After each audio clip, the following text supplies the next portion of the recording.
very much a lot of drive to try get the best out of yourself and your teammates. I absolutely found the community here. All these guys are very welcoming. It's just wonderful to be part of a team. We strive for the passion in everything we do. Some would say we're over passionate, and we do cause a bit of drama on the sideline when we get that way, but yeah, it's great.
There's very much a lot of drive to try get the best out of yourself and your teammates. I absolutely found the community here.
Karim, of course, has won an MVP trophy. He won that at the 2017 World Cup. As Gordon shoots, it's going to be wide. Shot, but just wide. Was it? The wonderful creativity of Jordan there. It was a fantastic shot from Chris Gordon. And we've had a futsal ball enter the field on the left-hand side. We will see if we will have a hold up for that, as that does technically create a safety hazard. We're at least protected here on our side of the court, Jackson. There's a big drop-down net behind us, but no such luck on court 1 and court 2. So yes, well, safety isn't much of an issue. We had a bird interrupt one of our games yesterday. I believe, was that with you or was that when I was commentating with Michael? There was no bird that interrupted our game. I did see a bird up here throughout the week, but there was no bird during any of my games. Yes, well, when I was commentating with Michael then, there was a bird that flew about a metre or so in front of the camera and right into Michael's face, which definitely provided some entertainment during our match. We'll add that to the highlight reel at the end of the week, please. Evans has space, lines up, it's wide. Of course, big thanks to our major partner, Devange Group. They've made this tournament possible for us, and we've certainly repaid the favour of making it an excellent tournament, both the organisers and the players. Bates, Karim now upfield, it's on target, but it's not going to have enough to trouble, cause too much trouble for Luke David. We see now flicks it long, and that's out of play, and it's going to be a throw in on halfway.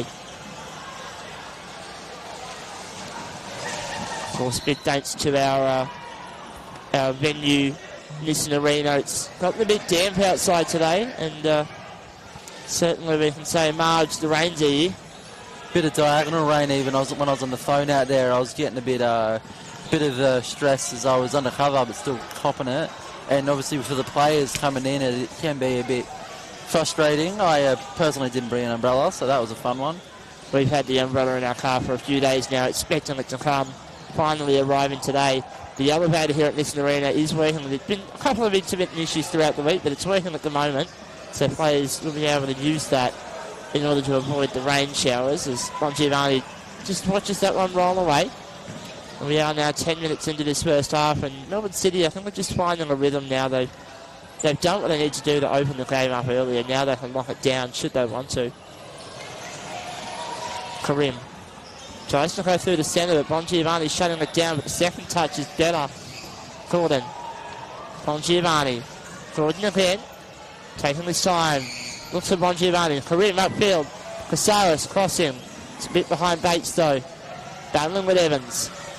Evans upfield. Battling with Karim. Flicks wide. Casares punching. Bates. Gordon spins, and there'll be a 2-on-1 violation there. It's against Melbourne City first. If there was no 2-on-1 there, it would have been a 2 against Melbourne City, against Football St George. Taken very quickly by Karim there with Jordan to meet, but a slow hit, and it's going to be slowed down again for another 2-on-1 set piece for St George. I'd shaken the head. I thought Karim had gone too early and Bates was not ready for it, but Karim had seen the 2-on-1 advantage, and excellent play by him.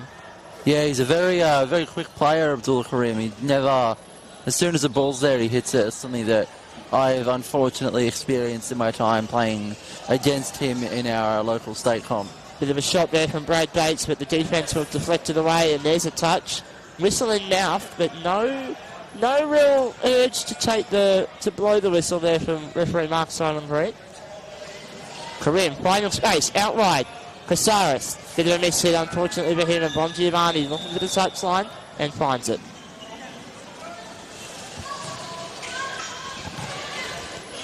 Take the opportunity to thank our minor partners, Q-Tag, hand-in-hand support services. Look at that shout out in just before Karim takes the touch, and now Casares shoots, it's off the wall and out. Bongiovanni trying to flip past Karim. Now the halfway. Karim beats Bongiovanni. Gordon off the rear and around. And there's a 2-on-1 violation if there's no advantage, which there won't be. Just one of those unfortunate situations where you get trapped on one side of the pitch, and obviously with players unable to leave the court to avoid 2-on-1 violations, he had no choice there.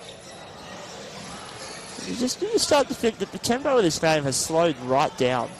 It's something that we've noticed with these 10 a.m. kickoffs all week, that they just seem to be a little bit flat, and because Melbourne City have got that early goal, they're able to dictate tempo. If they really want to, they probably can just lock it down. I know that I questioned that play earlier, but having seen Football St George and a couple of their touches miss-hitting as well, it seemed like that the patient play might work. Evans now looking at the box. Casares needs to find some options. Evans nearly to the byline. Turnbull alone in the box. Bongiovanni. Gordon opens up. And it's skybound. Yeah, it took a touch off Turnbull and then off the top of Bongiovanni's bar, and then All he can do is gaze over his head as that just misses. someone called NASA. We've just found our new space shuttle. Remember that was a few years ago when we were doing this tournament in Sydney, and remember there was Ben Kite and I on the mic for that game, and there was a goal scored. Well, it wasn't scored. If it would have been a goal if it were AFL, but it wasn't AFL, it was Powerchair football. Because I think it landed up in the, for those who know the Legends Hall at Key Centre, the ball was practically landing up on the, to see nearly a shot there. Should probably pay attention to the game instead of telling stories. But the ball bounced off the handrail for the upstairs balcony. That's how high it got. Oh wow, that's pretty impressive. I don't remember that one. This was I think 22, 23. I think it was the last year that we had. If it was the last year, Clubs in I was missing a lot of it due to this little thing called the HSC, which did dedicate most of my time at Nationals, unfortunately. Turnbull watched that ball roll away. It will be another goal kick. Second one in the same number of plays. So, Tom, in every single game I've commentated this tournament, I've asked the exact same question, and you know exactly what's coming because you've done most of them with me. 5 minutes left. What's the team talk? Team talk, I think. Melbourne City, more of the same. They've got the lead. Nothing stupid. There's some words that I think the coach will use that we won't use on this broadcast, family friendly, but don't mess this up. You've got the lead. You've done the hard work early. We know the threat that Football St George gives. Shut them out. Whereas Football St George, they need to lift. They've been a little bit flat. They were caught napping early. As Bongiovanni hits that ball upfield, they were caught napping early. We know the threat that Chris Gordon shows, just like that. Being able to just like effortlessly win a corner there for Melbourne City. Santo lining up to take that one now. But yeah, the worst thing you can do is have the lead extend. When you're at one, you can do things, and sometimes scoring very early, that lead of one, you know you can find more as Turnbull has to make a save. Evans, waiting. Punching back. Casares shutting down, and now Turnbull can clear. Casares, this is a good move, but Gordon shoots. Karim's there. Bates, good flick from him. Casares is there, and upfield we go. Evans runs him off the ball. David. Bongiovanni, Karim shooting. David's there. Karim keeping it alive, but now I think Karim has seen that's his first opportunity to really wind up this morning. He'll look for those more, and once he starts spinning like that, it's hard to stop him. And the ball being handed back to the referee there from one of the volunteers doing some fancy schmancy filming. I'm not exactly sure what that's all for, but it looks pretty cool. Tom, do you know much of that? That specific camera, I'm not sure. I did see that volunteer down on the in the Melbourne FC huddle earlier. So I suspect, the Melbourne City huddle. So I suspect that might be a Melbourne City videographer. Oh, lovely. I know that Lions have had one yesterday and the day before as well. As Karim tries to pass that for Casares, but it goes wide. Just like that, we're only 3 minutes from the end of this first half. It goes by so fast, doesn't it, Tom? And so does this competition. It feels like just yesterday I was getting up here, and tomorrow I'll be leaving. So, just some of the joys of Powerchair football, isn't it? I'm glad you thought this tournament was quick. For those of us on the organising committees, such as myself, it's been a long week. We're grateful that it's almost over. Casares tries to put that ball upfield. It's off of Jeff Evans' chair last. So Football St George, they'll try and keep it down this end of the pitch. for the remaining 2 minutes 30. And a big shout out to our organising committee, spearheaded by Jane Saunders, 50FA president. There's been a lot of work that's been done to make this tournament happen. Volunteers as well. A lot of hours have been poured into this week. A lot of time taken off work, and certainly the end product has been absolutely wonderful. Karim goes direct. Gordon's there, moves the post. Casares tries to go direct once. Cross the box that time, but David slowing it down, and Bongiovanni still in play. Bongiovanni trapping. He's got all the time in the world. That one does go out of play though, and so Football St George get another throw in just on halfway.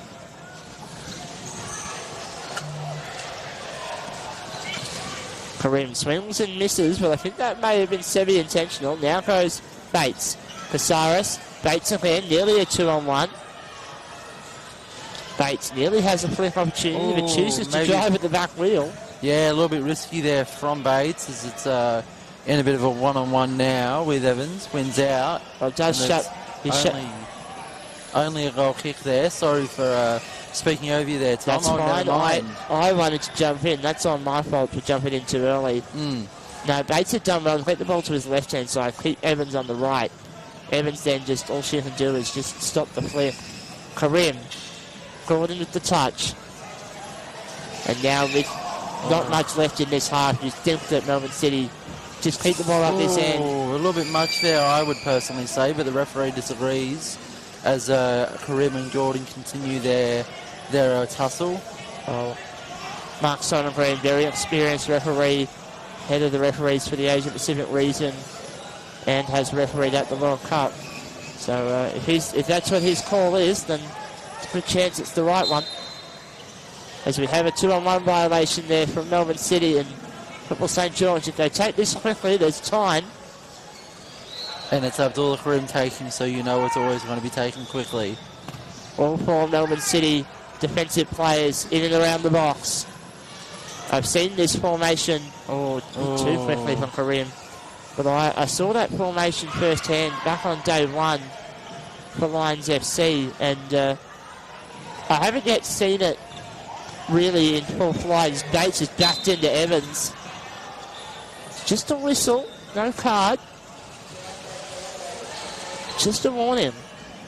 It was a very soft touch. But yeah, I want to see that set piece formation actually challenged, because I think I look at it and I go, you're going to call us a 2 with those 2 defenders at the top of the box. But Melbourne City clearly knows something that certainly I don't know. Your thoughts on that, Jax? Yeah, no, I think it's a very interesting position, and you know, whilst you are correct in it, hasn't had a necessarily 100% success rate. As we get to the half-time, we saw it's 1-0 Melbourne City. But yeah, I think they'll have to keep working on that one if that's going to be successful. Thank you, Tom, for talking with me for this first half. Thank you. We'll catch you after the break.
There's very much a lot of drive to try get the best out of yourself and your teammates. I absolutely found the community here. All these guys are very welcoming. It's just wonderful to be part of a team. We strive for the passion in everything we do. Some would say we're over passionate, and we do cause a bit of drama on the sideline when we get that way. But yeah, it's great.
I'll get you to shut that thing too after we're live. Oh, we are live. Yeah, we are live as you hear. We just final little preparations that we have to do up here in the comm box before we get going. And I'm still Tom Byrne, Jax Taylor still with me, and this is still football. St George taking on Melbourne City in semi-final A. Melbourne City still had the lead at 1-0, and all 8 players that were on the court in the first half are still the 8 players we have in the second half. So no change all around, Jackson. No, I think, they both have their game plans and they both have the players to execute that, so they're sticking to their guns so far. And we'll see if that has to change throughout this match. Well, Melbourne City are the first team to have an attacking opportunity, and they're in their passing triangle as Gordon rips up and Karim shuts it down, and Gordon's still on the ball, trying to force it off of Bates, and wins it well. Wins it incredibly well. It's going to be a sideline that is discussed very long because no one was lining up to take it originally. But Beck Evans is there now. She hits it to Chris Jordan. It's back to Evans. Just a little bit of tiki-taka here.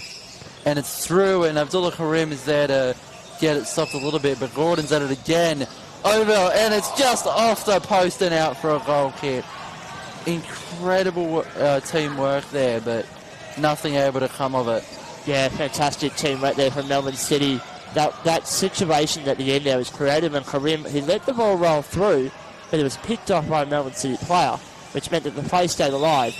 Bates swing, all swing, no dim. And so Melbourne City will get it back once more. Big thanks to everyone who has joined us this week and is still joining us on the Football Queensland YouTube page. We're very grateful that they've allowed us to be their prime content for the last week. Obviously no football activity thanks to Tropical Cyclone Alfred in the last 2 weeks. So the first week I believe there was heaps of classic games played on the panel on the channel, and this week was all us. So thank you very much to every viewer who's happy to provide your football fix for the week. Yeah, I believe we've had nearly 1,000 views on each of the live streams this week. So we're very, very grateful to everyone who's tuned in, and hopefully we've got some new fans that are going to check us out no matter where you are in the country or even worldwide. Gordon goes direct, and that's wide of the post. And he's upset with that too. He really wanted that ball. A little bit colder here today thanks to the rain, and surprisingly, it's the Englishman feeling it the most. Chris Gordon wearing a long sleeve shirt underneath his jersey. Yeah, isn't this probably the hottest day experience of his life compared to England? So, I'm surprised of how he's reacted. The ball's with Bates now, the two West Brom players having at it. These two will know each other well, being at the same club. And I believe Abby Bolt is also part of the West Brom system, just in the feeder club. So we've got 3 West Bromwich players here this week. So shout out to everyone joining us from the UK, tuning in on your homegrown heroes. As Bongiovanni just touches that ball out of play, and Football St George now have a throw-in. This arena still a big hive of activity with all the futsal going on. Some of the crowd has dispersed. I imagine they've changed over at matches, meaning that we'll have a new crowd come in for this second half. Got their own sports to attend to as there's sport all around us. It's a wonderful vibe, a wonderful community to be surrounded by as Jordan's on the ball now. And I think just having everyone in the crowd, football is football no matter what type of football it is, and certainly that spirit on display today. And of course a big thanks to this arena for having us here all week, and 7 fantastic courts upstairs plus the Showcourt downstairs. Plenty of space here and always activity going on. It's Gordon into the box. Bongiovanni looking for the far post as he runs through, and David now on the ball battling with Karim. And with 15 to go, you feel like Karim has to get going soon. Bates has to back out of the spin. Eventually lets the ball go, and now Evans. Turnbull in the box, the goalkeeper. Evans with space. Gordon's a bit boxed out now by Bates, but I don't think Evans really minds where that ball is because the pressure's not on them. Evans can't attack the rear wheel. And now, battling with Turnbull, top of the box. This is great game management now by Beck Evans. This has been a good 30-40 second tussle now, looking at the net. Can't find it. Just giving a bit of a respite to all the players, letting them have a breath in a very close game here with Evans and Turnbull just having their one-on-one at the moment. I do feel like though Melbourne City, they're not in top here. They don't need to be.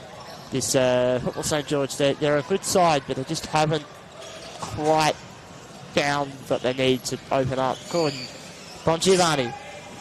Gordon again, Bongiovanni in space, shooting. It's off behind Turnbull, and Evans can't quite get the touch to go the right way, but a 2-on-1 violation by Football St George will keep Melbourne City down this end and keep the pressure right up.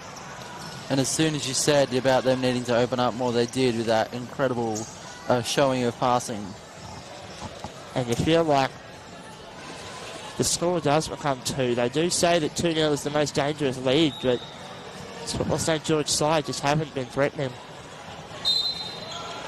Evans will be the set piece taker. Karim. Bates now. Choosing to run with the ball and now spins.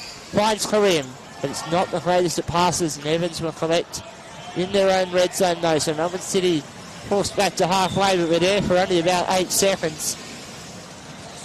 Back on that note before about the 2-0 being the dangerous lead in football, Tom, Melbourne faced that themselves earlier against the Newcastle Jets this season, and they overcome it, which is one of the most entertaining games of the competition, I would say. Yeah, it was 10 minutes in, the scores were 2-0 and 4-3 was the final result. That was Melbourne's favour. Wonderful game, that one. Yeah, wonderful game to commentate, so sorry for taking that one off of you. I was downstairs ready to play the next game, so that was why I was not up here. Yes. So, no need to apologise for that one, Jax. Yes. And how are you feeling ahead of your game today, Tom?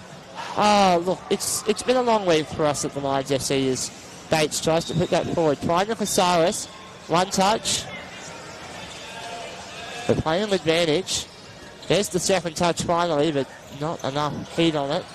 Evans will run it out. Looks for the sideline, battling with Karim. We'll get to your answer in a moment there, Jax, but whilst we're battling. But yeah, Lions FC, we've had it's been an up and down week. I think we've played some good football, just the results aren't there. And yeah, we're excited to have one last showing this afternoon in 9th versus 10th. I probably shouldn't call it spoon bowl, but there'll be a few out there who might. Karim. Casares. Good two-touch. Evans shutting down. Now it punches back for Karim. Looking wide for Bates. Casares. They need more heat on this ball. Karim gives it some, but it's not wide enough. David clearing. A 2-on-1 violation by Melbourne City. And now Football St George. This is where they need to lift. 11 and a half to go. They need something and they need it now. Whilst we wait for this, in fact we're not going to wait. Karim's going to go for it. Bates. Casares, it's wide. Just too slow, and Casares unable to get there. That would have been a very monumental goal for this game, for the result of who will make it into the 5 o'clock final this afternoon. That it would have, but we stay with the scores as they have been now since the first minute. Of course, coming up next here on Football Queensland's YouTube page, we're still on this video. In fact, it will be Brisbane Strikers taking on Newcastle Jets, the second of our semi-finals. And that one just looks exciting as Karim shoots. Oh! With a last-minute touch. Bongiovanni hitting it back to his own net.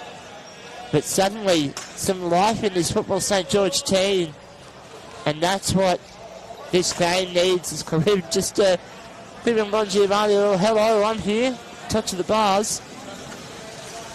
And that's just some of the excitement that Abdullah Karim provides. I remember him scoring a very last-minute goal in the World Cup in Sydney a couple of years ago. I'm pretty sure I was on the microphone absolutely screaming my head off for that game, along with as you should be, Tom. And I do remember that going a little bit viral on the social media.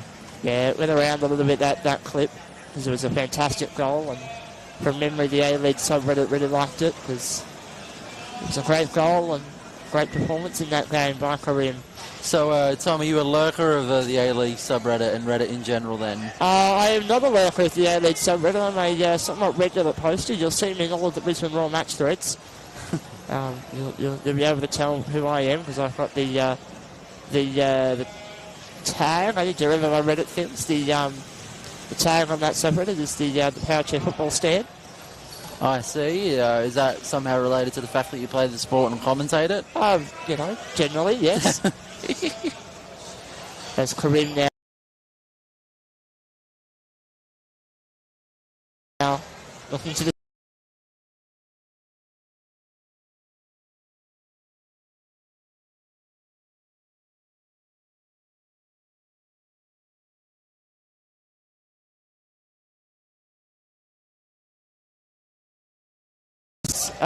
we've had other priorities in the marketing strategy. Yeah, I can imagine.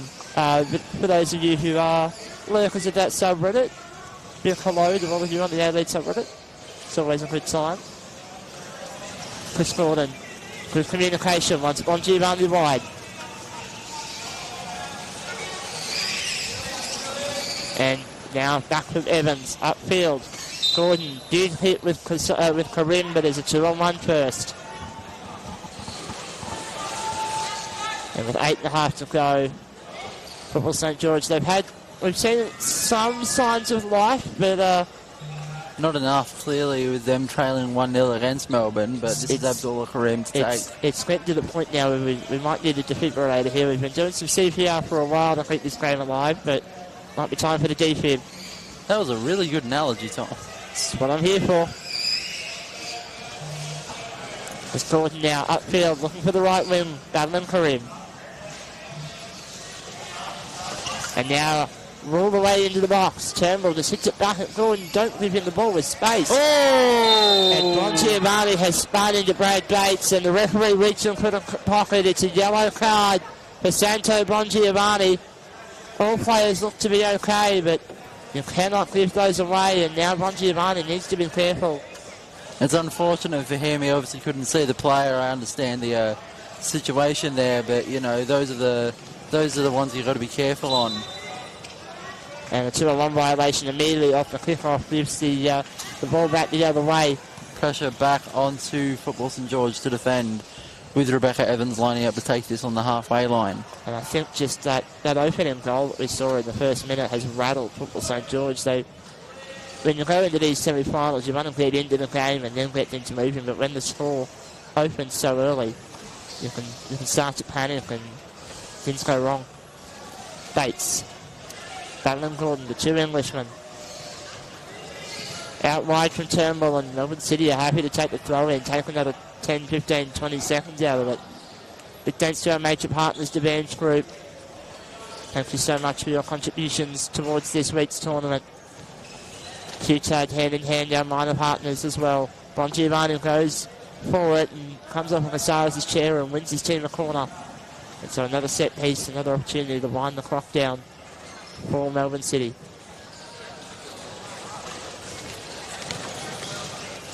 The noise just drops down a little bit here in this arena. Everyone knows the importance of this moment. Bates now upfield. David able to punch it clear, however. Karim beating out Evans once and twice. Nearly a third time as well, but now Evans able to lock in and shut things down. And there's a contact, but playing the advantage.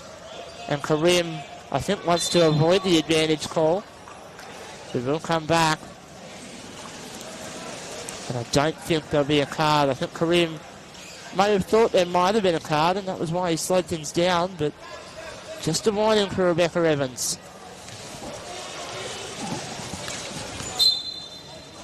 It's Abdullah Karim on the halfway line this time. He's lining up. Bates is completely blocked out on the right-hand side. Casares is shallow on the left. This is not going to work. Karim. Bates now finding space. Oh, Giovanni wrong side of his chair. Giovanni another swim. Has to be careful on that now. If Melbourne City lose a player, suddenly this game, it'll be back to life. Oh, Bates now getting some paint from Gordon. And referee Mark Simon Reed just arms wide open. What are you doing? He's been frustrated there, referee. No more of that. And yeah, the violence just coming up a little bit. Evans, Gordon, upfield. Bon Giovanni puts away a 2-on-1 violation if there's no advantage. In fact, there's no 2-on-1 to be played. Karim upfield. It does keep that ball. No, it doesn't keep it in play, but is judged to have been the player trying to keep it in. So, Football St George, one more throw in. Casares. Bit of a ping pong, but it stays alive. Bates has the space to swing, and that's David upfield. Turnbull has to punch to keep this alive. It puts it wide. It's still in play. The referee has judged it to have gone out. From my vantage point, I thought it stayed in, but the call has been made, and Melbourne City possession once more with 4 to go. So, Tom, we got, as you said, 4 minutes left, and you know how much of an ick the commentator's curse has been for me. But I would like to ask you, do you think it stays 1-0? No comment. Okay, no comment. Tom Byrne, very smart. Very smart, as Abdullah Karim and Rebecca Evans are having a one-on-one here, but it's over to Bates now. Bates looking for a pass and finds it at Karim. It's at Casares now. They're going to have to look to spread out, watching that too. And David there, fantastic interception to clear it out of harm's way, and there is the 2-on-1 violation. And just opportunities. You don't have many left now, Football St George. You've got to let fly. Something that Lions FC players have heard all week. When you let it down that end, we don't want any piddly hits. We want to absolutely smack it. And now's that time for Football St George. Just rip it. As Gordon takes it upfield, all the way to the left-hand touchline, and that is fantastic football from him. 3 minutes to go for Football St George's chances.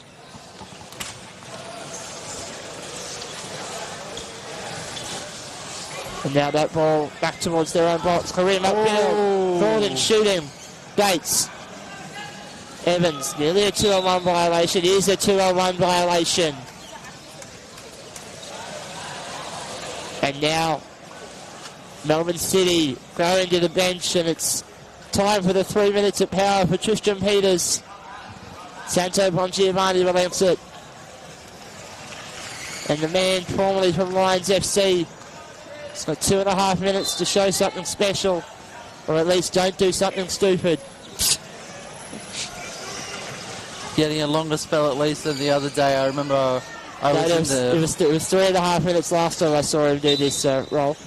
I was in the quarantine room yesterday talking to Jack Parry about his 30-second spell that he got one game, and I made a comment about I hope he enjoys it, and I completely forgot about it until he reminded me.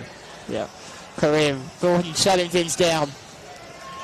Excellent stuff for the English national team goalkeeper, and just keeps it locked on his rear wheel. Kareem can't do anything at the moment. And now trying to win the ball out of play, but it's been judged to off Chris Gordon's chair. One last chance. Evans jumps early, but Kareem taking his time. Now from Osiris, who spins. It's upfield. David shutting down. Evans. Don't click the ball to Kareem like that. Bates in space. One touch. Two touch. Kareem can't shoot. Well done, Tristan Peters. Doesn't even get a touch, but his impact on the game, very important. It's just that little bit of pressure that puts Abdullah Kareem off his game, and that ball going out is surely going to end this game. I really shouldn't speak too soon, should I, Tom? No. Well, the Tristan Peters a bit of game management there. In fact, he was in position, looking like he was going to hit the ball back, but no intention to. Take some time off the clock. Bates. Gordon puts it out. In fact, it's been called as Bates running it out. And so, might need to, for Football St George, we might be letting the coroner's phone number up on Google pretty soon. As Gordon, Kareem. Gordon upfield, and there's a touch of chairs. And Peters watches it roll out. Melbourne City with it once more. A chance to double their lead before the end of this match. Rub a bit of salt in the wounds for Football St George as the ball goes down to the corner, but Peters they won't be looking to do that, will they? Peters shepherding the ball away from Abdullah Kareem. Whistle in the mouth for Mark Simon Green. This will be all we have time for, one would imagine. Evans. Peters off of Turnbull's chair. But that is full time in semi-final A. Melbourne City a goal within maybe 30 seconds of this game starting will be the difference, and it puts them through to the grand final this afternoon at 5 o'clock. Football St George, they can't find a way to score, and they are into the third place playoff against a team yet to be decided. It'll be decided in a moment. Of course, after that grand final, we encourage all players to come down onto centre court for our trophy presentation. But, Jax Taylor, any final comments on semi-final A? I think it was a very exciting game. It was a bit unfortunate that I was able to miss out on that goal, so, you know, a bit of poor timing for me, but I think it was a really, really fun game to be involved with, and I was happy to commentate that one with you, Tom. It's been an absolute pleasure, Jax, and I think I'll see you maybe for the third place playoff this afternoon. Yes, I can't wait to do that one with you. I will see you then. Until then, we'll take a break. Some of us have got to play. We'll have some other commentators come in, hopefully, but until then, goodbye.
There's very much a lot of drive to try get the best out of yourself and your teammates.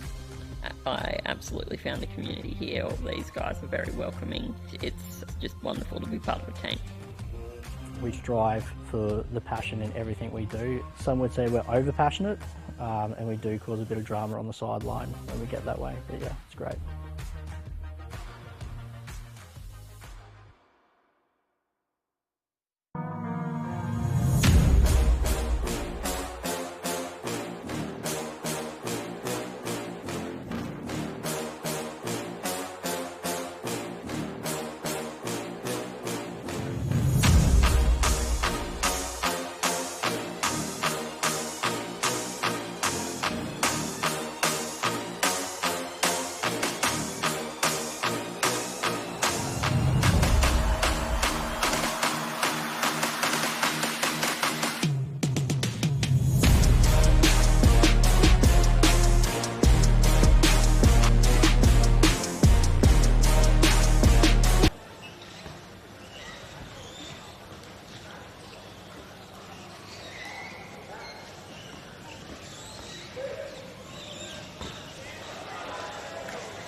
Hello and welcome to today's second semi-final here in the Australian Powerchair Football Association's National Championships. We have coming to you live from Brisbane, the Brisbane Strikers up against the defending runners-up, I guess we can say, Newcastle Jets from New South Wales. And I'm joined here by my co-commentator, who's assistant coach this week at Western Sydney, Javier Camano. Javier, welcome. Thank you for having me here. This is going to be a great game. We have two very hotly contested teams who I believe are both undefeated after this week, actually. So someone's zero has got to go after today. Javier, what are we expecting with this match? Expecting a tight contest right now. Both teams have been really good defensively all week, especially strikers. I can probably see a low-scoring game, but it'll be a very close contested game just this afternoon. Just morning, sorry. Indeed. It is only 11 a.m. here in Brisbane time. We saw a very tight, just a quick recap, we saw a very tight semi-final one just earlier between Melbourne City and St. George. Melbourne City took that game 1-0 and have locked themselves into the big show in this afternoon.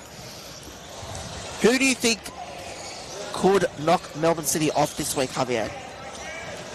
Out of two outright front enemy, I think they just have a bit more experience than the strikers and a bit more firepower to be able to defend. We did see a really close contest during the week between Jets and Melbourne City. Jets were up front 2-0, but let that one go. I can see probably a similar game, but I think Jets probably have a better chance to beat the City. Indeed, and we saw these two play each other in the group stage, which actually finished off as a 1-1 draw. So chances are that we could be going deep in this match. Just a reminder, as this is a semi-final, we will be having 5 minutes each half extra time if need be. And then still, if all locked in, we will be going to a penalty shootout. I know I've been involved in some penalty shootouts in my time, and not a good way to lose a match, especially a semi-final. So I think we've just had the coin toss here. Sorry, yeah, that's all right. I was going to say, just get comfortable. We might have a long game here. Get some drinks, get some pillows, get comfortable. It's going to be a good game. It's going to be a great game. I'm looking forward to this one. Predictions, Javier, predictions. Do you have a prediction? I do have a prediction, Ben. Thank you for asking that great question. I'm going to say 2-1 Jets. All goals in the first half. 2-1 Jets. Okay, I'm going for the upset. Oh. I'm thinking strikers will nab a deflection goal. A deflection goal. Very specific. Win this 1-0. They've been tightening up their performances all week. Mm-hmm. We played them twice in the last couple of days ourselves, and very, very hotly contested team. Let's not remember that, please. Sorry, we won't. Please. But as we can see here, the team's taking the floor. Brisbane Strikers are starting off with Josh Burkers as a roaming goalkeeper in the middle, Jack Parry on his left side, Jesse McCarthy starting off in goals, and we have Pretorius, I believe, number 11 for the Strikers right wing. And Javi, do you want to go through the Jets starting lineup? So no worries. We've got Ryan Seck as roaming goalkeeper. We've got Shannon with him in the back, and two strikers will be Christian Chris Hastis, not Christian, sorry, and Dimitri Davis from Barbados. Thank you. And we have kickoff here, and we have Brisbane trying to penetrate quite early. Ryan Sek looking for the ball to Chris Hastis. Hastis looking for the ball back to Sek. Good triangle passing right now. Starting to establish themselves. Oh, Perry with a shot. Covered. It's covered. Well done by Alizak there. Oh. There we go. Maybe counter attack. All right. Josh stopped that straight away.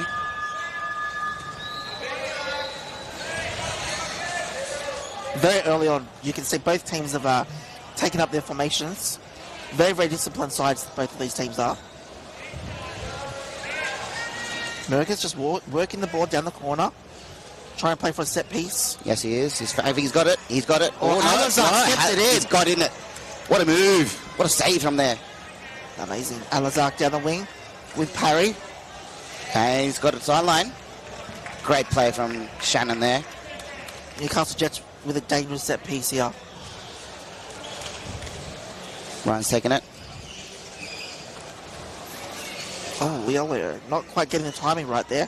But they still have the ball. Still have possession. Sek to Hastis. What can Hastis do? He's going to turn it back. To Sek. Sek to Hastis. It's beautiful football by Newcastle Jets. Leo Davis. Oh, still there.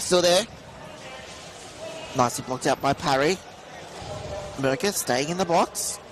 Don't want to cause a 2-on-1 there. Dimitri doing the same. Trying to hold the ball there. Get something going. Leo out to Sek and beautifully blocked out there by Parry. Oh, I thought that was out there from Sek there. It was out before. Newcastle ball there. Sek, quick one to Leo. Oh, not the best pass there from Demetrius. Hastis. Great control there by Hastis. Needed to slow that down. Good jostle there. Good jostle. Parry's got the best of it. Parry runs out. Up against Sek. Oh, good pass from Sek. Good play. Now we see Merkers and Leolo Davis. Teammates here from the Power Roos. Oh, the gone in. Going in. Oh, that was close. That was really close. Merkers just adjusted at the right time. Yeah. Has Got to be careful here. Don't want to cause any contact, giving away a penalty. Referees have been very, very stringent on that this whole week. Yes, they have. McCarthy with a nice run. Coffee's out. Relieving pressure. Oh, he's got past Dimitri there. Thanks to Dimitri's ankles with that run. Sek Dalvin's out. Oh, okay. Left it. Good pass from Chris.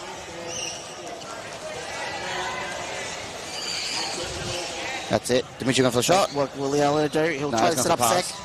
Sek back to Leolo Davis. Back to Sek. Sek's got Hastis open on the wing here. He finds him. Good player. Good pass from the Jets right now. Oh, I jinxed that one. Unfortunately, still letting down there, unfortunately. Great play, though, by Jets. They're really warming to the task of their offensive play here. Strikers are staying very strong, though, defensively. What we expect from them. They've been all week. They have been all week. They haven't been improving all week as well. Ooh, conception from Dimitri there. Passes there. McCarthy up against Oh, too much contact there. Whoa, and we almost had a...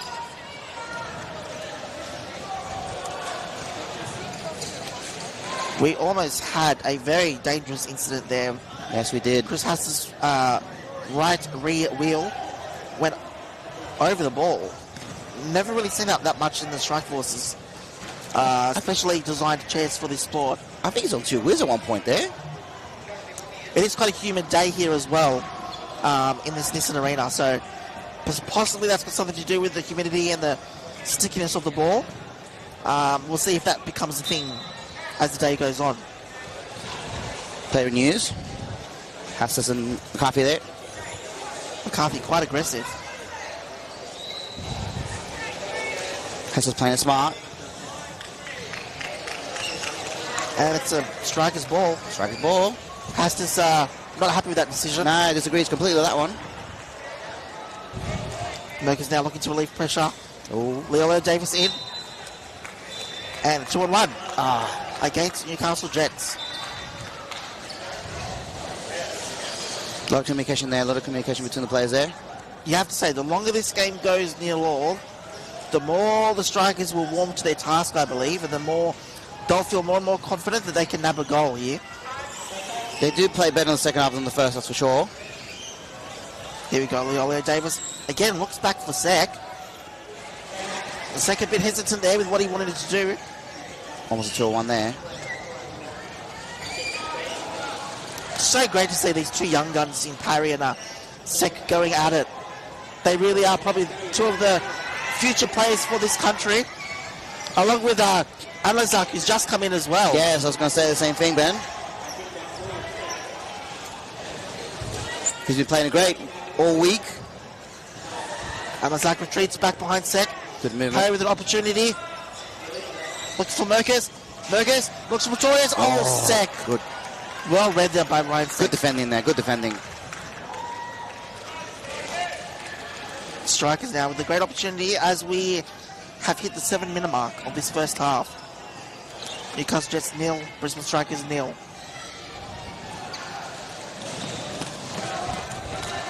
Strikers do like to pass the ball between each other on the side corner. Lays it off quite softly. Parry with a spin.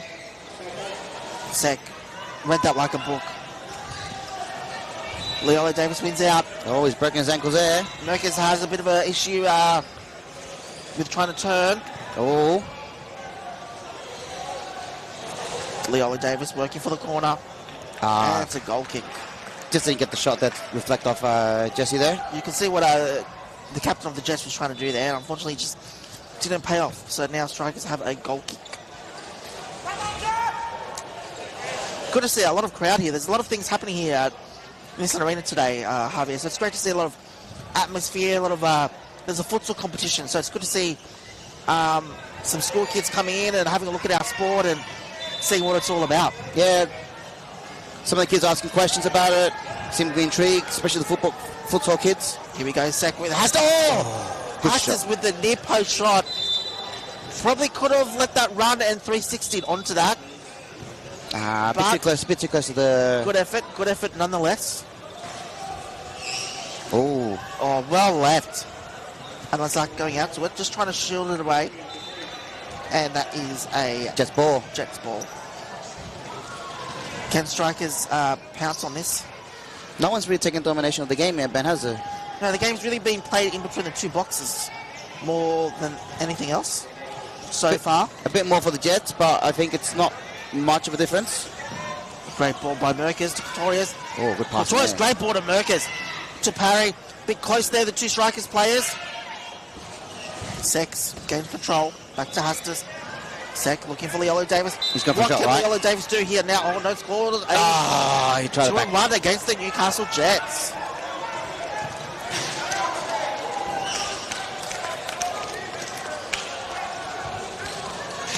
And we have a Brisbane Strikers free kick here.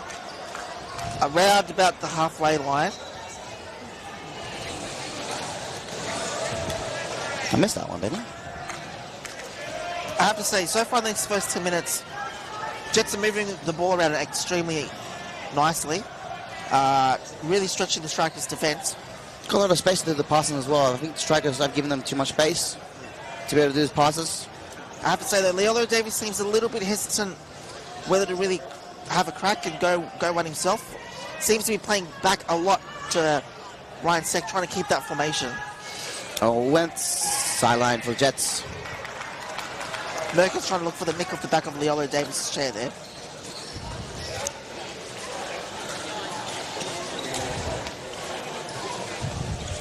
Has it gone up wide, you can see. Goes to Merkez. Merkez with a spin. Blocked out by Ryan Sek. Good blocking from Ryan there. This is a good spell of attacking football from the Strikers here. Jets really do seem to be the team that are looking for that counter-attacking opportunity. They've had a few, but not be able to fully take advantage of them. Just a bit too much on that. Sek decides to play it though, putting it out for a Strikers ball. It's not a bad decision. Gets the team to be able to set up again. Merkez put a little bit too much on that for Parry, but it still enticed Sek to play it. Couldn't help himself. Merkez now looking for Pretorius in the middle. Parry's down the line. Sek's going to jump on this. No. Leo Davis jumps on it. Yes. Hastas And there. it's a run for Chris Hastas. He's reversing. He's going to 360. He misses. Oh, that's a good chance. Unfortunately. And it's gone out for a goal kick. That was well covered, I have to say, though, by Josh Merkers as the Remy goalkeeper there. Probably felt like he had that covered all the way. Yeah, he did have it covered all the way. The striker's now looking to get out of danger. Parry against Hastas. Hastas comes around. Parry wins out, brings it up over halfway. Ryan's there. Pretorius rotates. Parry looking for Merkers. Great ball. Merkers to Parry. Parry taking down the line. Ryan's there. A bit of contact there. Plays left to play on. Oh, good one, Ryan. Very good, Ryan. Merkers against Sek. Good pass from Ryan Sek there. wins out, and Jets are on the break here. Jets with the... Hastas with the ball. Oh, And we've got a 2-on-1 here. 2-on-1 against the strikers there. Hastas unfortunately put that ball too flat across the box. But then recovered quickly there. Recovered quickly. Getting the 2-on-1 there. Sek here with the free kick. It's an indirect free kick. Sek to Hastas. Hastas back to Sek. Sek to Leo Davis. A lot on it. Leo Davis spin. Oh no, he pulled out. Couldn't get there. Oh, heavy contact there. Yeah, heavy contact. As my microphone is slipping slightly. Just got to get a bit of technology.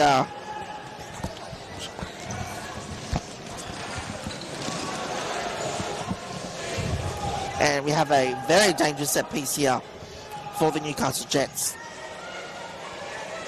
who are quite lethal here normally.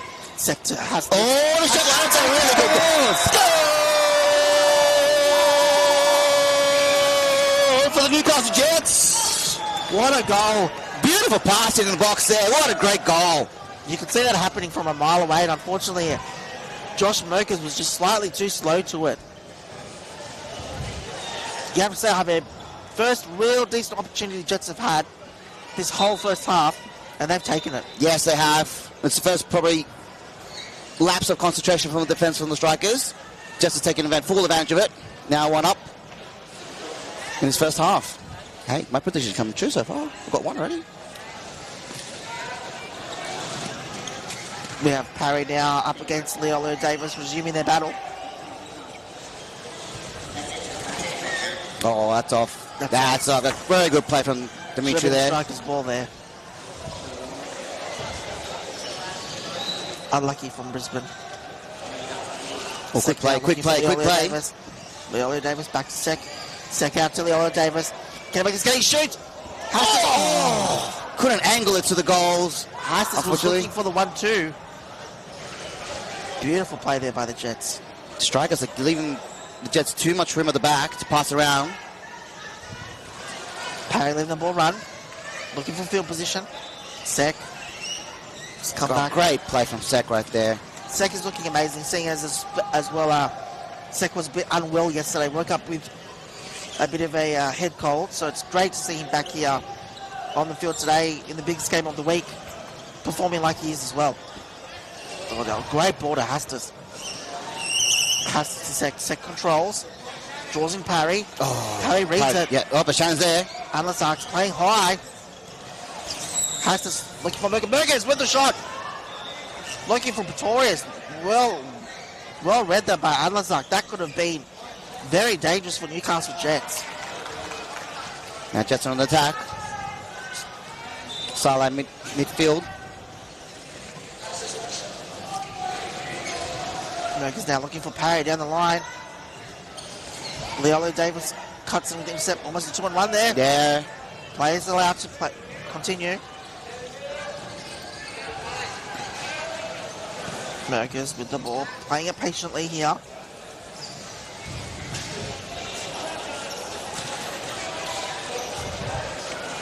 So a tango going on right now, Ben. Parry has given him all the field.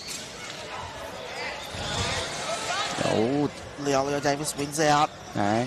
Merkers comes back though. Still going. This tango's still going, Ben. He gets it out to Parry. Parry looks for Glorious. Sek wins out. Is there a 2-on-1 there? No. Allowed. The runs Sek up. with a beautiful feint there. Taking it all the way to the corner. Cuts back to Leo Davis. And we have a 2-on-1 against the Newcastle Jets. Sek and Leo Davis too close on Jack Parry there. For those of you who may be new to Powerchair football, very similar rules to the futsal five-a-side.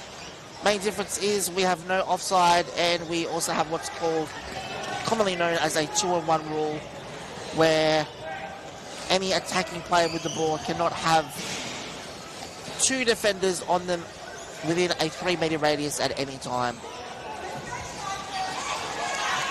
Parry now wins out against Sek.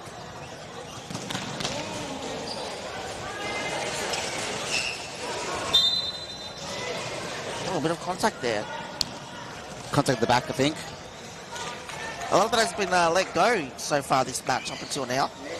And Sek, I don't know what that was. So I think that was too quick from Sek. Parry, Parry trying to clear it as well. Oh, Dimitri's gone wide. Leo Davis trying to take Parry wide here to the cut back from Sek, which he does. Sek looking for Hustis. Hustis back to Sek. Beautifully defended there by Parry. Yeah, stop that pass back. Ryan definitely wanted to go back to Dimitri there. Oh, Sek got caught out there. Anazak with the run.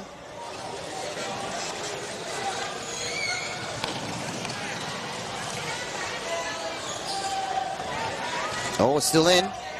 Parry keeps it in. Oh, great play. Parry. Well won there by Shana Anazak, who I have to say has been absolutely outstanding this whole week for Newcastle. Leo tries to win the ball off Parry. Parry keeps it in though. Great skill there. Sek out to Hustis. Hustis drives it up. Rolls, takes it out to the far corner. He has Ryan Sek behind him. Bit of contact there. Played on. Hustis looking to dribble it. I think he's lost it. No, he still has it. Comes back. Flick. Parry wins out now. Ryan's right there. Stop it. Parry advancing down the field nicely here. Oh, I thought he was going to try to cut back in there. Oh, great defending there from Ryan Sek. Great defending.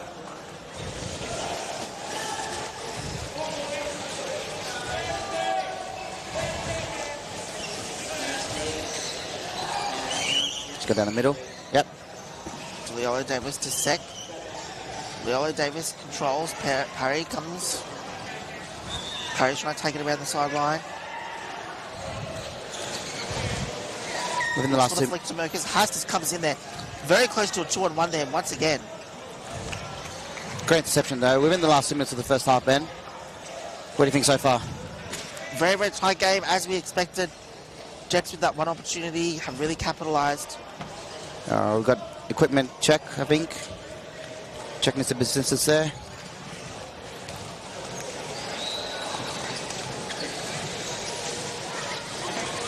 And Javier, as we approach half-time here, if you were in the Brisbane Strikers huddle, what would you be saying to them at half-time? I would probably be encouraging to close a bit more spaces at the back. Just Jets have too much space at the front right now and passing the ball around them too easily. I'll probably concentrate on that first and then work our way up. Would you be looking at potentially bringing McCarthy out as an attacking option?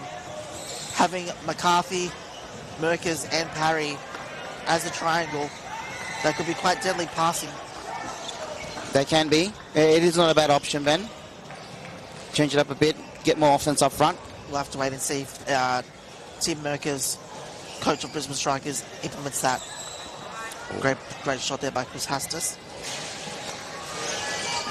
Still just ball. Surely we are close to the whistle being blown for half-time here. Jets could really cement their position here with a late goal. Parry wins it out. That's still in. Harry keeps going. Passes not liking the call there. Was coming. Good cut from Dimitri Oliver Davis there. End of the half. And we have half time. No time then, unfortunately, for Strikers to take that attacking set piece. Very tight half there, as we expected. Be interesting to see if there's any changes at halftime. I don't really see anything happening. But for halftime, we have Newcastle Jets 1, leading the Brisbane Strikers 0. We will see you in a few minutes. Thank you.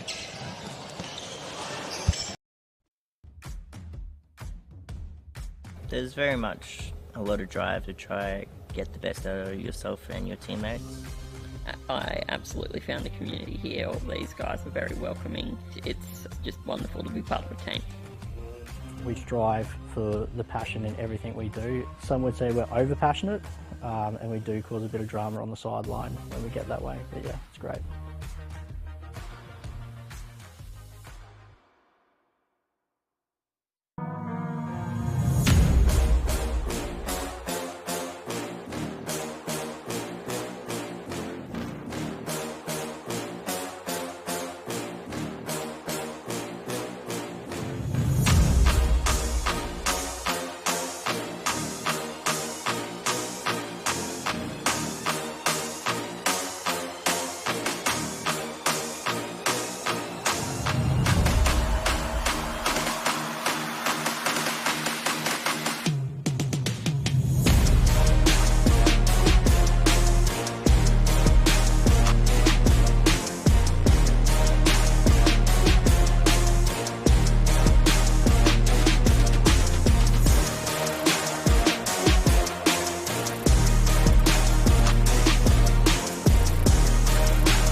And welcome back here to the second semi-final between Brisbane Strikers and Newcastle Jets at the Australian Powerchair Football Association's 2025 National Championships. I am your commentator Ben Keat with my co-commentator Javier Camano. Javier, welcome. Thank you for having me again. You're welcome. And we have the second half coming up here with Newcastle Jets leading 1-0. No changes for the Jets lineup at the moment, but we can see the Strikers have changed and moved Jesse McArthur up front and have put Simpson in goals. That's what I predicted.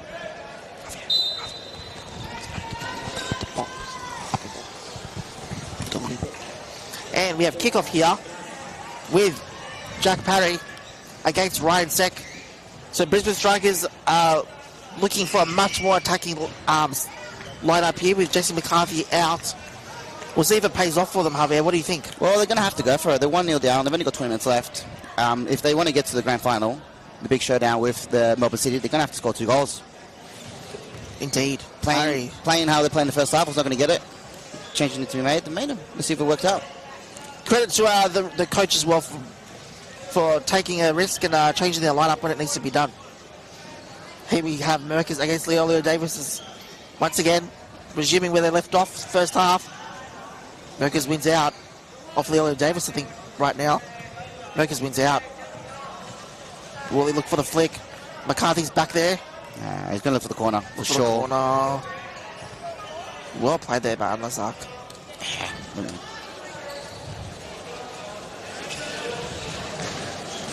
Just got to be careful. Got to watch the two. Ryan Seck is the goalkeeper, so it's okay for now. Just got to watch the contact and pushing too much.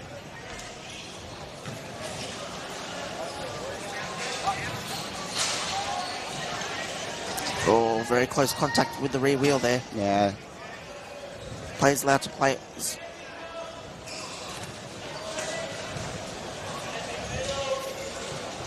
And Lazar trying to win the ball out. Merker's back again. Really tense moment for the Jets defense right now, but they're coping with it. And Lazar winning out beautifully. A bit dangerous there, the way he's swinging around. Going out for a striker's ball. You want to be really careful in the box there, not to swing out and like have a loose ball fall to McCarthy or Parry, which easily could have been done there. It's good play. Knowing that there are 2 more lethal players up front behind Josh, keeping it safe. Oh, if McCarthy could have flicked that to Parry then.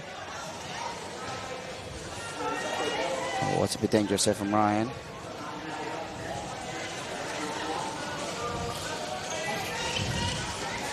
It's under control though. McCarthy control that nicely to Merkers, to Parry. Parry back to Merkers. Merkers to Parry again. Parry with the front guard. Oh, saved by Sek.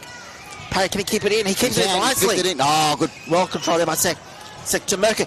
Merkers to McCarthy. McCarthy with a shot. Oh, good passage of play by the strikers there. Good passage of play. Passing the ball around the box. 2 shots. Both been blocked out by the Jets defense. Great play there, guys. Strikers are going to be pushing hard now. What they need to do, they've stated their intentions early here in the second half.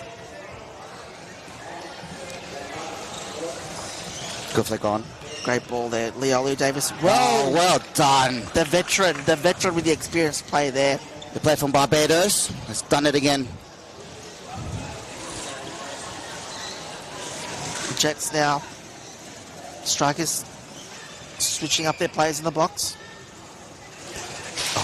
Parry with the win out. Well read there. Well read by Parry. Merkers yelling instructions from him behind. Parry again, running up. Ryan's there. Team's got the ball as well. Oh, Parry, well read. Amazak now. Watch 2-on-1 there for Parry and Simpson. Simpson moves out nicely. Chance got to be careful there. Parry trying to take it down the line. Oh. Oi. Rear wheel, Yeah, rear wheel. So Javier, just for people back home, can you just try and briefly explain the ruling there with the back wheel contact? So the players can have the ball on the back of the back wheel, but the defending player cannot push the ball onto the back wheel, as considered dangerous. So unfortunately, Jack just pushed the ball a bit too hard on it, and that's why I was given a foul against him. Parry with the ball out into Simpson. To Parry again. Hassel's there now, and that's Jets ball. Yes. Jets ball. Jets have gone away from this one. A bit of a scary moment last 2-3 minutes or so. Strikers have gone back to McCarthy in the box as well. Not quite sure about that change in structure. They're looking very dangerous straight away. Oh, Hassel didn't get the pass there right. Parry now wins out. Out by Sek, striker's ball. Now we see So looks like a striker's advance the ball upwards is when McCarthy's going to come out and Simpson's going to go back. Strikers are all very close here together. Very close. Even the Jets are really close as well.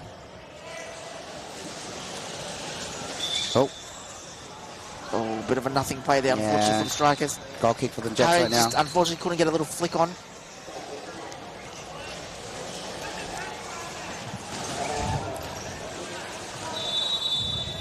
And Lazak now with the goal kick. Looking down the middle. Sec. Oh, Off parry. Played by Chris Hastings. He could have let that run yeah. for a Jets ball there. I was thinking the same. Oh, Or contact once again. yeah, contact once again. And I think we might be seeing a yellow card here. Yes. Yellow card for Jack Parry. Probably fair enough. There's repeated offences there from the first half, and also I think that's already the second offence this half for Jack, unfortunately. Just a bit too aggressive, I think, Jack. Got to be careful now. Still with 13 and a half minutes remaining here. Oh, What a ball by Rainsek on the post. Coffee has to be careful now. Very careful. Hastis, the wily old fox, is just going to take his time. Newcastle have got all the time in the world. Perfect example there, Ben, with the ball on the back. See the ball's back on the wheel, but Hastis nor Jesse are pushing onto it. Correct. That's why it's okay for them to keep on doing that. Oh, Hastis kept it in.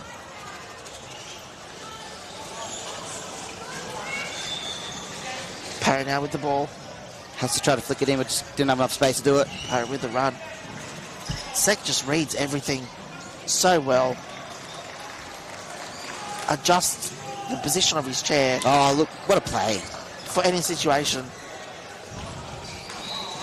He's got the skills and the brains, Ben. He's got the skills and the brain. He sure does.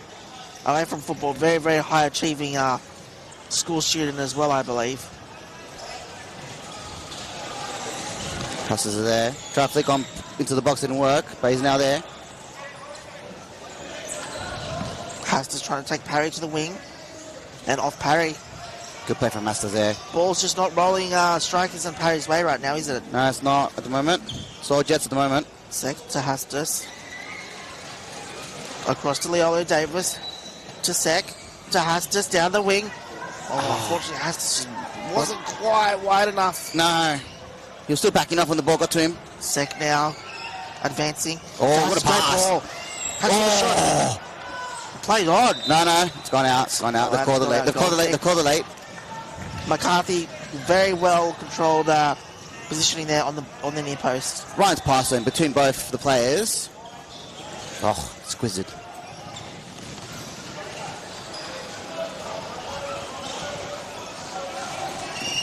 Ryan trying. Oh, Parry just... Yeah, Ryan was trying to get to it. Try to jump it. That stayed in somehow. It's kept in. Well done by Parry there. Well done by Parry. Advancing the ball down now. What strikers need to do. I think Ryan's got it again, though. Parry's come no. back. It's off Sek. He's He knows it. Kept it in nicely off the rear wheel. Got to be careful when reversing back as well.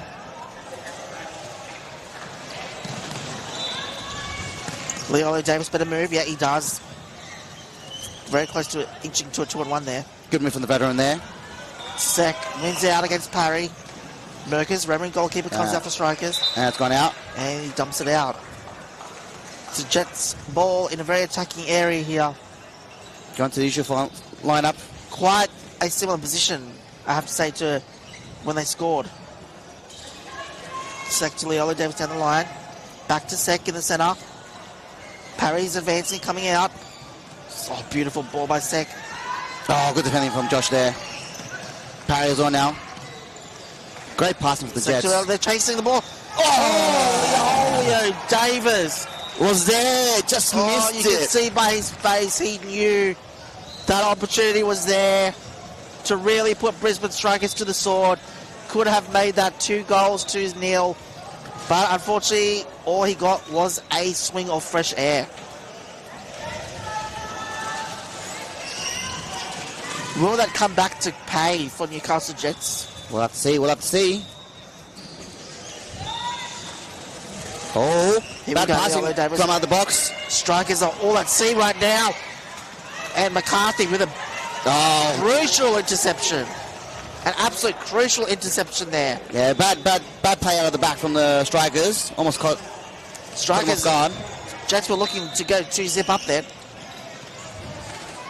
We have just under 10 minutes to go here of this second half in the second semi-final. Both teams playing for the right to play. Oh, bad. That's unlucky there for Jesse McCarthy trying to get out of the way. Hits the back of the guard. Jets ball now. Both teams having the right to play Melbourne City, who've locked in their final spot in the big dance this afternoon at 5 p.m. Who will be joining them right now? It's Newcastle Jets. Sec to Leolio Davis. Here we go again. Second to the reverse 360. Merkers with a great defensive read there. A powerful shot from Ryan Sek there. Was spot on as well. Absolutely incredible, the skill that this kid has. Ryan Sek. Josh Kong for position there.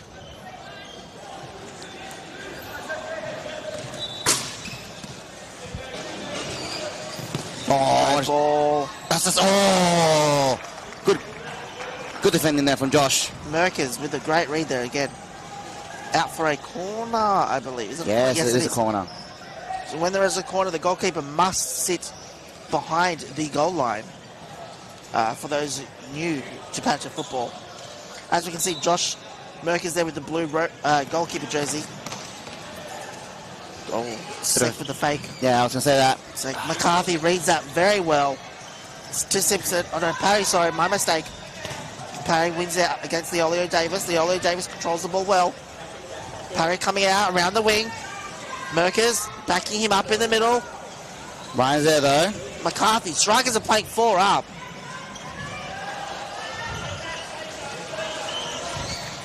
Ryan's don't really want to stop this play. Can he look for the ball? Oh no, Jesse just well stopped done him. by Jesse McCarthy there. Ball currently off right sec. McCarthy. Oh, bit of contact there. Oh, interestingly, sorry, get my tongue tied there. Interestingly, got the contact call on Ryan Sack. Brisbane Strikers now with an opportunity. Yeah, prime moment. They've got to take advantage of this opportunities. Playing 4 up. Simpson is on the far post. As wide as anything. They have to go for it, Benny. They have to go for it. Strikers have got to watch their 2-on-1 here.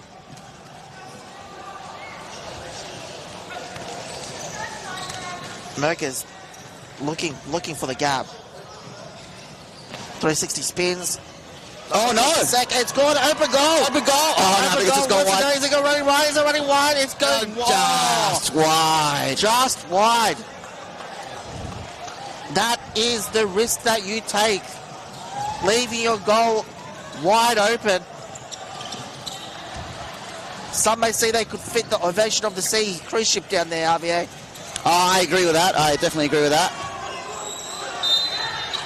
2-1 against Strikers there. The Strikers are seeming to really go for it, but at the same time, their defensive structure is definitely falling apart slightly right now, Javier. They are. It is a bit, but they have to go for it. They're trying to go full attack. There we go, Sector Hustis. Parry with the interception. Nicely played there by Parry. They've only got under 6 minutes to go to Strikers. Well left there. Oh, unfortunately off Parry there. Jets ball. Do you think we're going to see any more substitutions or any changes, Ben? I don't believe so.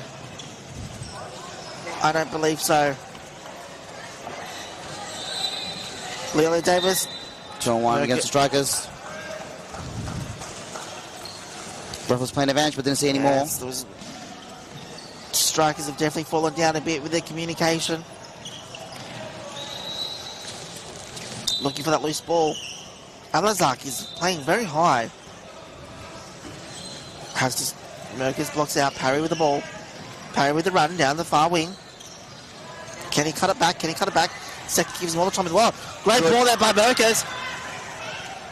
Sorry, great ball by Parry to Merkers, I should say. Other way around, baby. Merkers Other way with the around, ball baby. to Parry. Merkers to Parry. Parry passes it to Simpson. Oh, and Strikers have won a 2-on-1. Chris was a bit too close there, I think. Oh, And just as you asked about substitutions, and you said nothing. We Not had- happening. It's not happening. had a substitution. Simpson, number 4 from Brisbane Strikers, is coming off. And I believe Pretorius. Kevin Pretorius. I believe number 11, if I'm not mistaken, has come on. And you're not mistaken, here's number 11, Ben. Interesting change there by Tim Merkers, coach of Brisbane Strikers. To McCarthy to Parry. Parry shot! Saved by Amasak on the line. Parry now looking for the flick. Just got to be careful. He's already got a yellow card. To Merkers. Merkers with the shot. No. Blocked by Sek very nicely there. Will Dimitri get there? Will Well, Dimitri... Davis, yeah, it's rolling in. It's rolling in. See Ryan there was about to shoot, but realised Jack was coming around. Changed. Well run there by Ryan Sek. Jets ball. Just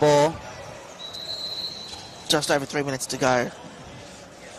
The game's come alive. The game has come alive. This is what I want to see, Ben. Close contests. Action-packed game. Sek looking for Leo Davis. Well played there by Leo Davis. Looking for the simple deflection. This is Jet's wheelhouse here. Just winding the clock down Ryan's gone back. in the attacking corner. Shan's gone front.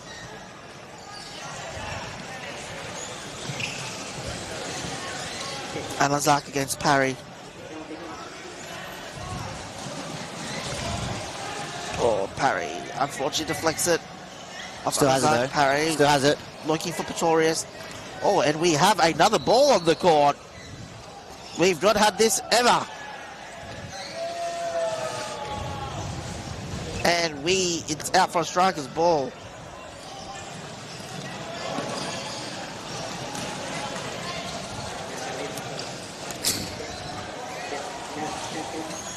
Under 2 minutes. And Lazak to Hustis. Hustis with the ball to Lucas with the save. Dimitri not with a perfect shot. Leo Davis could have put this to bed. Could have been done and dusted by now. Must say, on probably more than one occasion, Javier, this half. Yes, that's the second chance he's had where he should have finished it off.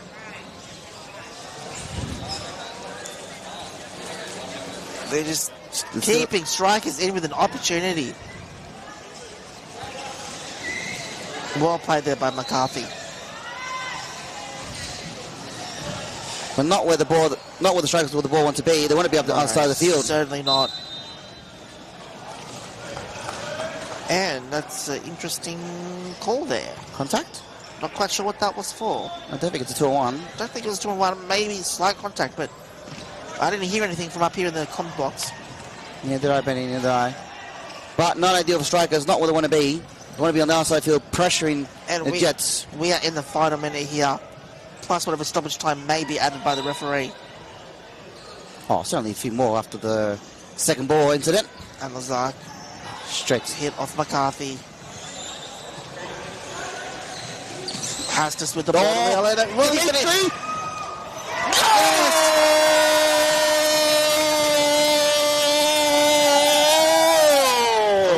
Leo Davis with the winner. Finally puts it away, Ben, after the third attempt in like the second half. Third attempt in the second half to cement the result for Newcastle Jets. And the captain, the veteran, the Powerchair captain, has come home for his team. 2-on-1 there. Play on. Captain stepped up finally. Bit of contact. Yeah, bit of yes, contact. Striker's ball here. Can they get a consolation goal? You'd have to say probably time is too short. for a full comeback here. Strikers didn't just throw everyone up in the box. We got it. Merkins with it. Is that counts? And we have full time. That is full time, Scored yes. full time. Interestingly, as the ball was about to cross the line. Yeah, didn't let the play finish. Anyway, congratulations to the Newcastle Jets, taking this game 2-0 up against the Brisbane Strikers. Newcastle Jets now will move forward to play against the coveted Melbourne City. That looks forward to being an absolute cracker of a match. Javier, thank you for joining me. It's been an absolute pleasure. No, thank you, Ben, for having me here. It's been fun. And a great game. Great. Congratulations to the Newcastle Jets. Control most of the game, let's be honest, and got away with it. Thank you. And please stay tuned as we have all the playoff matches coming up for you shortly. Have a good day. My name is Ben. This has also been Javier. Thank you for a great day, and see you next time.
there's very much a lot of drive to try get the best out of yourself and your teammates. I absolutely found the community here. All these guys are very welcoming. It's just wonderful to be part of a team. We strive for the passion in everything we do. Some would say we're over passionate, and we do cause a bit of drama on the sideline when we get that way. But yeah, it's great.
Welcome back, everyone, to the Australian Powerchair Football Club Championships.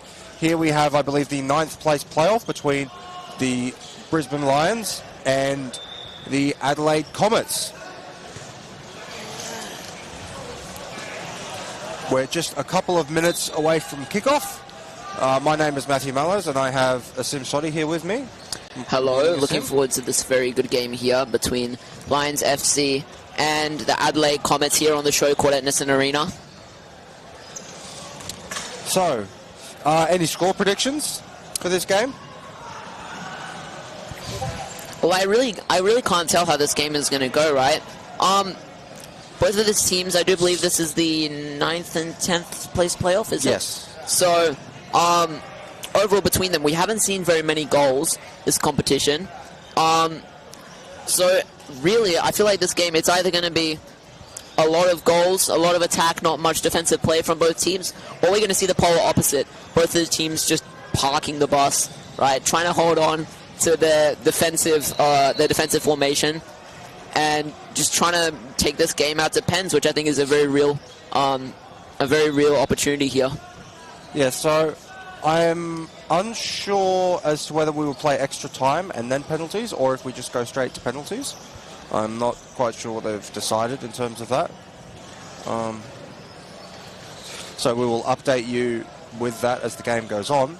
Looks like the captains have done the coin toss.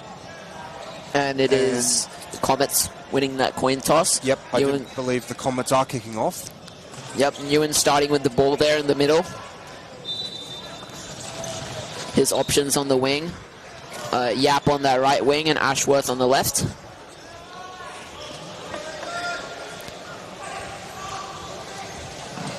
And then we're seeing something very interesting here for the Lions. Not playing with the typical goalkeeper Latcham in goals. It is instead Tom Byrne.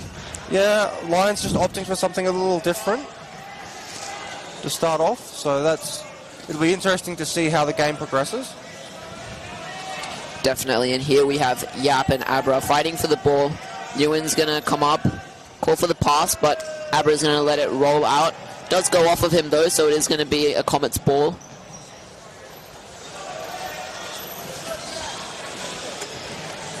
Travis to take.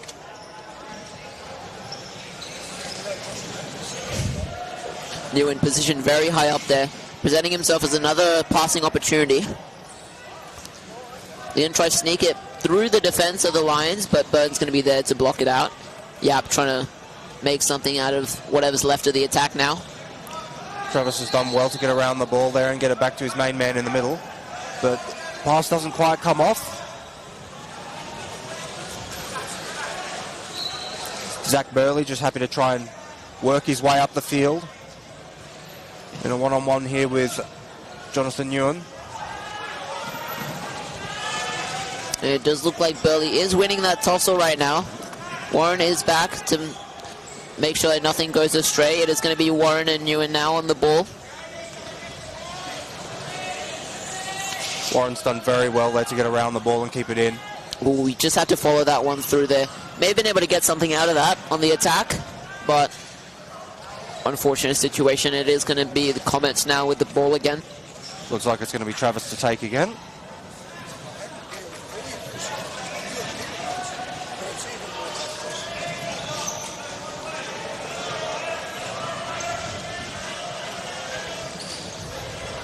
He is going to opt for Newen, who seems to be a bit out of place there. Unfortunately, he's just a bit too high to receive the ball, and is going to go out for the Lions. Warren now trying to see if he can get a pass to either Burley or Abra. He's going to opt for Abra. He's going to pass it back to Warren. An amazing spin hit there. Yeah, that was a very nice cross. He saw Zach Burley open far, just wound up and spun for it. That's going to be a corner now. Josh not happy about the fact that he's given away the corner there. Just mouthing some interesting words to himself. Well, the Lions, they're going to be pretty happy with this. They have a great attacking opportunity from the corner. Burley taking the corner. It's going straight across, trying to reach Abra, but Newen is going to block that one out. That was a very nice read from Newen. He saw it was going far. Didn't have to do too much to block it out. And now Comets looking to counter.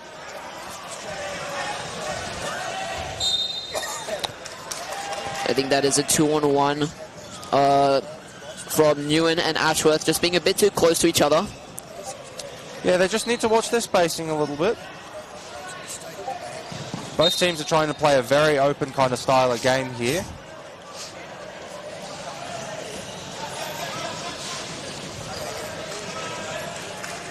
Another Lions ball. You know, I might change what I said at the start of this game. We are seeing a lot of passing, a lot of versatile playing from both teams here. We may actually see quite a few goals. That's the hope. I always hate it when a game goes down to penalties. And the players probably hate it even more. Very nerve-wracking situation that they'll be putting themselves in if they do have to go to penalties in this game. So both teams just trying to score a goal and then stay ahead.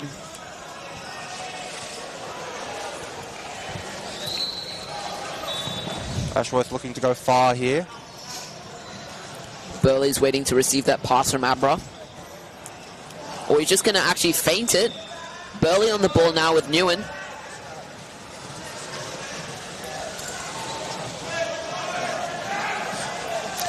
Now it's Ashworth just punching it back in. Good read there from Abra, but unfortunately Tom has put that out for a Comet sideline.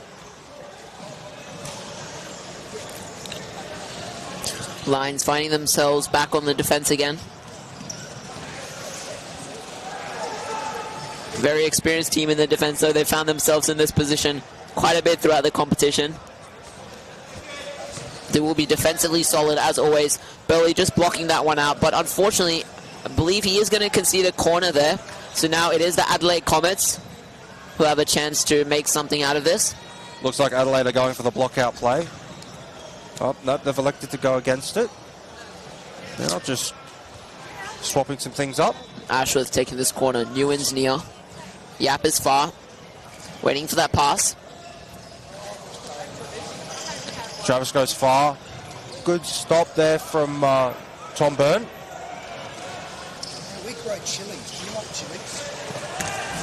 And there's another ball on the field.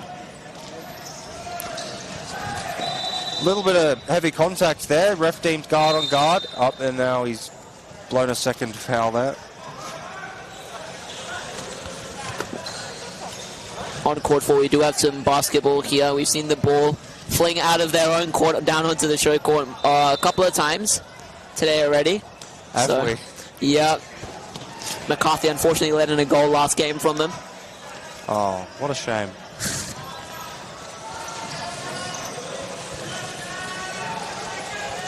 Zach looking to make his way upfield. Yap gets around him. Now it's Byrne and Yap. He's on here with the goalkeeper. Just have to watch that contact in these tussles. But Yap is going to try and flick it out. He's going to give another pass over to Nguyen, who Burley's going to meet.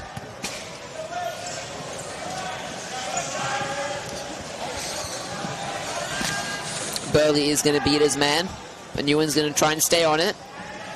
Warren has come up high. Both players need to watch the contact on that back wheel there. They're getting very close. Yep. Referees let it go so far. Burley just taking Nguyen for a walk here. Yeah, really just marching him upfield. Happy to be patient. Try and win his team some decent field position. Warren is there for the pass if he does opt to flick. Abra very high up there. Nicely won there from Nguyen. And he's got to run down the sideline here. Warren engages. Nguyen's still going to try and push it up, but unfortunately just hits the ball a bit too hard, and it's going to be a Lions ball again.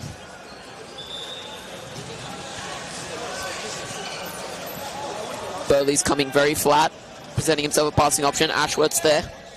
He's going to go up the sideline to Abra. Warren over to Burley. Yap's going to meet that. Ooh, Burley just kind of... I think he's just connected with that a bit wrong. He's gone for the speculator spin kick, but didn't really know where it was going to go. And out for a Comets ball, just near the top of their box for a kick in. Nguyen's there as really the only option. He can pass to Smoothie. Just try to sneak it past Burley. But that is a 2-on-1. Travis just couldn't quite get out of the way of it. The ball went straight back to where it came from. Travis had to engage, and Nguyen was just stuck there, couldn't move. Those situations in defense can always be a bit confusing, but Lions are perfectly happy with where they're at right now. Burley going to give a light pass over to Warren. Back to Burley. A spin hit over to Warren. Just some 1-2s. Nguyen's going to try cut that off. Very nicely done, just punching it out. Giving the Lions another sideline, albeit a bit higher up. Nguyen needed to be really careful there coming out of the box. He left the post behind him wide open.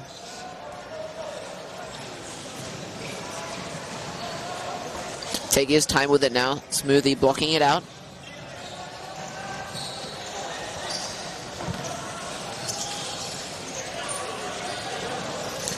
Now Burley got another opportunity here. He's going to try and sneak it in that gap there between Smoothie and Nguyen. Nguyen's just going to run the ball out. Yap needs to be careful here. He's really close to giving a 2-on-1 away there. There's a bit of contact there. Guard on guard. That's all right. Nguyen just going to beat Burley, catching him where he can't see the ball, but it's going to be Lions ball again. Yeah, unlucky there from Nguyen. Just couldn't quite get around the ball. The sideline was open if he was able to get it up there.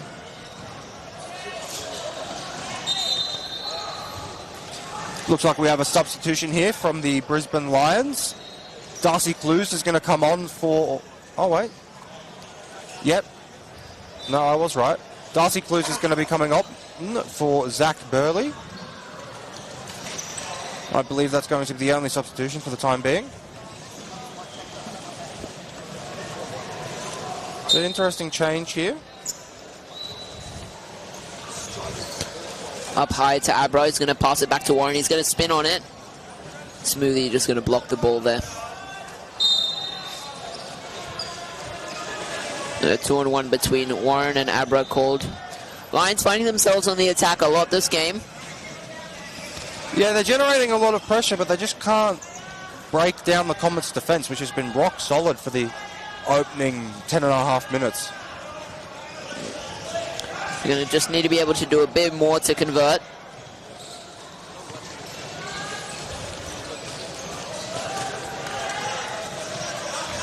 Unlucky from Travis. I think he's just mishit that slightly.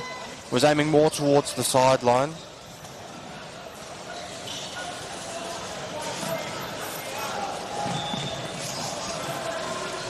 Yap just blocking that ball from Warren. Trying to meet it, but he's found himself in a bit of an awkward position. He's going to recover well. Abra is there for the pass.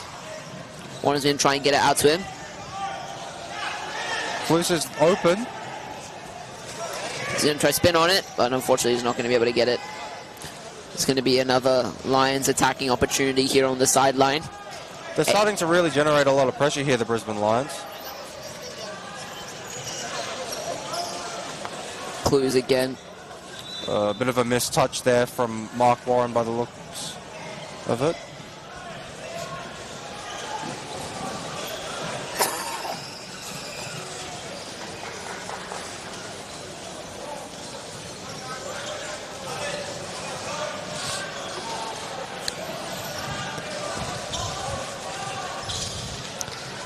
Ashworth just calling over for an option. Yap's going to come and be that option for him. Sitting between Abra and Clues. He's going to pass it up to Nguyen, who's going to pass it back to Yap. Nicely worked bit of play here from the Adelaide Comets. Nguyen just calling for that pass back, but unfortunately Clues is going to be there to stop that play. It's now Warren beating out Yap.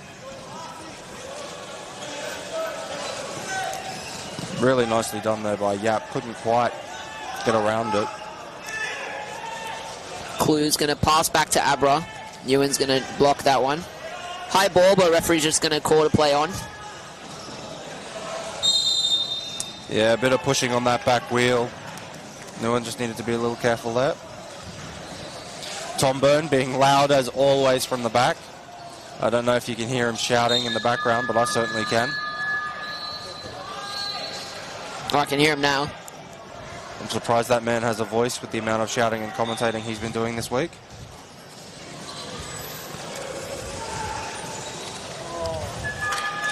That's going to be a corner. I don't know if that was Smoothie's intent there or if that was the best play. When in doubt, hit it out. Fair enough.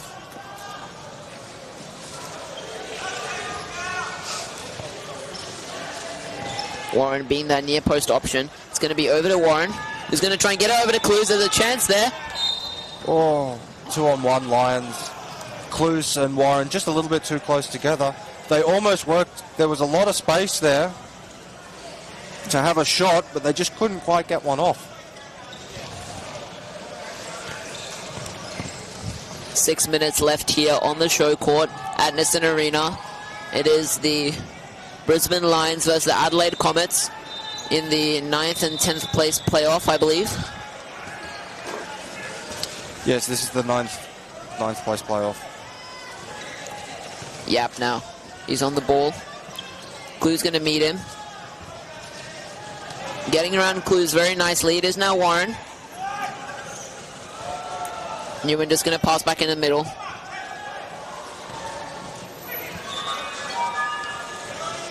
Yap and Warren just in a bit of a battle here, trying to work their way up. Might have been 2-on-1 there. Yep. Referee's going to call it. Nguyen and Yap just crept in a little bit too close together. Be another Lions ball. Just about 5 minutes left in this half. Still no score yet. Lions have definitely come the closer of the two sides. Counters on here for Travis. Byrne just going to punch it out. Oh, that's amazing for them. Warren just need to rotate around a bit better there. Make sure he doesn't fall for that 2-on-1. Yeah, I think the Lions just panicked a little bit there. Didn't really know who was back to defend. Several of them tried to rush back to get in the box, and they're just giving away a bit of a sloppy 2-on-1. Now Ashworth. Another major attacking opportunity for the Comets. They need this. Over to Newen. Warren's just going to punch it out. And now it's Clues. Passing it back to Warren, who's going to get it past his man. Abra. A crossover. And Clues trying to go for a spin hit there. He's going to miss it though. Just not enough power. Yeah, nice shot there from Clues. It looks like we're going to be making another substitution here. Is that Abra and Clues coming off? Yeah, Abra and Clues coming off. Tom Latcham and Zach Burley coming on. Be interesting to see how Tom goes. I don't think he's been out of goals at all this tournament. Warren, he's finding a pass over to Latcham, but he's not going to be able to get it through the Comets defense. Yap meeting Burley. And it's going to go out off of Burley for another Comets ball. Now in the Lions' defensive half.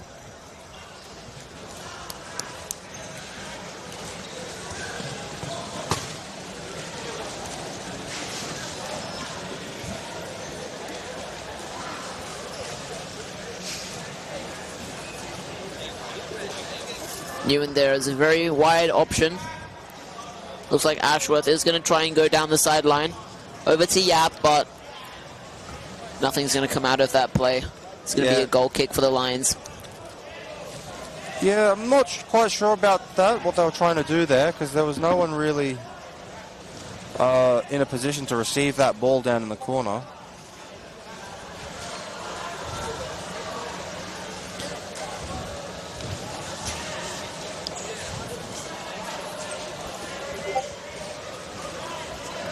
Byrne has Warren in the middle. Latcham flat on the left wing. He's going to try to go for Latcham. It's a good read there from Yap. He's happy to let it go out off the Lions. Smart play there from Yap.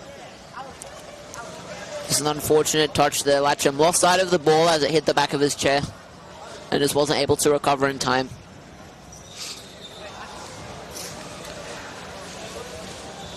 Now we're seeing the Comets on the attack again.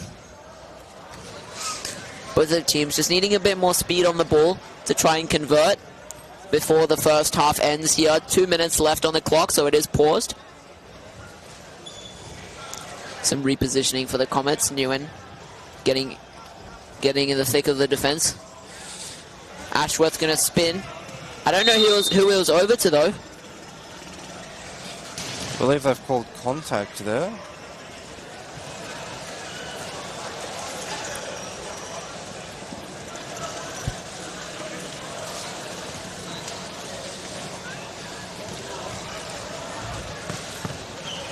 We're down to the final 2 minutes of the half. Both teams will probably just be looking to close it out, make sure they don't concede any goals. Latcham now, he's got an opportunity. He's not going to be able to get to the ball, though, unfortunately.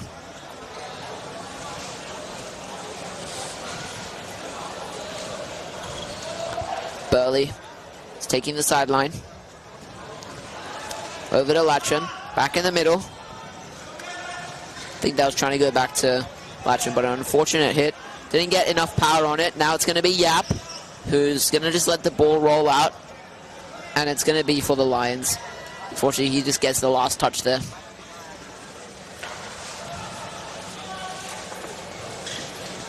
This is probably going to be the last attacking play of the half, I believe. So Warren's going to try and make something out of this. Latcham very high up on that right wing for them. Burley in the middle. And the Comets going to be trying to shut this attack down. Burley tries to spin on it to get it to Latcham, but nothing's going to come out of that play. Very unfortunate for them. Newen just happy to let that go out for a Comets ball. I imagine this will be close to the last kick of the half.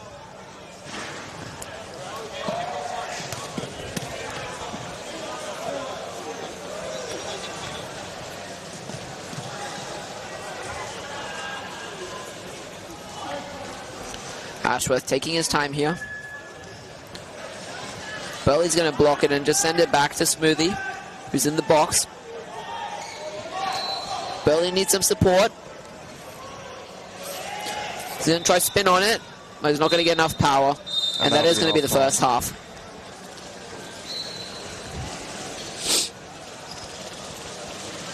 Very end-to-end half. Score still 0-0. Asim, what do you think both teams need to do to kind of, well, get their way in the second half? Well, I definitely think both of the teams, they've had their attacking opportunities. Lions a bit more than the Comets. But both of them, there's been this one common weakness, I feel like, and it's really been the speed that they've been getting on the ball. Need to be able to hit the ball harder, get some more speed on the ball so that they're able to actually convert into the goals. Otherwise, I think most of the attack and positioning has been great from all the teams. We've seen some good passing plays, which is definitely a step up. I'm suspecting that with the talk from the coaches, we're going to see a bit more speed on the ball, hopefully, and we're possibly going to see at least 1 or 2 goals in the second half. I hope so. I'd hate this game for this game to have to be decided on penalties. Yep. Players would hate it more. All right. Well, that's it from us for now. There's very much a lot of drive to try get the best out of yourself and your teammates. I absolutely found the community here. All these guys are very welcoming. It's just wonderful to be part of a team. We strive for the passion in everything we do. Some would say we're over passionate, and we do cause a bit of drama on the sideline when we get that way. But yeah, it's great.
Welcome back, everyone, to Nissan Arena for the Australian Powerchair Football Club Championships.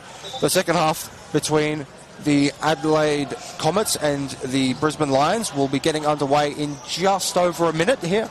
Asim, it's 0-0 still. Yep. Do you see any goals coming in the second half, and who do you see them coming from? Well, I think both the teams, they've had their attacking opportunities. Lions FC a bit more so, as I previously said. Both the teams, though, they are lacking that speed on the hits. So they're going to need more speed. They're going to need to just have some more technique on the ball. But I think this game is still anyone's game, right? Both teams have had their opportunities to attack and defend. Absolutely. I'm also hoping that this doesn't go to penalties. So I've commentated my fair share of penalty shootouts. I can attest that they are not fun to do. So let's hope so. Are they just boring, or? They're either very short or very, very long. Fair enough. And with the current penalty rule, I think it's going to be very, very long. Yeah. For those of you guys who don't know, apparently the new penalty rule is that the goalkeeper cannot move until the ball is hit, which I think, Matt, you and I both as very defensive players think that it's a very interesting rule. It is.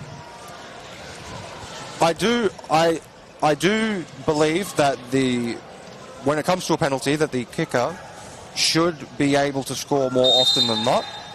So they are trying out new things to try and make it more in the favour of the kicker, which I can appreciate. But this rule just makes it pretty much impossible for goalkeepers to defend. Close to it. Yeah.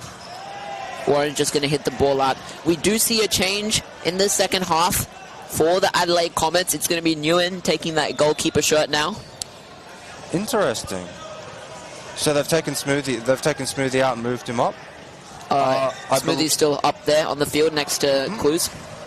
And I believe Lions are playing with more or less the same formation. Tom Byrne in goals. Mark Warren in the middle with Burley and Clues up front. Speaking of which, Burley and Yap on the ball. Smoothie's there as a passing option for Yap. But Yap's just going to stay in this tussle. Doesn't want to do anything fancy. Warren coming pretty flat. Well, Yap's got to be careful. There was a little bit of back wheel contact there. Not a whole lot in it. Yap making really good ground up the sideline here. Warren just trying to wrap around the ball. Essentially get the last touch off of Yap for a sideline, but both players are going to keep the ball in on the pitch. Oh, Yap's done very well there. That's going to go out for a sideline ball. That's beautiful. That's a very awkward sideline for the Lions. Warren going to take that.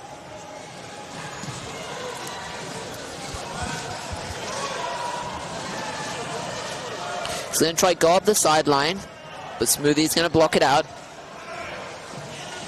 It's a goal kick now.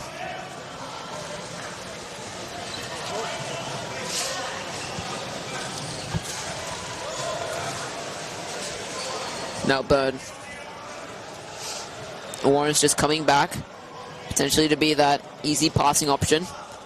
It's a light tap from Byrne over to Burley. He's going to try to get it to Warren, but it's a very unfortunate missed pass there. The Adelaide Comets, they're going to try and capitalize off of this attacking opportunity here. Very high sideline for them.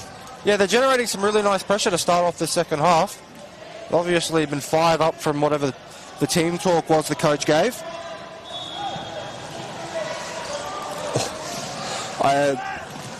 Pass back to Travis has mishit that quite heavily.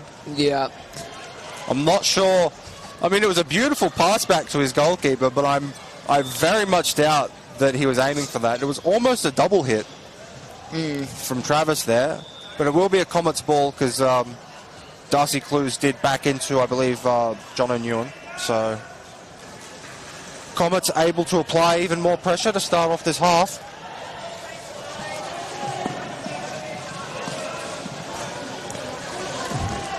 I don't know what the intent was there. Another wild spin there from Travis. I think he just needs to take a breath, slow down. He's going for power, which is what we wanted. We wanted a bit more power on the ball, but not at the expense of I've got no idea where it's going to go. So I think he just needs to tone it back a little bit. Yeah, maybe just reconsider. Warren going to go for a spin hit off of Yap. Ashworth going to take it up. Now it's Byrne. Yeah. Smoothie has to watch out there.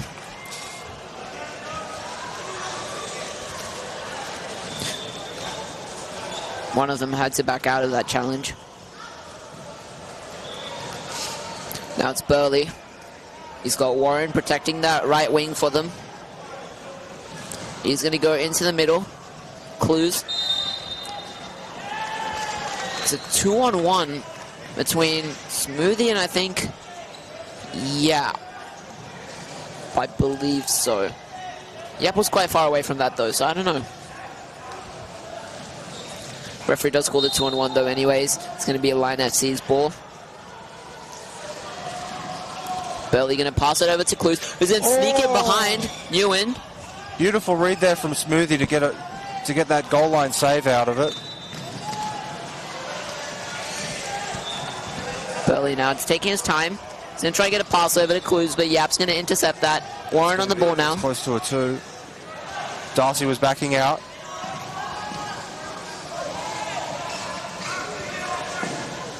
Yap needs to be careful. It was very close to a 3 in the box. That might have actually been a 3 in the box. I don't know. And he's called a 2-on-1 there against Lions. I almost thought he was playing advantage there because it looked very close from up here, but obviously the referee was right there, so he's obviously got the better vision of the play. Got the much better vision. Nguyen going to try and get it up to Yap. Smoothie needs to back out there. Here, and he hasn't managed to. A bit too slow, unfortunately. Yeah, Smoothie needs to back out really quickly when Yap starts moving with that ball, because Yap's probably the fastest player for the Comets. And once he starts moving with that ball, you got to get out of his way, because he's going to try and get as far down the field as possible. Burley over to Warren. Yap's going to try to cut off that triangle. Burley trying to get another pass over. Is this going to be blocked by Yap? Warren now. He's got a hit. Over to Clues. Oh, Clues puts it wide. Nice little bit of passing there from the Lions. That's definitely what they need to continue doing to try and get a goal out of this second half. 14 minutes left on the Showcourt at Nissan Arena. Still 0-0.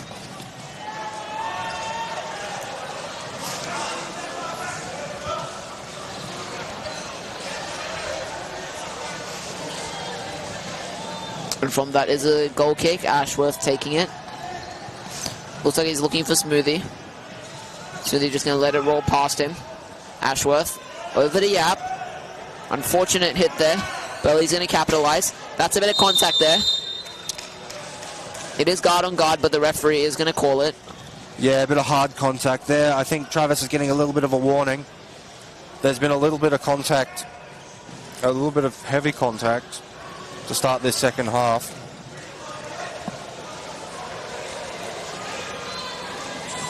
The ref now just having a bit of a chat with Burley.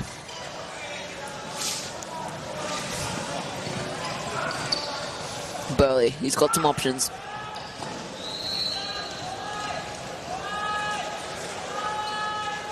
Burns screaming for wide. I think he wants someone wide. He's really loud, isn't he? You can hear him from all the way up here. Yep. His voice must be absolutely shot to pieces with all that yelling he's been doing this game. Burley's just going to hit that ball out. It is going to be for the Comets. Just over 12 and a half to go in this second half. Still no goals yet. 0-0 between the Comets and the Lions. Hopefully we'll see a goal here soon. Ashworth, he's spinning on it again. That's just the Clues. I think he needs to start reconsidering these. Someone needs to get in the box for Adelaide here. There is no one here, but it's a 2-on-1.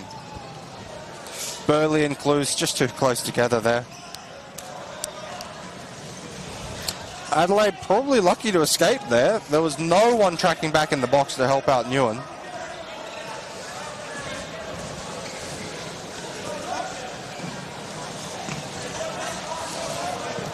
Now Nguyen, I think he's calling for Yap to come a bit closer.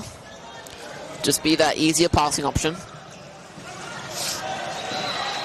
Now it's going to be Smoothie. I don't think he gets a touch on that, so he's just going to roll past him. And it is another Lions FC ball.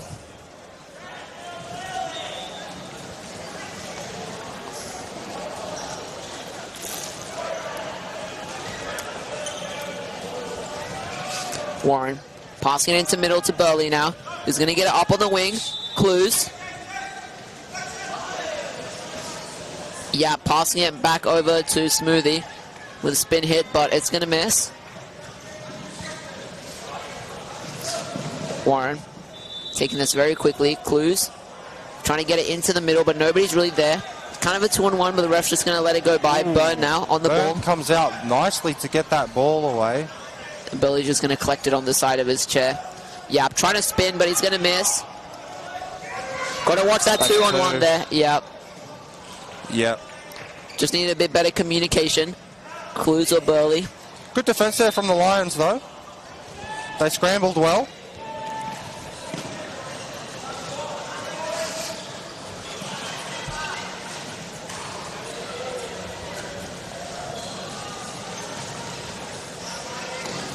Newing going to make the pass over to Smoothie, who's again just going to hit it up the field.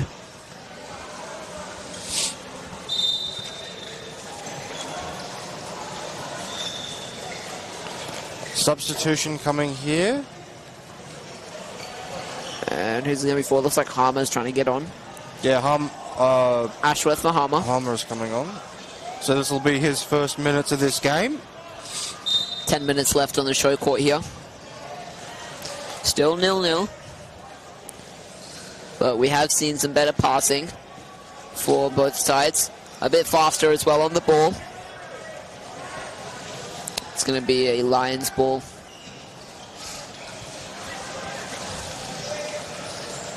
Warren's going to pass into the middle now. Over Very to close Clues. to a 2 there, but there was no 1. Yeah. The ref plays on. Warren Good read passing there. it over to Clues. Just going to try and collect it on the side of his chair. He's not going to be able to make anything out of it. Now that Newen's out of the box, he's going to have to watch out for the 2. Referee's There going to it call is. the 2. And it's going to be now a free kick for the Lions. Having to be really careful there, the Comets. When your goalkeeper is out of the box, the 2-on-1 rule can still apply to them.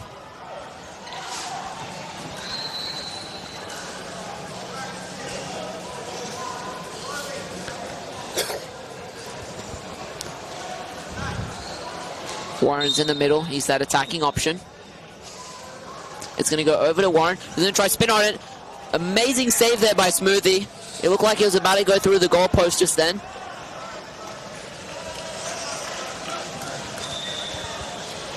I have to respect that defensive play there. Almost had the Lions 1-0 up. 8.5 minutes left. Both teams, they're going to try and score a goal here.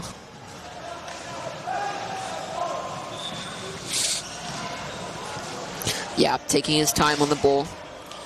Looks like he's going to try and spin on it. Needs to be careful not to put it out. Good read there from Tom. Happy to stick it straight back out. Let Comets have another go at it.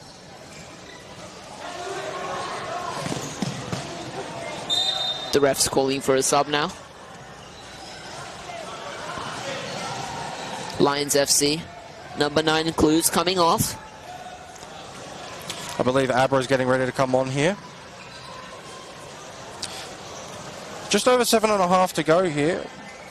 If we do end up going to penalties, it'll be interesting to see what kind of changes they make as to who they elect to put in goals, who they elect to take the shots. I imagine there'll be some late substitutions here with about 2 to go. Burley just going to happily block that hit from Yap. Abra's going to run the ball up now. Newen's there to meet it.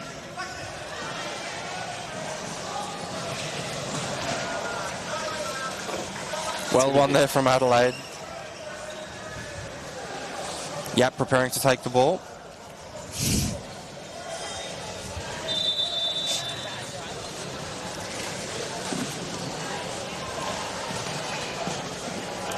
Newen and Byrne giving their usual call-outs. Both of them might want to invest in a mic and speaker set.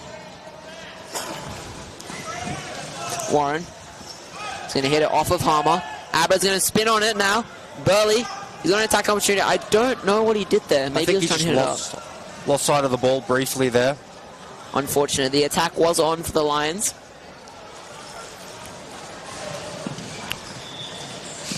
Yeah. Another sideline. He's going to try spin on it again. Gets it over to Smoothie, but Burley's going to punch it out. Abra's going to try go for the shot now, but he's going to just be handed over to Newen, who's going to run it out of the box. Lions need someone to meet him. It's going to be Warren, who's just going to let the ball roll off of the side of his chair. It's going to be a very offensive sideline for the Comets.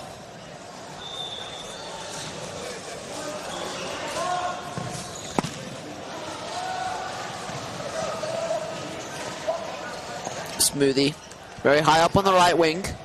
He's definitely an option there. Oh.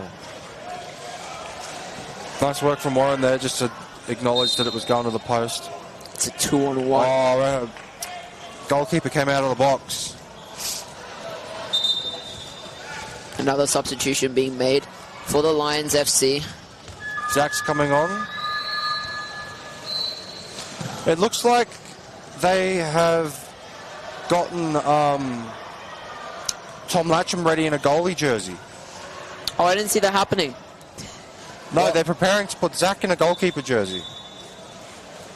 Zach Burley is getting ready to go in goals. Looks like they are preparing for a shootout. That's a very great free kick here for Yap. With the... Ooh. That's great there from Tom Byrne. Just recognizing that that's just going to roll right in the middle. I don't know if Yap realized that it was indirect. Either way. Great defense there. It's a 2-on-1 between Smoothie and Harmer.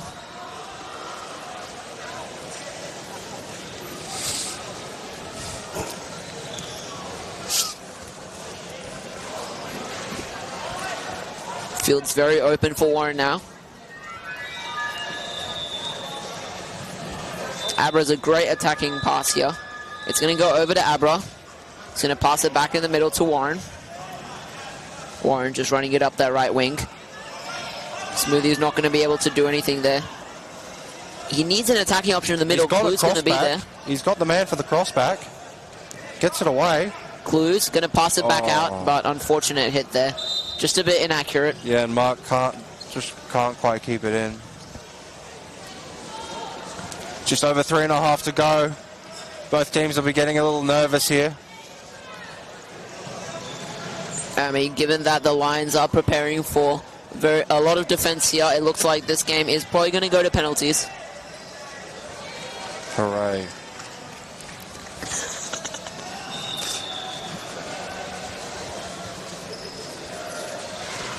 Warren.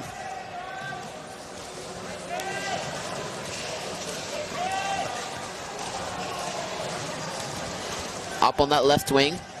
Abra trying to sneak it through the defense. Good read there from Yap to cut out the cross, though. It's Newen now on the ball. Newen happy to just... That's a 2-on-1 there. Clues had to be a bit careful on that rotation. Substitutions being made here. Tom Byrne's coming off. Looks like they're going to put Tom Byrne in a regular jersey and put him back on for the kicks. Meanwhile, Zach Burley's come on. He's going straight back into the goals. Just over 2.5 left. It'll be interesting to see if the Comets make a substitution to bring Travis back on. We've seen that he's probably got the most powerful spin kick on the field with some of the ones he was doing earlier in the half. Just going to have to get into the goal, though, with the penalties. Well, yes. Hopefully his aim has improved slightly.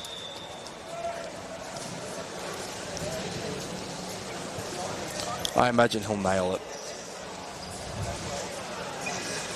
Abra getting just that touch over the Clues. Going to try hit it back over to Abra. Yap's going to intercept. Good advantage played from the referee there. Just let Yap run it down the field. Yap manages to get around it. Very nice from Yap to keep it in. And now he's in a tussle with Warren. Doesn't quite manage to bang it off of... Less than 2 minutes left here. 0-0 in the Showcourt at Nissan Arena. Lions FC versus Adelaide Comets. And I'm predicting here... Okay, Harmer is going to come off. And it's going to be Ashworth coming on. I'm predicting in our 2025 Australian Powerchair Football Club Championships, this is going to be our first penalty shootout. It will be.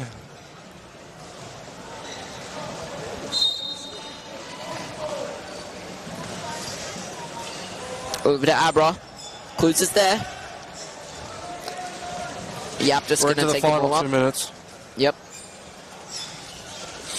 And it's just going to go out from Clues. It's going to be a Comets ball. Another substitution. Yep. Darcy Clues going off. Tom Byrne coming on. Both the teams just preparing themselves for the penalty shootout. Yep.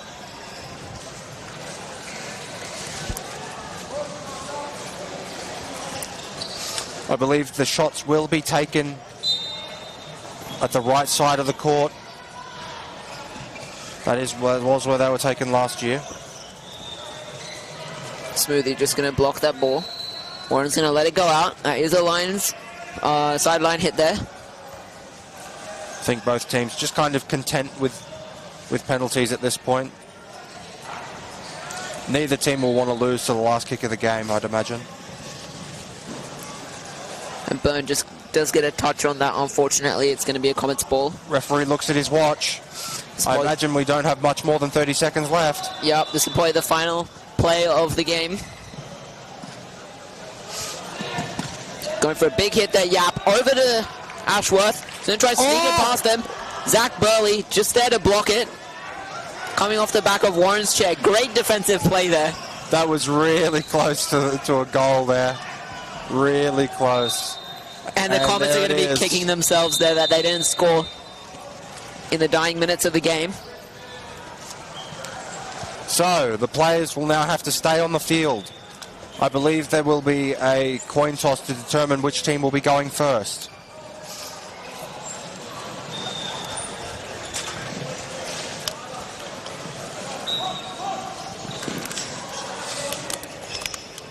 So it looks like the kickers for Adelaide are going to be Brendan Smoothie,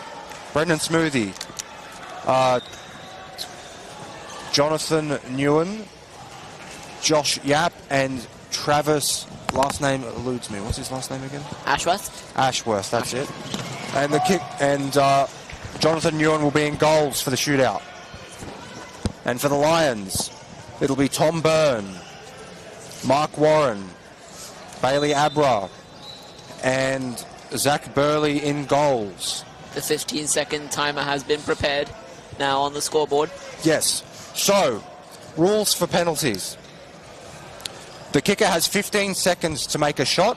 If the 15 seconds expire and the kicker has not successfully completed a shot, it will count as an automatic miss. The goalkeeper must stay behind the line at all times and be stationary until the ball is hit. The kicker can dummy as much as he likes, as long as he kicks the ball within that 15-second time limit I mentioned earlier. Yep. And of course, that new rule, the goalkeeper cannot move when they're... Yes. Until the ball is hit. So just for that rule, I have a question. Is it that goalkeeper has to be in the center of the box and they can't move? So the goalkeeper can line up anywhere behind the line in the goals, but he just cannot move until the kicker has connected with the ball. And if he jumps and saves it, it will be a retake. If he jumps and it goes in anyway, it will be considered a goal. Obviously, you're not going to retake a successful penalty. Yeah. This is going to be very interesting to watch then.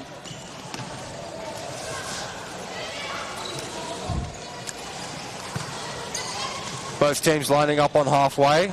Goalkeepers going towards the box. Looks like the Adelaide Comets will be starting us off. Josh Yap stepping up to take the first penalty. Zach Burley in goals, ready to try and defend. Linesman getting into position to make sure he can see whether the ball crosses the line or not. Because remember, the entirety of the ball must cross the line for it to be considered a goal. Josh Yap looking to go left by the looks of things. Hopefully Burley has read that. Very nice start from the Adelaide Comets. It's going to be the Lions now taking a hit. Warren. Zach Burley just being told to go to the area where the penalty takers have to sit, off to the side. Mark Warren stepping up to take the first penalty for the Brisbane Lions. He's going to go left again, but he's going to miss it. That could be massive for the Comets here. He's put it wide. He's tried to be a bit fancy and he's not quite connected with it properly. The Comets are definitely going to appreciate that, though. That does put them ahead. Travis Ashworth stepping up to take the second penalty for the Comets. The pressure is now on Burley. He's going to try and save it. Oh, very unfortunate there. Burley read it well. If he spun on it, maybe he would have been able to block it, but... He read it well, couldn't quite get there. Tom Byrne coming up to take the shot now. Comets lead this 2-0 so far. So the Lions are playing catch-up. Oh, it's going to be a retake. That is unfortunate. They've called that Newen has crossed the line, has crossed the line before the ball was hit, which is a big no-no. Lions will be very happy they get a retake there. Oh, and he's missed again. Oh my. And the Comets, they're going to be celebrating this today. An amazing penalty shootout for them so far. Yes, if the Comets score this, they will win the game. So Zach Burley needs to make a save here.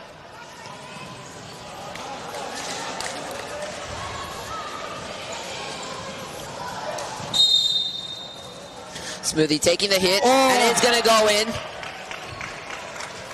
Referee looking to make sure, and that's game. Nicely done by the Comets there. The Adelaide Comets have won in a penalty shootout 3-0 against the Brisbane Lions. That means Brisbane Lions, unfortunately, will finish 10th in this competition, with the Adelaide Comets finishing in 9th. Thank the Lord it was a quick shootout. Right, well, I believe the next game is at... Let me double check. We will be back here at 2 p.m. for the 7th place playoff. I don't know who that is between. Yeah, is Wanderers and someone? Yes, between Wanderers and Auckland. That'll be a very interesting game to watch. Until then, we will see you. Well, we'll see you when we...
there's very much a lot of drive to try get the best out of yourself and your teammates. I absolutely found the community here. All these guys are very welcoming. It's just wonderful to be part of a team. We strive for the passion in everything we do. Some would say we're over passionate, and we do cause a bit of drama on the sideline when we get that way. But yeah, it's great.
Well, good afternoon, viewers. Welcome back to Nissan Arena. We've got 4 more games of football to bring you this afternoon before the end of this 2025 National Club Championships powered by the Vans Group, hosted by QPFA. This one will be the 7th versus 8th place playoff. Auckland FC taking on Western Sydney Wanderers. My name is Tom Byrne, John Nguyen with me in the box. Good afternoon, Jono. Thanks for having me, Tom. Looking forward to this matchup. It's a really exciting matchup. Obviously, these two teams down the lower half of the table, but both have produced some exciting football this week. Absolutely. And I can't wait to see another exciting 40 minutes from them. Hubert Polini has the ball in the attacking half early on. Ben Pete attacking the rear wheel of that chair for the roll away. Nearly out for a throw-in. McCall will keep it in, however. Now Pelini putting that ball wide. Good challenge by Pelini. Fantastic challenge by him, and now he's going to keep the ball on his outside. Now flicking away. Scar. Pelini watching. It's going to be a little bit too between the players and out for a throw in. For those of you who are just joining us who didn't see the last match before the lunch break, Lions FC went down to Adelaide Comets in a penalty shootout. Jono and you both had a prime position for that game, seeing as though we were both in that game. It was quite nerve-wracking, to be honest with you. Always heart and mouth stuff when it comes to penalty shootouts, but yeah, thankfully from my side, we got the first win for the week. Yeah, well, you guys converted 3 penalties, we missed 2, and that was all we needed to see. Steve Webb now lining up. Options at both posts, so they've been a little bit boxed out. There's a bit of a gap in between the defenders, but well blocked by Pelini. Fantastically well blocked, and I think that was probably intentional. Pelini's a very good mover in the box, and so he's able to cover a fair range of territory that other players just might not be able to. Of course, for all the players who haven't had the opportunity to yet, don't forget to vote in the player voting. I believe that voting is still open. That'll be announced at the end of the grand final. Perhaps some of your candidates for that award might be playing in this match. Auckland now still with the ball, just behind the halfway line. And we've seen this is a formation that Auckland have liked, having more of a man upfield and being in the line rather than a triangle. They'll head back to the triangle eventually. They have really improved throughout the week. They obviously were quite inexperienced in their first game against Melbourne City, but they've really improved and had a few impressive wins as well. That they have. I believe it was 9 points in the end for Auckland and 6 for the Wanderers. As a 2-on-1 violation, we'll hit the ball back to the Wanderers. But no, these two teams, they've played some good football. I think they should be both very impressed with themselves. But obviously they've got one more match to finish off and hopefully finish one position higher. And hopefully we'll see some goals as well. Yeah, the last game, obviously we didn't get any goals until the shootout. Yeah, it was a bit of a drought. Yeah, not plenty of attempts at a goal, but nothing really too much of a threat here. Star, Pete upfield, now Pelini.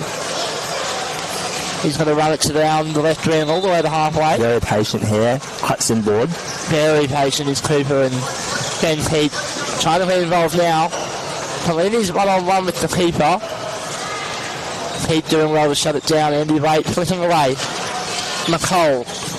Oh, good ball upfield, but Ben Pete shuts it down. The ball needs to roll here, it's not quite. Now it is. So we wait for the referee to call it, and Ben Pete does it 360, but knocks it on. And it will be an Auckland FC throw-in. But thanks, of course, to our major partner, Devenge Group, for making this tournament possible, and what a wonderful tournament it's been this week, Jono. It really has. It's been great atmosphere, great energies from all the teams. Always a pleasure to be a part of Hod Championship football. That it is, and that's a 2-on-1 violation, but it probably never worried about that dangerous spin as well for Emmett Scar. Steve Webb has done it quite wide, wanting to probably threat home to Jackson Taylor. No, the ball goes direct and Scar shuts it down. Heat spins, that's a great spin. Power right there. Great spin by him, and Harvey will put that ball out, the goalkeeper. Pelini now, top of the box. Running with Jackson Taylor. Now at Ben Pete. And Ben Pete, that'll be a dangerous spin. Call against him, and that'll probably be the warning. But you don't really rather be feeling in foul trouble just 5 minutes in. And free kick right there. And referee Cooper with a rush of blood. Yeah, just Cooper going very, very early, and referee feeling a bit frightened by his feet. Ball upfield. Good pass. Great pass. McCall, good touch. Scar runs in. Now Pete running out of the box. He can dribble off the front of his chair. Pelini for him. Pete shutting down. Good work by him in the middle. There's triple tussle and now Pelini looking to the left wing. No real options behind. Steve Rodent is at the top of the box, ready for any pass to get hot back. Jackson Taylor ready in case this is a mishit. But Pelini wins a corner for his team. This is a good opportunity for Auckland. Just taking some time to set this up. Ben Pete. Andy White is sitting up, even though it's a corner ball. He should be behind the goal line here. Yeah, he should, and I'm sure the referee will be calling this out. This is not the correct setup. Not at all. But the referee's going to let him go, and you've got to play the whistle. Pelini swings. That's off of Waite's chair and away, and now they can set that up like a throw-in. Both teams weren't alert to that field position not being correct. I mean, look, if the referee allows you to do it, then there's no real need to worry about it. It's all on the offensive team. Yeah, if the offensive team calls and says, hey, that's not the right formation, then the referee then the other team needs to do something. Scar lets that ball roll past him, but then Andy Waite out of the box. Very attacking play here for Andy Waite. He's got to try and keep it past Pelini. Can't quite do so. Upfield now is Pelini, and needs to be careful on that back wheel. Yeah, there's been a point of emphasis that back wheel contact throughout the competition. 2-on-1. Yeah, 2-on-1 Auckland FC. And they just need that ball to stay upfield. You get the feeling that they've got enough attacking prowess to finish if they can get some sustained possession. Absolutely. They just haven't been able to do so yet. Take the opportunity to thank our minor partners, Showcourt hand-in-hand support services. Thank you so much for helping make this tournament possible. As Rev is in space and Pelini shuts him down. But yes, every sponsor that we have is excellent, and I'm sure when the next tournament rolls around there'll be heaps of calls going out for sponsors, and if you are a company looking to get some very worthwhile exposure, please do reach out. We're very much happy to listen and talk through what's sort of packages we have and what will be best for your company. Absolutely. Powerchair football is a wonderful community to be involved in. That it is, and you can really, meet some incredible people who you can, leverage some of their contacts as well. We've got some people who do some fantastic things in our community, and just get involved. Harvey picked off by Jackson Taylor. We saw a goal like that in one of the semi-finals earlier today.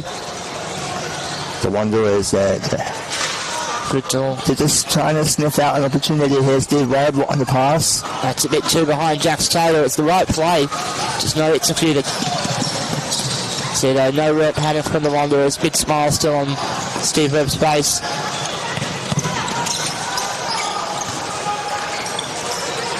Eight and a half gone in the first half. Pelini upfield. Scar lets it run. Pete. McCall's going to be the only one near it, but he's just going to watch it roll away. Smart play. Very smart play. Very smart play. McCall. Pelini, 360 spin. Great. Scar shoots. Good save by Andy Waite. Great save, Andy Waite. Now Lamb upfield. Taylor has to throw his back. Turns around, stays in field. And there'll be no 2-on-1 as Taylor is on the opposing side, so not involved in the play. Pelini, battling Webb. Top of the box. And this Auckland FC structure, they've just allowed Pelini, even though he's not the designated keeper. Top of the box is all his. As that's a 2-on-1 violation by the Wanderers. Options on both teams' benches. Vermeulen for Auckland, Reyes for the Wanderers as that ball rolls through, and away for a goal kick for Western Sydney. Still heaps of action here at Nissan Arena. Plenty of futsal matches happening. I believe there's a carnival of some sorts on the upstairs courts. So some pickleball happening as well on court 1. Been netball training, including 5-edge training earlier today. I've been seeing a few of the futsal players in the stands watching our great game. So, yes, no, when there's other events on in this arena, you often get a good crowd coming in. So that ball was a very hard hit by Webb, but it went out of play. Pelini, McCall, and we're going to take a re-hit because Jack Taylor was inside 5 metres.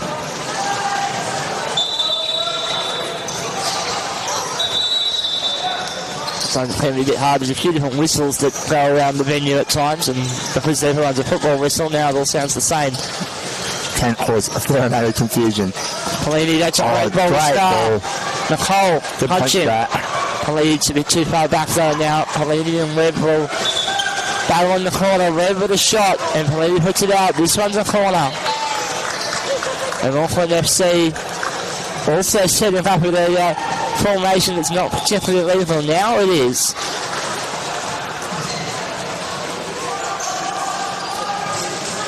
Webb though. Expect Ben Keat to direct the shot. And it's going to be wide. Pelini has to trap it. Now upfield he goes. And up out of the red zone for Auckland FC. It's been a wonderful addition to have the branding of Auckland FC this year. It was a very, very late addition. There was originally they had set their team sheet as North Auckland Powerchair, but then Auckland FC got on board, and we very much welcome that from the A-League team. Let's hope that partnership blossoms for years to come. Exactly. Nicole takes a touch off the front of his guard in the heat. These two will continue their tussle. A bit of a pressure on the ball that they're playing on. Pete loses sight of it. Nicole upfield. Webb tries to slam it through the chair. That doesn't usually work. This guy uses brute strength here. And certainly Steve Webb has plenty of brute strength and just protecting the ball a little bit. Just walking the dog with the ball, really. And now Pelini steals. And beats out Keat. Nicole punch him. Webb and Pelini battling. Webb will hit the first touch. Pelini trying to flip it away. Keat gets around the ball now. But he's not going to be able to keep that in play. And so the Auckland FC team get another throw in. 7.5 to go in this first half. Score still level in the 7th place playoff. And now the ball pinning around a little bit. Jax Taylor on it. Battling Pelini. Jax, brute force. Doing well there. Yeah, it works out the end. Now he can't with the rear wheel of Pelini. And I think that will be an Auckland ball. Indeed it is. Now, of course, if this game does remain level, no extra time in the playoff games, just straight to a shootout. Keat upfield. Nicole punching for Star. Upfield. Keat lines up. It's a miss hit, but it works out. Pelini. Nicole. Star. Good passing here. Nicole. Pelini. Nicole. Pelini again. Webb needs to come back to defend here. Ben is thankfully he huts off that passing. Well, I think there was a little bit too much back passing by Auckland. They went dead in upfield. The passing game was beautiful. Just wasn't leaving them territory. Webb puts it wide. Lots of voice now from the Auckland FC bench. Webb all the way to the rim. Off the rear, Pelini. Harvey with a good stop. Webb flicking wide. Needs to talk. There's Keat. Taylor. Doesn't quite get the ball away. Probably should have tried a 360. Pelini, upfield. Needs a flick. Gets past Keat. Nicole, great ball. Scar's there, and that's a back pass that's not worked out. Dangerous now. Gets to Webb. Great ball. Pass to Keat. Keat shoots. It's wide, but we're going to have a 2-on-1 violation. And it's in favour of Auckland FC. Just a foul committed in between Keat and Taylor, unfortunately. Very much a back and forth contest so far. Yeah, end-to-end stuff with kind of box-to-box stuff. That's probably what I'd call it more. Absolutely. Scar. That's a back pass that's not the greatest of balls. Now Webb running with the box. Good tussle by Harvey. Webb, back pass. Taylor. Keat, miss hit. Scar with a good back pass. Pelini upfield. It's going to roll away for a throw in, however. Potentially just the fatigue of this week starting to set in, and Western Sydney Wanderers are the first team to reach for the bench just as I talk about fatigue. Ben Keat coming off. Jonathan Reyes. Valenta.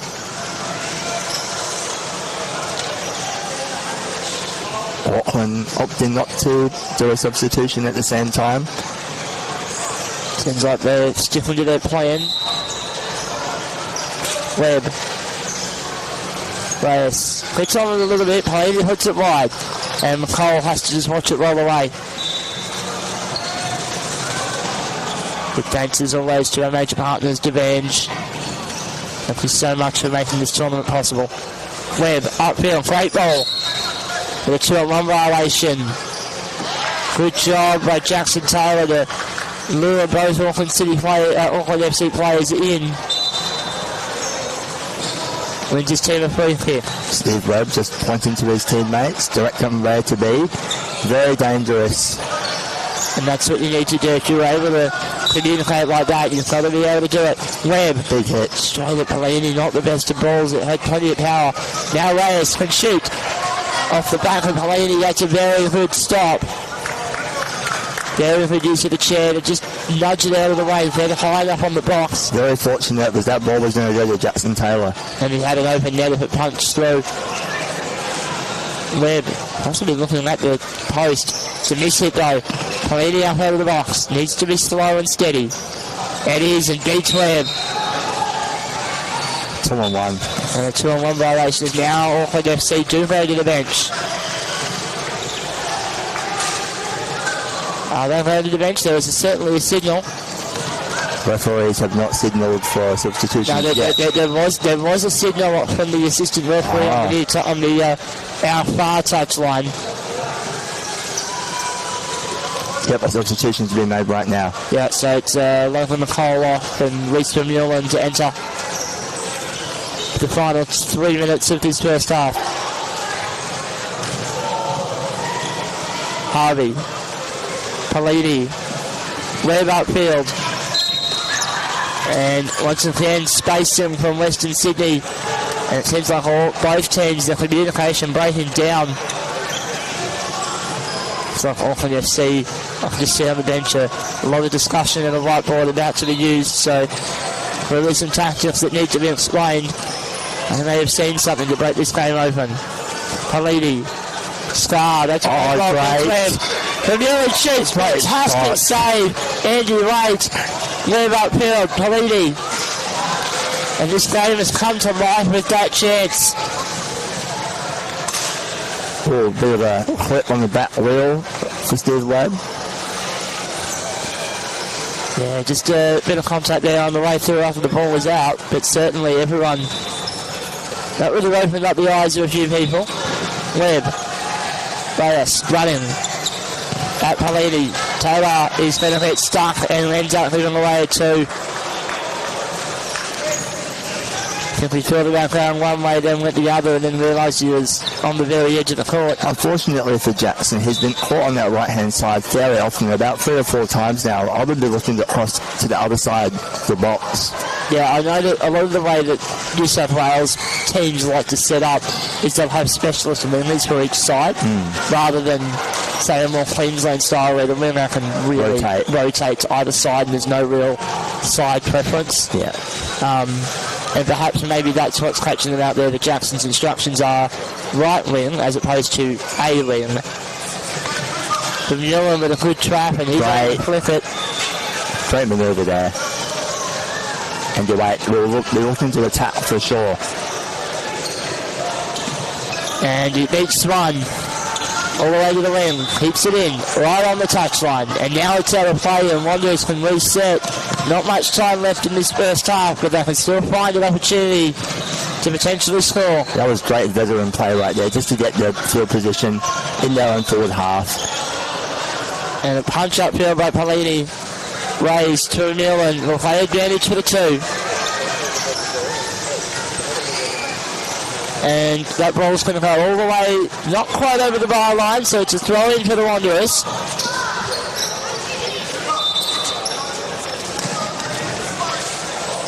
Still lots of coaching from Auckland FC. Steve Webb does possess the power to clear this ball. Doesn't really punch away at that one though. Vermeulen swings. Palini running on. Right here, Splits do it first, and Webb can't swing. Vermeulen's there. It's a shot, but it's wide. And that's all we have time for here in the first half. John, any final comments from you before we take the break? Very tight tussle. I think towards the end, Auckland had the momentum, and they would be definitely chuffed about that effort so far. The coaches would be full of energy trying to motivate their team. Well, that'll be all we do. We'll take a couple of minutes off and have a rest. There's very much a lot of drive to try get the best out of yourself and your teammates. I absolutely found the community here. All these guys are very welcoming. It's just wonderful to be part of a team. We strive for the passion in everything we do. Some would say we're over passionate, and we do cause a bit of drama on the sideline when we get that way. But yeah, it's great.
Second half action, not too far away here in this 7th place playoff between Auckland FC and Western Sydney Wanderers.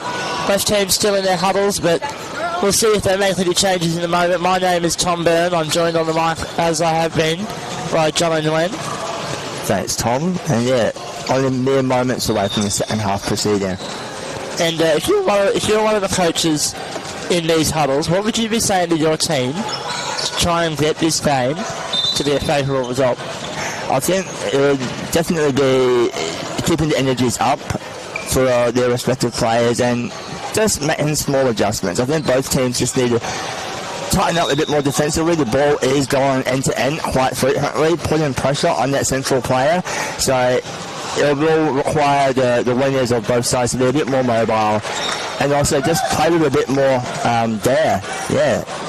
Yeah, this is the last game for these two teams. So really, apart from one position, nothing to lose. You may as well just get in there and let fly.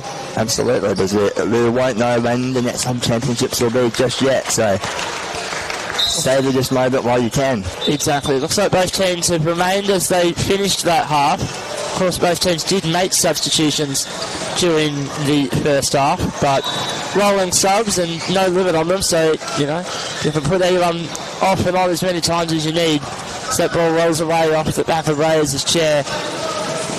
Well, then Auckland FC throw just in front of their box. That ball upfield from Ewan.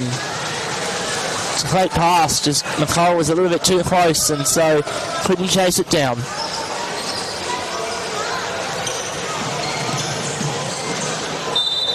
No one putting pressure on Jono Reyes. He's going to receive the ball here. I think that they may have worked out that actually that's a much better ball. He was not getting enough turn on those ones in the first half. He felt great pass on that time from Ewan. Politi, that's upfield. It is on target. So Andrew Wade got him credited as a save. And now be careful, he's out of the box. He does, but Steve Webb all the way back into the rear half of the box, so no real risk now. Politi will battle with Wade. And Wade, he'll probably be looking for the sideline eventually, finds it, and now can reset his formation. 8.5 left in the 7th place playoff. Auckland and the Wanderers still level. You see this quite a lot with Auckland. They like to put that block hunt to allow that ball to travel to the far post. It'll be interesting to see if Steve Webb is able to cut that off. The angel's not quite there at the moment from our vantage point. And I think the way that they need to do that is if they want to run that block, you need that guy almost behind the man, not so much in front, because if he's in front, the guy just reverses. Precisely. And hits the ball back. Good 1-2 play here. Fantastic 1-2 play. Politi going back for Vermeulen. Swings, that's on target. Great stop by Steve Webb. Vermeulen keeps it in play. Politi now Vermeulen again. But a 2-on-1 violation is they just got too close as that ball lost all of its momentum. I would have liked to have seen Vermeulen let the ball roll out and then have another set play opportunity, to be honest. And I think just acknowledging sometimes that having that ball around, having that reset of structure is what you need. Webb. Great ball. Fantastic ball. Taylor gets a touch. It's going to go wide at the post, however, for an Auckland FC goal kick.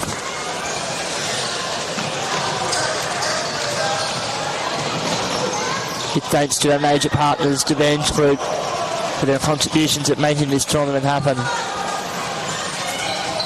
I've certainly said that a fair number of times this week, and I'm sure I'll say it a lot more this afternoon. We are definitely grateful. Politi lets it run on, but Vermeulen gets cut off by Webb. Now McCall, space opening up, bit of a miss hit. Webb, Politi shutting down. The two central players just get him into the lanes effectively. Smith with a miss from Webb. Vermeulen upfield, it's wide, and a goal kick for the Wanderers will come next.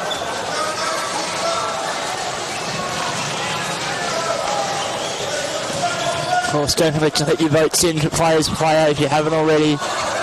And if you are watching, please go vote. We will announce that at the end of the story, after the grand final. That's when we'll announce it. Have you done your votes yet? Yeah, I did it last night. I was the one posting it to the social medias. Who is your selection for Players Play, if you don't mind me asking? No, that's a good choice, and I did have to think long and hard about this one. There are plenty of candidates, as that's a dangerous spin by Steve Webb. I have gone probably not for the player that's had not the player that's broken the game open the most, but I think the player that's really impressed me, and it's going to go to Asim Sodhi from Hills United. I think just he's excellent in defence, and every time that ball has come in dangerously, he has been in the exact spot he needed to every time. That's a good shout. He's been rock solid for that Hills United side. So yeah, congrats to Asim for being my vote. And since you've asked for my vote, Jono, have you voted yours yet?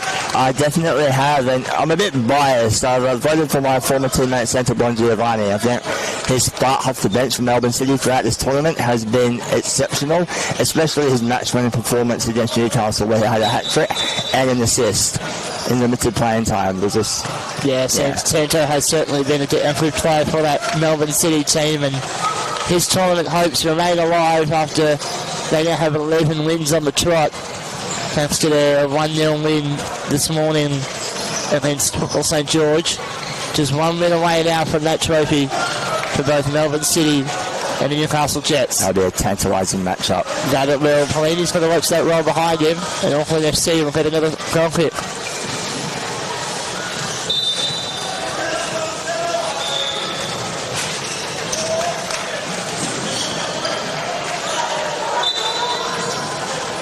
Taking our time to get that ball back, and now it's finally set up so we can continue. Harvey, Pelini, McCall, Vermeulen, good pass him.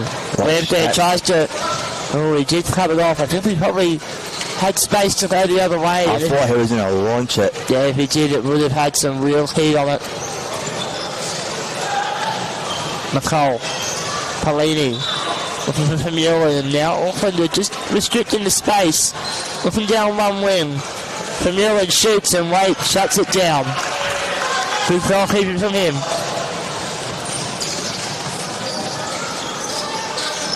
And Steve Webb needs to, now he takes his position at the near post, leaving a big hole open though. I think that's the plan. Vermeulen not interested. McCall shooting and Webb's there. McCall going into the battle. Gets behind Wade, but Webb runs it out. Taylor has to keep moving. Not quickly enough. It's a 2-on-1 violation. And now Auckland City, this is second chance in a row. Starting to build some pressure. Western Sydney, though, doing quite well to defend these dangerous positions. And that one's just going to roll straight through for a goal kick, where you can see the Auckland City coach, he's up and about, starting to get a little bit nervous, and that said, I think he knows this game is open and alive for his team. I think the Auckland FC have been looking a little bit better in the second half than the Wanderers. And that ball gets picked off. 1-on-1, McCall versus Wade. And McCall in the tussle. And that ball goes out of play for the Wanderers. And they need to release some pressure if they're going to be able to keep this score at 0. Webb, long ball for Rays. Tries to swing, but Pelini just balks him enough. And see how Auckland FC have it. And Jono, do you think we've got a team that might be able to snatch this game and take the lead? I'm keeping my eyes quite closely on Steve Webb. I think he might latch onto a ball soon. There's plenty of open space around him whenever Auckland are unable to get their passes accurately. Yeah, the way this game is starting to pan out, it might be the first of Steve Webb and Cooper Pelini, who finds the ball in space to 360 at home. Might be the way that we separate this game if we are able to do it in the 40. McCall. In the event of a penalty, which side would be your tip? Ooh, that is a difficult call. I look at both teams, and there's a couple of people I think could take penalties, but there's a couple I look out there and go, that'll be interesting. So, yeah, I think this game is on a knife edge. And if we do play the penalties, it'll be very tough to predict the winner from there. Auckland now just keeping the ball in the forward half. Still continuing to mount that pressure. They're putting a block on Andy Waite at the moment. I don't mind it. Nicole. Great pass. Oh, it was the right play. Great pass, but great intervention from Andy Waite. And Andy Waite, very experienced at the back. He's been a part of that Wanderers defensive core for a very long time now, and He just uses all that experience as Taylor giving Pelini a little bit of aggression, but Pelini says, I don't mind, I'm just going to take the ball away. And Pelini 360 and around the ball. I think he was hoping to draw that 2-on-1, but the referee did not blow the whistle. And now Pelini, I think that's worked out in the end. Goes hard and Wake puts it out. Another throw into Auckland FC, and now the pressure building. We're going to have a quick rest as John O'Reilly's will be withdrawn. But no, sub has been called off. They want to defend this set piece first. That's the golden rule of football. Never make a sub on a defensive play. Now that ball for Mueller, and you just can't get around it. Now for Pelini, and there's a 2-on-2. Which way is it going? In favour of the Wanderers. Auckland FC. Referee Ruth O'Brien just pointing in the wrong direction for a moment there, but correcting himself. No, in fact, I think he was trying to point out as to where the two players were and then pointed the direction. Apologies. Which, if you read the refereeing book, that is the way you're meant to do it. Pelini, McCall. Pelini winding up.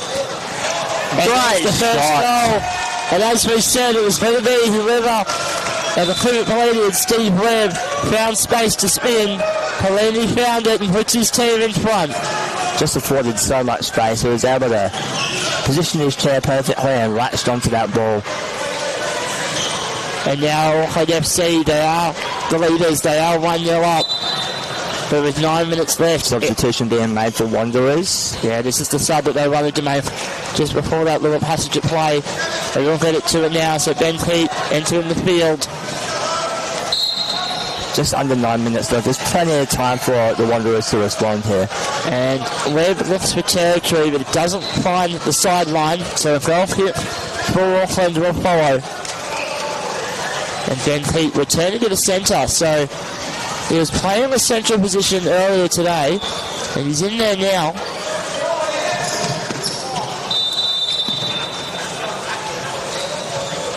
Harvey. McCall plays it on.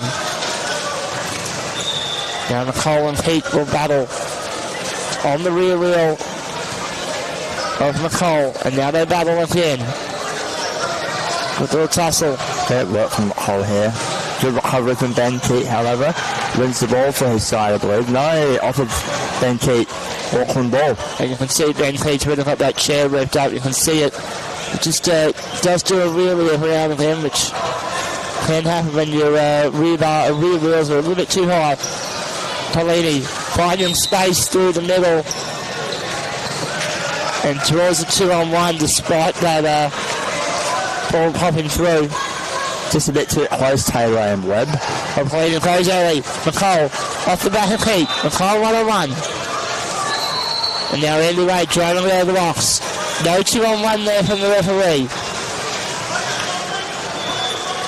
And Wade feeling a bit frustrated. Taylor now on the ball. Needs to get stuck in. And does, and the roll out at play. Which way?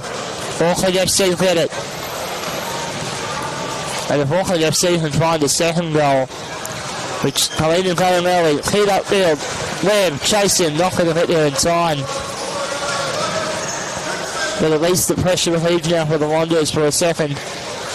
Cooper is really going for his routine quite fast. I'm sure his teammates are ready for that ball to be played like that. I would like for him to slow it down a little bit. Yeah, there's kind of two schools of thought here. It's slow it down, use the clock, or if you're someone like Cooper Pelini, if you go fast, you might find holes that wouldn't normally be there. And catch the defence off guard as a result. Because whilst a 1-0 lead is clearly a 2-0 lead, just makes it a little bit easier. Mueller not enough on that ball. McCall lets it roll past. Now Ben Pete. He's to the tussle. McCall with the back pass. Pelini trapping. Beats out Pete. Taylor has to move. Now Andy Wade. There are two runners in front of the goalkeeper. And so he has to just shut down that pass. But I think if Auckland keep the ball at this end, This will be how the result stands at the minimum. 6 minutes to go. Nicole, Polini, and we're going to have a whistle. I think Jax Taylor once again is too close, so we'll retake that throw in.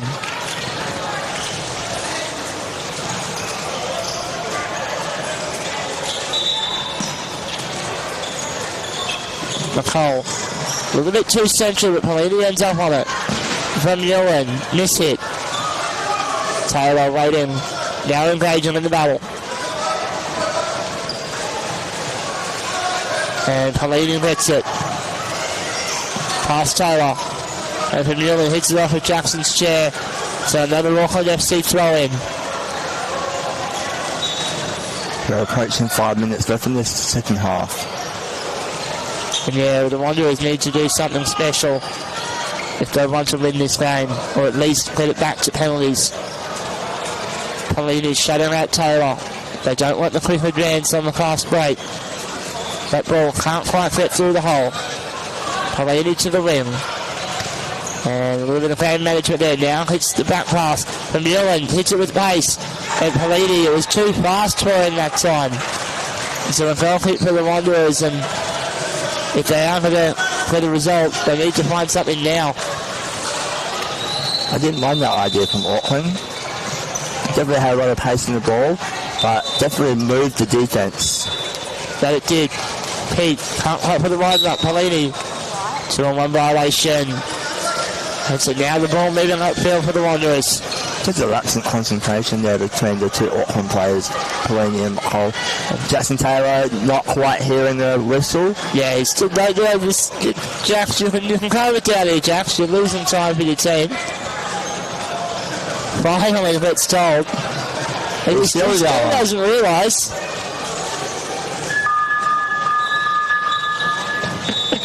Unlucky Jax. Could be hard out there with all the noise too. It was his time to shine.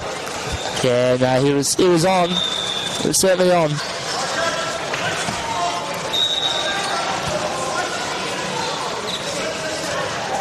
Ben Pete. From Vermeulen upfield. Pete again. Now from Vermeulen will enter. There's a couple of different futsal whistles in the background. Those aren't relevant to us. 2-on-1 called against the Wanderers there. And you mentioned concentration before. For both these teams, this is the 11th game in 7 days. It's quite tiring. Double the amount of games that were scheduled last year. Yeah, a very, very different out of football this year, which, whilst it is exhausting, I think everyone's very happy to get their money's worth out of this tournament. Absolutely. Certainly thanks to our partners, Defence Group, QTAD, Hand in Hand Support Services, for allowing us to make such a wonderful tournament. Polini, Webb, upfield, Taylor, punch him, almost beat him out, Polini. These two will tussle, and Taylor trying to just brute force it. Polini in open space, looking for a bit of game management. Now the back pass, McCall, can't quite find the hole. Webb, can't flip it past McCall. And Webb just trying to play a bit of ping pong, but it goes the wrong way. Vermeulen choosing to keep it in. Webb field for the two there.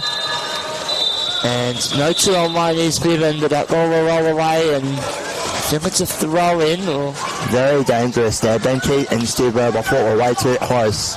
But the decision is fell carefully. Referees just had a little bit of a chat about it, make sure they got the call right. With less than 2 minutes to go, you do not want a referee in blunder. Wait. Pete. Polini trap him in the lane. Once more. Double rally from Ben Pete. Polini back passing from Vermeulen in open space. Upfield. Too many Wanderers players around the ball, and that will be a 2-on-1 violation.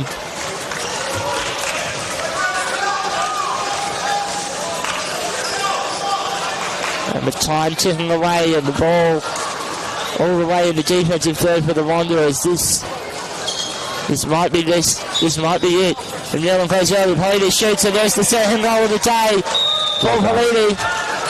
And that almost pretty much settles it. Auckland FC, they will finish 7th in this tournament. Western Sydney Wanderers, they've favoured their all, but they will finish 8th once we hear the final whistle.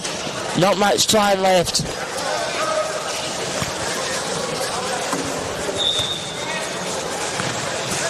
Webb just looking long. It's going to be a foul hit for Auckland. But I think they'll just take their time here. They're up 2-0 now.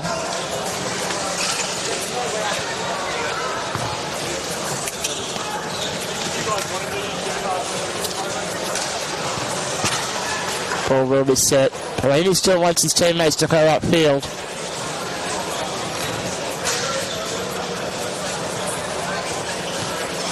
Harvey. Webb shutting it down, but there's a 2-on-1 violation. Webb trying to lift. He still thinks his fame is alive, but his teammates just can't quite go with him at the moment.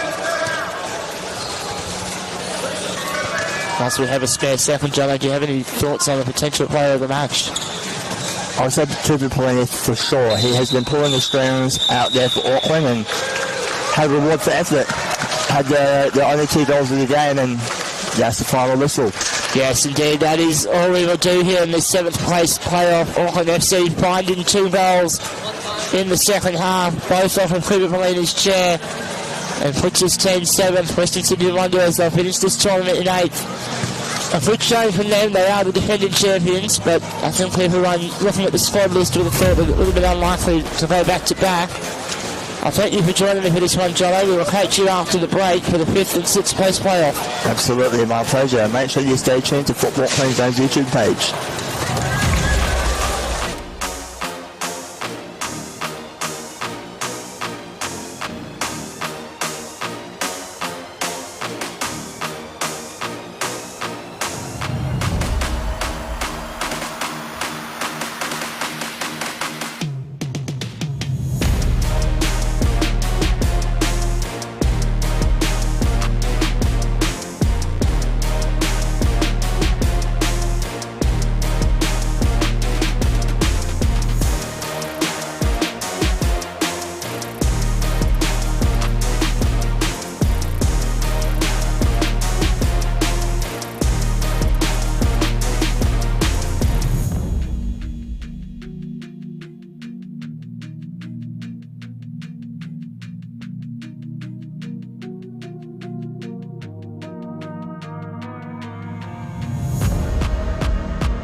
There's very much a lot of drive to try get the best out of yourself and your teammates.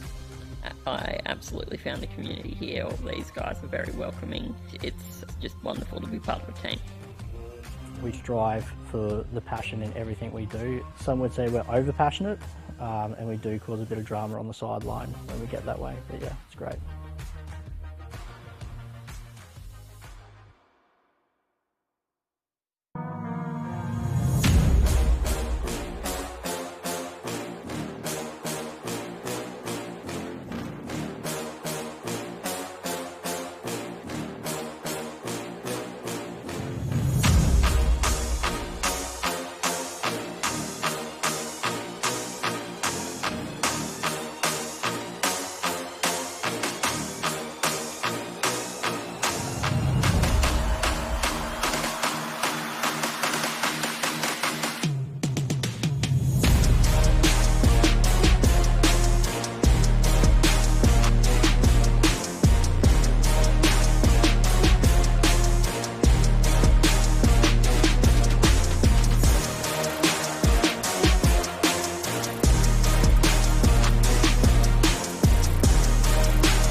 Welcome back to Nissan Arena. Up next, the 5th and 6th place playoff between Sydney FC and Hills United. Sydney FC finishing the group stage in 5th place. Hills United in 6th. I believe these two teams played each other yesterday, in fact. And I should have checked the scoreline as to what that was. I believe it was 1-0 to I Sydney. definitely didn't check the score for that game either, so I wouldn't be able to help you there. We'll proceed on the premise that it was a 1-0 hand to Sydney, because I believe that's what it was, having heard about it. I'll look that up in due course. But, Jono, do you have any predictions about these two teams?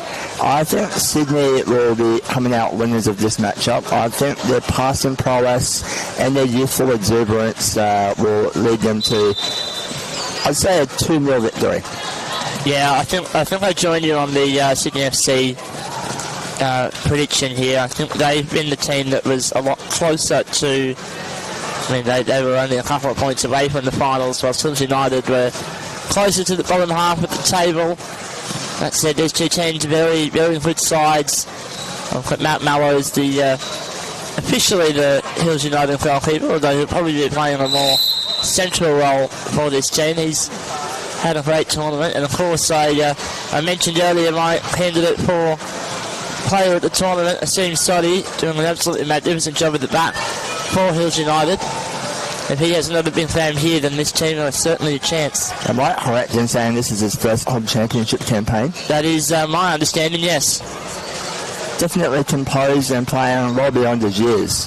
That he is, and he's been up here in the box with me a little bit, and some others as well this week, and he's just been a wonderful addition, not just to Hills United, but to the tournament generally, and we certainly encourage him to continue on his Powerchair football journey. He has a bright future ahead of him. That he does.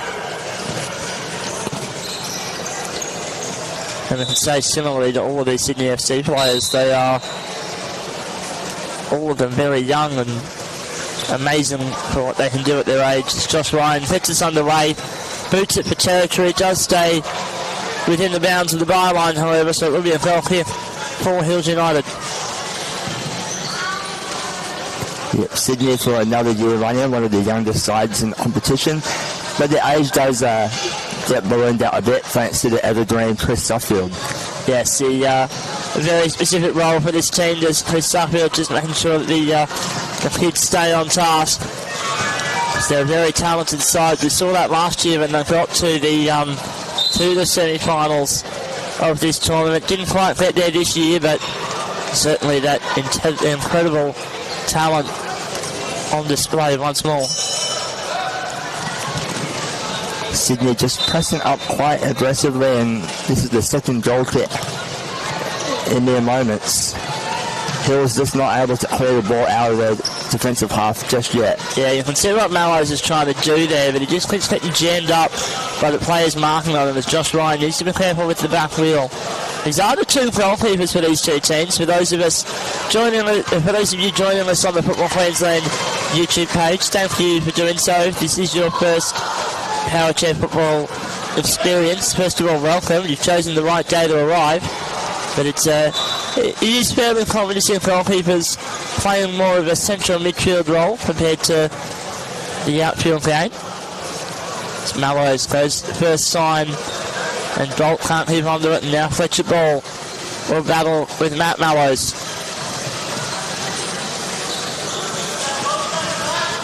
Calls of contact on the rear wheel, just to be careful with it. And now Bolts takes the ball away to her left. Good maneuver from Ryan, just now cutting inboard. Now looking forward, and he needs to be careful with the back wheel as well. So that ball flicked away. Now Fletcher on the ball. He'll battle with Bolton. There's a little bit of a question both ways, but it's in front of the tape. Ball in favour of Hills United. And I'm just trying to still check those results, so if I sound a bit distracted, it's because I am. I'll take over from here for now. Daniel O'Brien against Sam Uchidor, the native Queenslander. And O'Brien flicks it away, and that ball upfield from Josh Ryan, and now Mallows with it. It's 2-on-1 violation in favour of Sydney FC, and now they had their first chance. That match yesterday was Sydney FC 2, Hills United 1. So both teams getting goals in their most recent appearance yesterday, which suggests there might be a few goals in this one today. Let's hope they can replicate that. Certainly it's taken 3 minutes to get the ball up this end, and Paul flicks it wide for Daniel O'Brien, but the two of them are both within the box, which is almost an instant 2-on-1 with the current adjudication of that rule. Just a bit too close to conflict there. Now Asim Sodhi once more with the goal kick. I love the addition of his yellow headband. There's a few. Oh, is that ball direct on target for Daniel O'Brien? Just hits off the goal kick. And that's a back pass, but it's going to go out for a goal kick. Yeah, there's a few headbands rocking around at the moment. Mallows has one. Looks like Daniel O'Brien also has one. A teammate of mine, Joshua Yap, has one as well. He tells me that he started this trend. Yes, he took inspiration from one Zach Dickey. Yes, of course. We were hoping to have Zach here this week because unfortunately his schedules just didn't quite line up. But Mr. Dickey, if you are watching, we love you, mate. We hope you do come back to our tournament because you were a wonderful addition last year. I would go as to say he's an honorary Australian. Yeah, he certainly embodies a lot of the same spirit that the Aussies do. Always up for a laugh, always up for a bit of banter, and certainly knows how to turn it on the Powerchair football field. As Ryan puts that ball upfield, Fletch ball, swing and a miss. The ball just a bit too fast for him to gain ground on. Sydney again looking dangerous.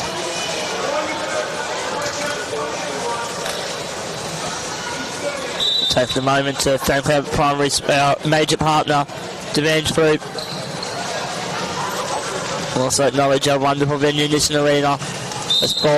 That ball goes in the air. Looks like we're going to get a set ball. In fact, no, it's a call against Sydney FC. So Hills United, they earn about 5 metres. So it's enough that Matt Mallows is the option to take. Now Harvey Bolt trying to find some space. Also trying to draw the 2 on the left. Yukatil. Ball. Ryan. Ball again. Beating around it now, looking upfield. Can't quite get past Bolt, however. Gotta watch that back wheel. Bolt. And this tussle just taking its time to resolve itself. And ball now with the flick. Ryan upfield. Mallows punching. Yukatil, good pass back. Mallows. Oh, he thought about a swim, chose to trap instead. Ryan does swim. O'Brien speeding, lets it back pass. It's the wrong way. It's a great hit, just the wrong direction. And that'll come with experience, I'm sure, being able to just put those balls in the exact location every time. Bolt. That's at the net. Ryan will clear it. And push ball just loses sight of it. Mallows does swing that time. Nearly takes a piece of yellow chair on the way through. And ball now upfield. 1-on-1 with Asim Soddy. I was about to call him the goalkeeper, but he's not. He's more of a centre-back at the moment. It's Matt Mallows upfield, the actual goalkeeper. Covered by the other goalkeeper, Josh Ryan. Now Ryan beating Mallows upfield. Yeah, they're 2-on-1 with Fletcher Ball. Now these two will tussle. Good pass from Ryan. Ball's there, takes a shot. Mallows shutting down. Now Mallows can try and work the ball out of the box, but Daniel O'Brien shuts him down. Back pass. Ryan a little bit too direct. Now O'Brien through the wall. Ball, good shot. Second chance effort. And O'Brien hits that ball and it's out from Soddy, and then Bolt touches it clear.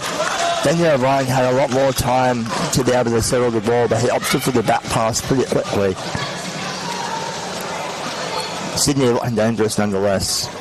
And here's a little bit of variation that we've seen from Hills United. They've had some very unique defensive set plays relative to the rest of the tournament. And here's one here with their 45-degree roll. Ryan just goes across the face of Mallows, and Yukatil tries to flip. It's off of Ryan's chair. Now the two goalkeepers will touch, but that's a ball to O'Brien. Dangerous. And he's just going to let it roll away. But a 2-on-1 violation puts the ball in the centre of the box rather than the probable corner that it would have been. In fact, Daniel O'Brien asking that question, where was the advantage? I think we would have preferred the corner. Referee Jane Saunders saying, no, 2-on-1, better position for your team. Fletcher Ball just positioning himself on the goal line here, hoping to deflect the ball across the goal line. But I'm not 100% sure. I think if he wants to do that, he needs to be, because there's no gap. The angle is not quite right, is it? It's creating more of a wall, and that ball just goes nowhere from Josh Ryan. But yeah, I think we've seen Hills United. That's the second time now we've seen a different. This time it's they choose to defend the centre of the net on indirects rather than the posts like we see everyone else do. And I think that just caught the Sydney FC attack out because they didn't realise that actually the way we like to play doesn't work anymore. Calls of roll it from our referee Dane Saunders. Now Mallows trying to get it away off of Fletcher Ball's chair, and does.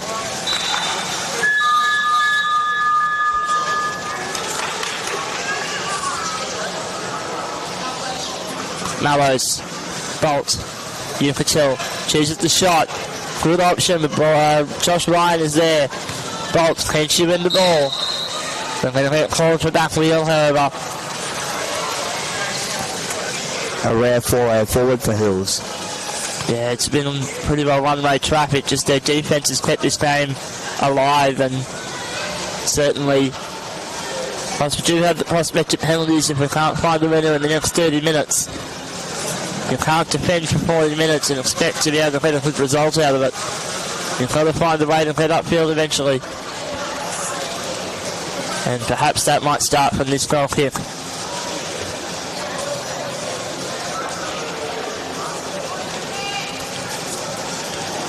Of course, both teams options on the bench should they need it, but everything seems pretty quiet on both benches, so no real rush to go to them. Ryan, ball, great cross. Daniel O'Brien needed more on that one, just needed to swing a little bit earlier and get it further around and didn't connect. Now Josh Ryan taking the ball wide. Mallows trying to keep it in, and will win his team a throw in.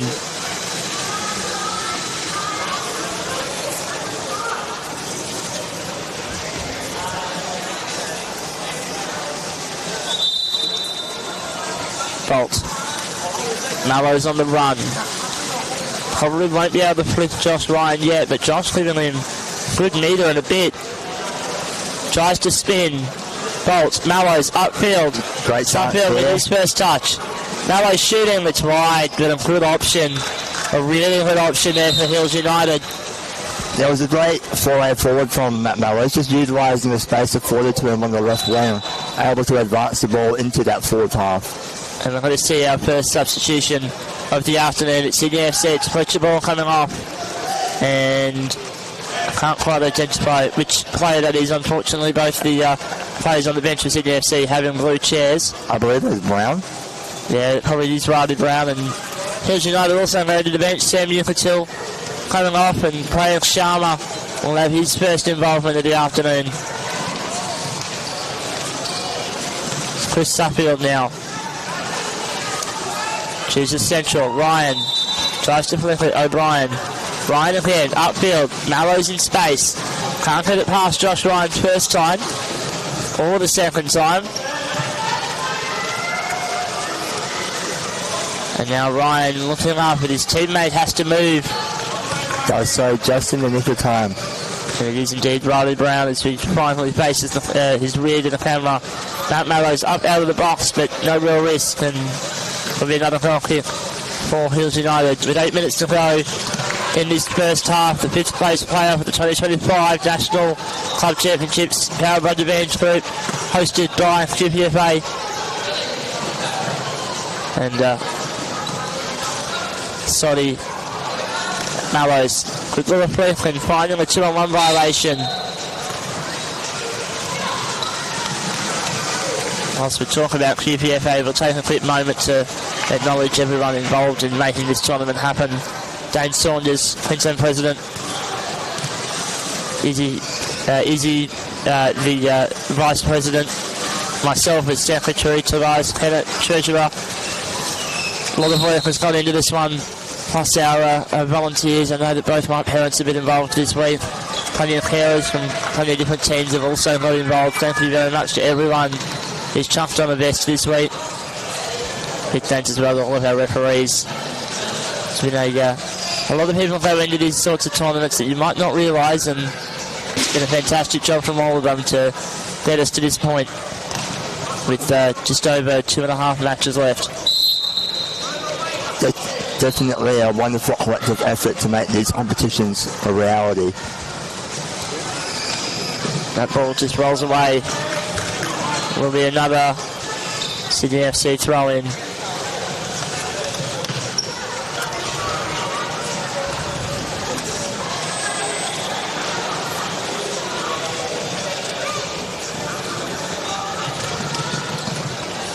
Ryan taking his time.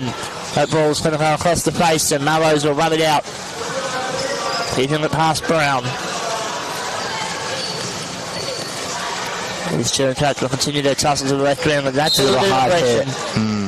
Bit of aggression there and just careless, if anything. Hills United with the free kick.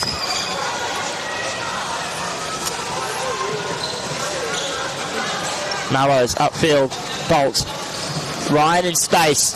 Sharma, big swing. Audacious. It's going to be called back for dangerous, in fact. Personally, I think it was the right option. Just, I thought he had just enough space, but referee Dane Saunders thinking differently.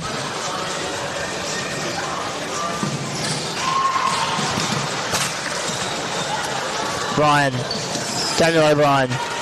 Harley Brown can't quite get it on target. It's going to be involved here. Take a moment to acknowledge our minor partners, Q-Tard and Hand in Hand Support Services. Thank you for everything you've done to make this tournament possible.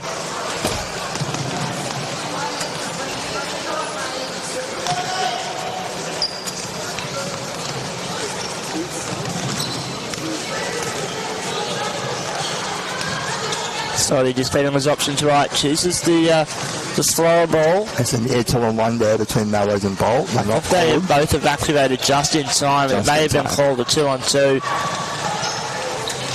Mallows has to be careful here not to exit the box, but he's alright. Ball released. Great ball from Ryan across to Daniel O'Brien. Not enough on that one. It's going to go away. Goal kick. But I think Hills United, they need to get this ball out of here. It's been down the left-hand side from our commentary position for too long. Full credit to them though. Their defense has been withstanding all this pressure that's mounting. They have, but pressure cracks eventually, and you prefer it to be relieved naturally rather than being scored on. Brown, O'Brien shooting, and that is the first goal. We were just talking about that pressure. And finally, Sydney FC have found the net.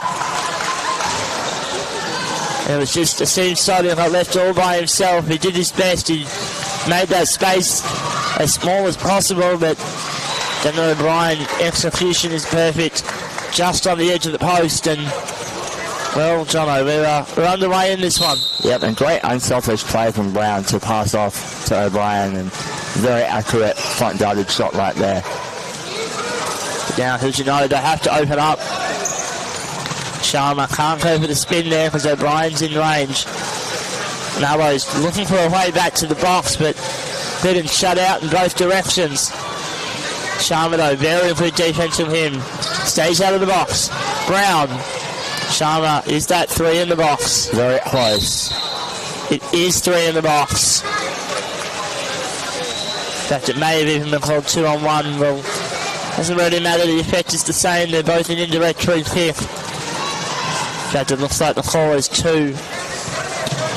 I'm unsure if Riley Brown positioning himself. Once again, it's kind of the when the other team does something obscure and you haven't been told what to do, and think on your feet, just end up in a weird spot. I mean, if Josh Ryan gets this ball right, maybe it works, but that one doesn't. He spins, and Sharma upfield. It's upfield though. Just got to watch that one roll away.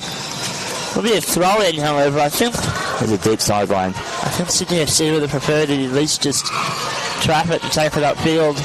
I mean, if you thought it was a goal kick, which it did look like briefly, then understandable, but these balls are quite awkward at times. Although they're not going to be awkward if they let you do that. Great play, Sydney FC, feeding it upfield. Unlucky it's only a goal kick for Hills United. We have less than 2 minutes now in the first half of this 5th place playoff. Sydney FC do lead 1-0 over Hills United.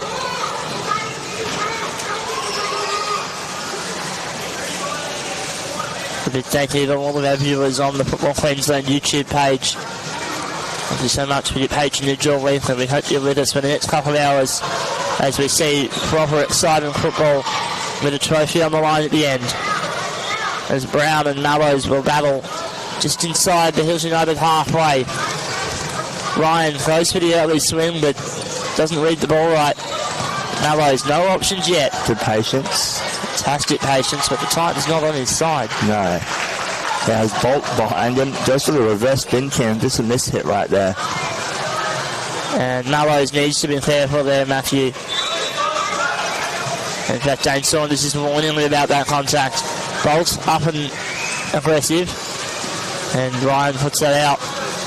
Hills United, one last chance before we end of the break. And Jono, do you have any comments about this half whilst we shift the final seconds down? I think Hills have been defending it quite valiantly. Unfortunately, the deadlock was broken. I would like to see when the Hills are doing a goal kick for Prague Sharma to flush a bit wider, just to provide another avenue outside of the defensive area. Yeah, because when the ball's going centre every time, the other team can really shut it down, and I think this time it's just... With just Ryan working and ready to pounce, the ball just keeps getting pummeled into the box. And yeah, you've got to take him out of the game. And that's going to be a corner, provided we have time. And whilst we're on the topic of half-time, do you know what the team talks might sound like, Jono? I wouldn't have a clue. I think Sydney will be hoping to keep their energies up and about. Hills, just slight adjustments. We may see Sam be substituted back on just for a bit of stability. Now that ball up at the way, and Ryan probably should have just committed. But that will be all we do in this first half. Sydney FC, they found the way to break the deadlock. They lead this game 1-0. We will catch you after the break.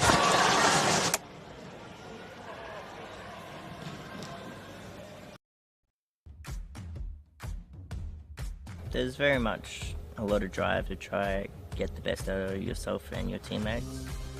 I absolutely found the community here. All these guys are very welcoming. It's just wonderful to be part of a team.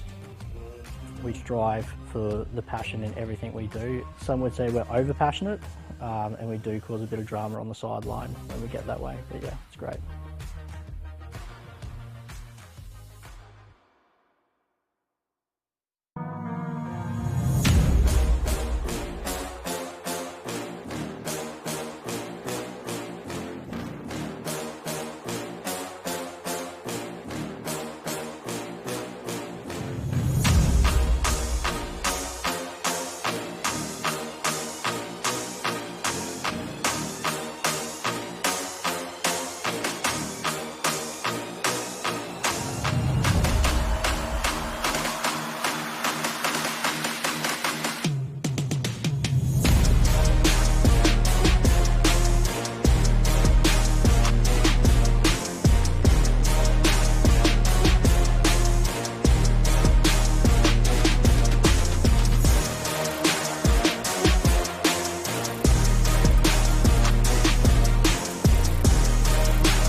Welcome back to Nissan Arena for the second half of the 5th place playoff in the 2025 National Club Championships, powered by the Bench Group, hosted by QTFA.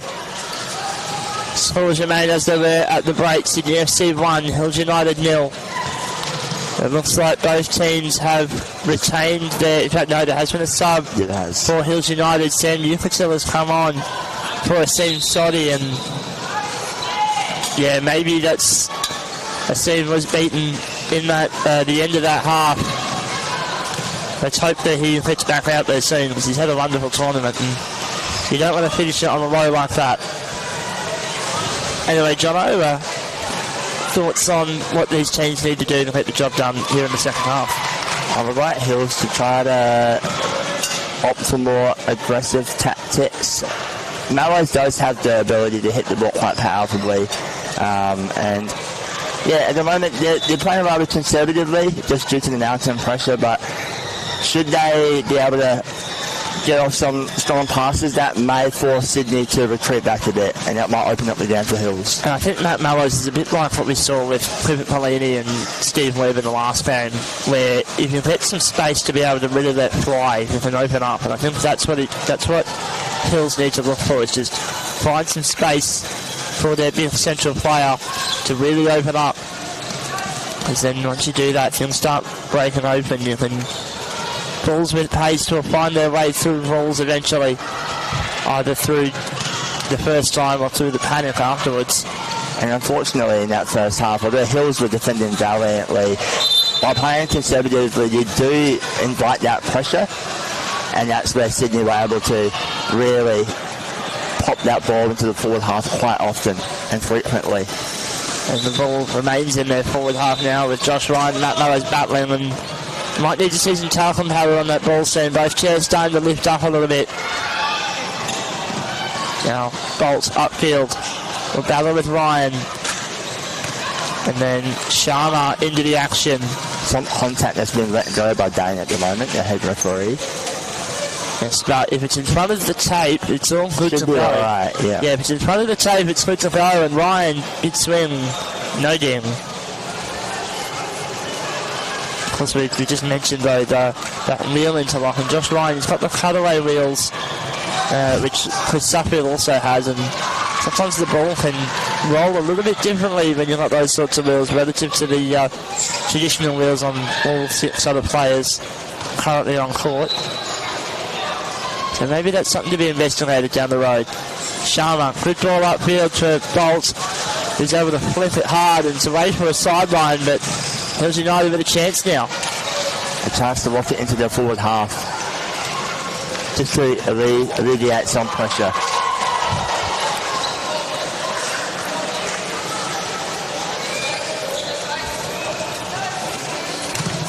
The ball just being placed now by our assistant referee on the near side. Ryan. O'Brien just choosing to tap it, and Mallows puts it out of play.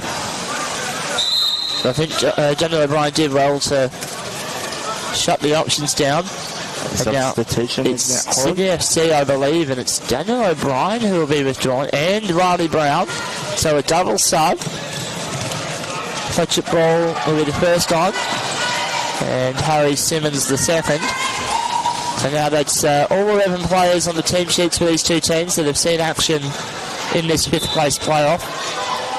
And with 16 and a half to go, scoreline only 1-0, this game very much alive. Ryan. Ball. Bolt with the back pass for Mallows. Bolt across field, but Fletcher Ball's the other one there. Now Charlotte can punch up field. Josh Ryan trap him. And now a bit of a tussle between these two. Josh Ryan taking the ball upfield. Sharma still blocking, but spacing around the box. Ball off the frame of his chair, and Yukatil puts it away. Bolt upfield.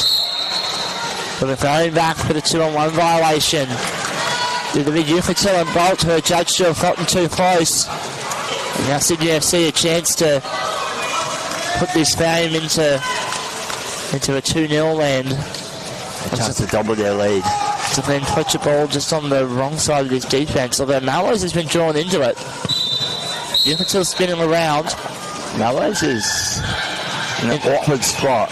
It is. He's allowed to be there. He is the keeper, but I don't know how effective it was. Ball, shooting. Until is there. Ryan. Until again. Ball once more. And Bolt just trapping out Simmons. And now they're top of, I believe, Simmons' chair. Waiting on the call. The call is goal kick. Whilst we're waiting for this ball to come through, and see that the speed testing is now beginning for our third place playoff. The two teams that went down in the semi-finals this morning, Strikers FC, Football St George. Their match will only be about half an hour away. So certainly stay tuned for that. That'll be a fiery contest. We still have to finish this one. Sydney FC, Hills United. Bolts pushing away. Mallows stopped dead. And is there something wrong with Matt Mallows' chair? His chair came to a sudden stop. He's had battery issues with it throughout the week, and I'm hoping that this isn't how Matt Mallows' tournament will end. It's rolling. That's a positive sign. And Coach James Mallows has been waved off. We'll keep an eye on that. Perhaps it was just he knocked the power button and perhaps turned that chair off by accident. I've certainly done that before as well. So that ball goes over the top of Abby Bolt. We're going to play on since the safety hazard has cleared itself. Bolt, great ball forward. It's going to be a throw-in on the left-hand touchline, the near touchline. Great field position for Hills United though. And now Hills United will go to the bench. Sprayer Sharma off. And a Soddy will get 13 and a half minutes here to finish off this tournament. And he'll be playing up the field. He will be, and that's a different position for him from what he was playing earlier, with Yukatil at the back. In fact, Soddy looking for space early. Bolt picks off that ball, and Soddy, ball's not going to fetch him in time as Suffield out of the box and wins the ball back for his team, but once again a throw in awkward territory for Sydney FC.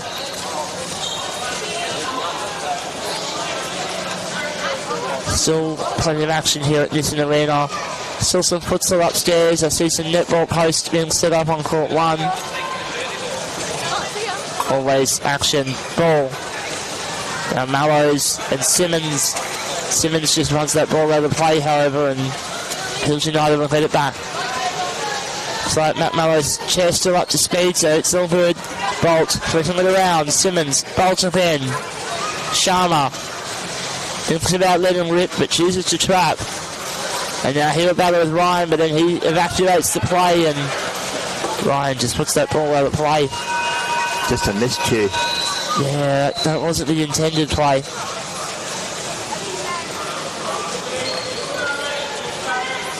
Mallows. Soddy, not enough on that ball. And Ryan once again puts it out of play for a very similar looking throw in for Hills United. 12 minutes to go in the 5th place playoff. Upfield, and Simmons gets a touch. It's on the wrong side of Soddy. Ball can't get to it either. And Hills United moving the ball upfield. Able to retain possession here. Hopefully they can get a good lock goal shortly. And they're setting up for it now. Soddy back passing for Mallows and swings, and it's a miss, and it's all the way upfield now. All that territory is lost. Yukatil choosing to trap. Could have left it for the goal kick. Chose not to. Wants to keep this ball alive. Has to be careful. Yeah, he was careful and got no whistle, but there's a lot of paint being traded there. You can hear the metal on metal action. Ball now has to be careful with the backfield of Yukatil. The two will reverse into each other, and it's judged to be Sam Yukatil who could have avoided that contact. Well, that one probably was a 50-50 call. All of a sudden, in another dangerous position for Sydney FC. Now ball, this time it's a bit more dangerous, but there's no space for that ball to get through. Going the other way. Simmons shooting. Mallows with a good touch. Just enough to get it out of play. Sydney FC will have another throw in, but that's the sort of defence you want to see. Just enough to keep the ball out. And then when you get the opportunity to, you just hoof it clear.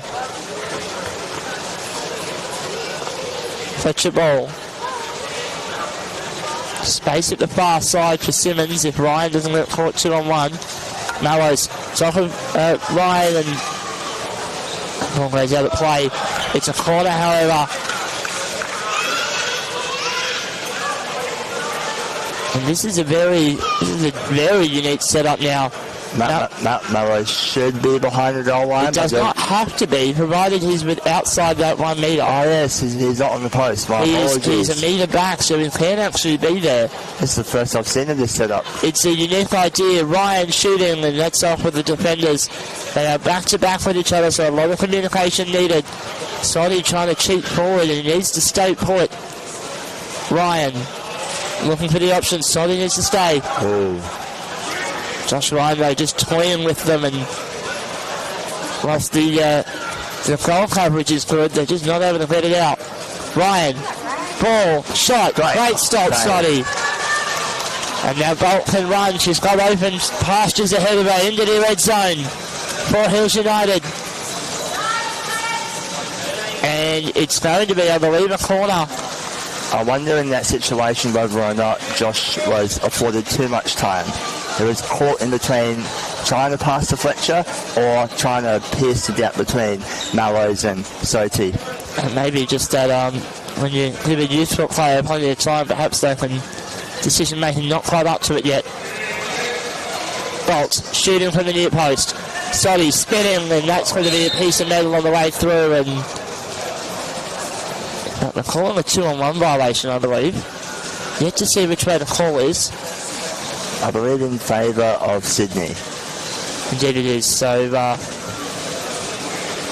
we won't see any direct shot from this. It should be indirect as Jane Saunders just resets the post. Ryan. That ball just allowed to roll through, and it's away for a sideline for Hills United.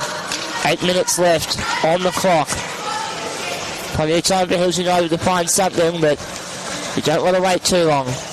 As Bolt looks for Soddy. Swing, it's off the rear of his chair, and that's unfortunate. And now Ryan upfield.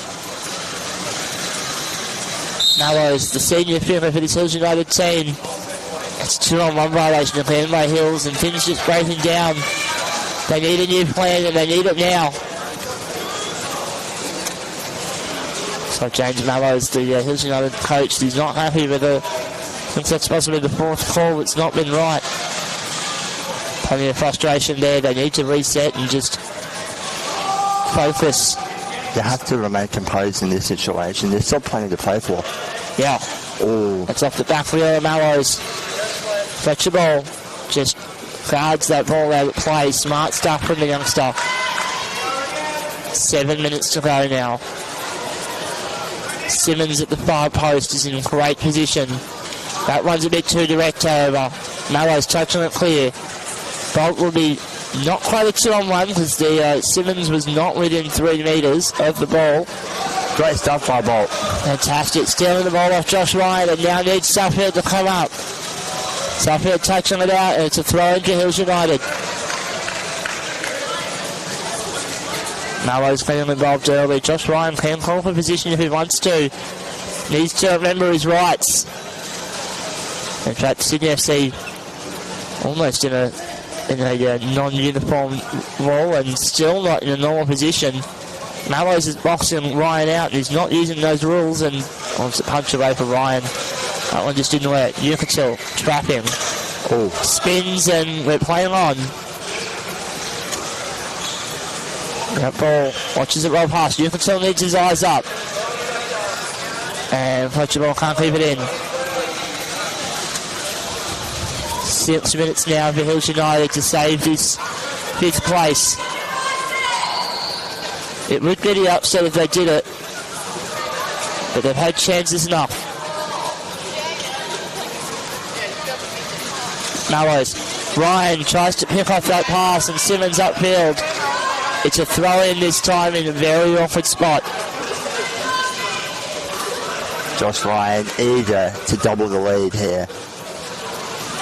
I think, though, you need to remember, you're one up. You don't need to score him in, you just need to hold. No need to make any rash decisions here. Yeah, don't give the other team an opportunity to break away. Mallows.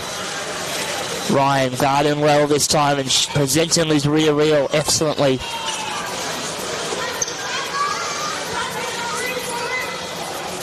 These two will tussle.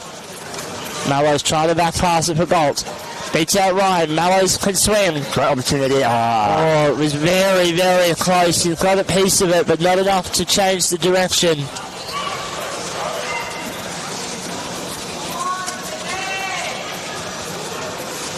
And certainly, the ball looks like it's moving in slow motion from here, but it feels very quick when you're down on court. Soddy now running at the Sydney FC goalkeeper. And Soddy using his rear for the challenge. Still challenged by Soddy. I think that's whilst we've had this crackdown on backfield this week, I think this is something that the referees generally need to look at internationally. Is there a rule around attacking the ball with the rear of the chair? Because every call this week has gone against the player who's not with the ball in their rear wheel, but sometimes players are putting it there, knowing the rules. Certainly, I think there's a big number of players doing it this week, knowing what the rules are. Just something that, you know, the rule book they can tweak and look at. Something to focus on and workshop in due time.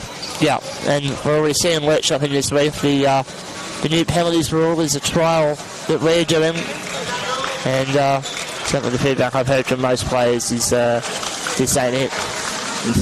We've seen a substitution from Sydney FC, Christopher Suffield.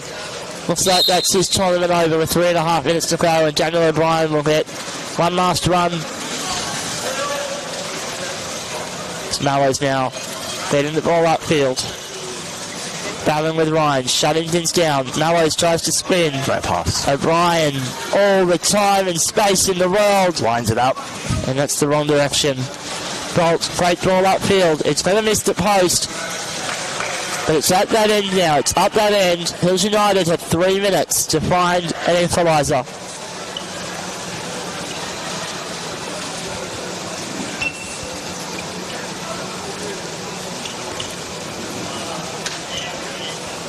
Matt Mallows sitting quite back. Interested to see if he will jump up. I think he's jumping. I think he's looking for a spin. Chooses the punch instead. And that's going to be back wheel with it. There it is. Last warning is the call from referee Dane Saunders. A lot of the noise that's been in the venue today has just started to dissipate. Not as much futsal happening upstairs now, so referee calls will be a lot easier to hear. If anything, conditions a bit easier with that less noise. As Bolt, battling Ryan, that's a touch on the back of the chair. We're playing on. 2 minutes 13. And now Bolt doing everything in their power to get this ball upfield. Great jostling. Whistle, however. Too much jostling, in fact. And now a change for Hills United. It's Soddy returning to the box. Mallows now the most advanced player for Hills United. Abby Bolt's in a bit of an awkward position here. Quickly away at 2. Soddy and Mallows are back-to-back at the moment. This is the way they like it, though. They like doing back-to-back. Bolt, punch him. Great play. Calls a Fletcher to put on the ball. And Bolt, that's gone back off her guard. It's a corner. Unfortunate ricochet. I think she just got trapped between the ball and the top of the box, unfortunately. Inside the final 2 minutes now. Sydney FC all the time in the world. Ryan tries to shoot it. Ball. Mallows could click away, but needs to get the ball upfield. Soddy now on the run. Now it's upfield. Yukatil doesn't get onto it enough. Going back for a 2-on-1 violation. And just all the life that we just built up to is gone. Yukatil could have opted to continue his reversing movement. He would have been able to gain more ground, but just turned inbound. And that's, I think, something to work on in the future. Is certainly there's a lot of players that are you can see that the players that do well on the wing are the players that reverse. And so a lot of players need to learn that. Now you can tell. Punch him, upfield. Simmons, punch him. Oh my goodness. It's on target, it's not, it's wide. Oh, nearly, Hills United.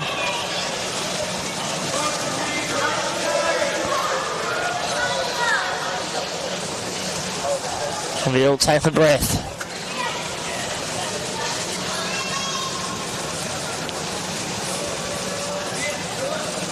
Upfield.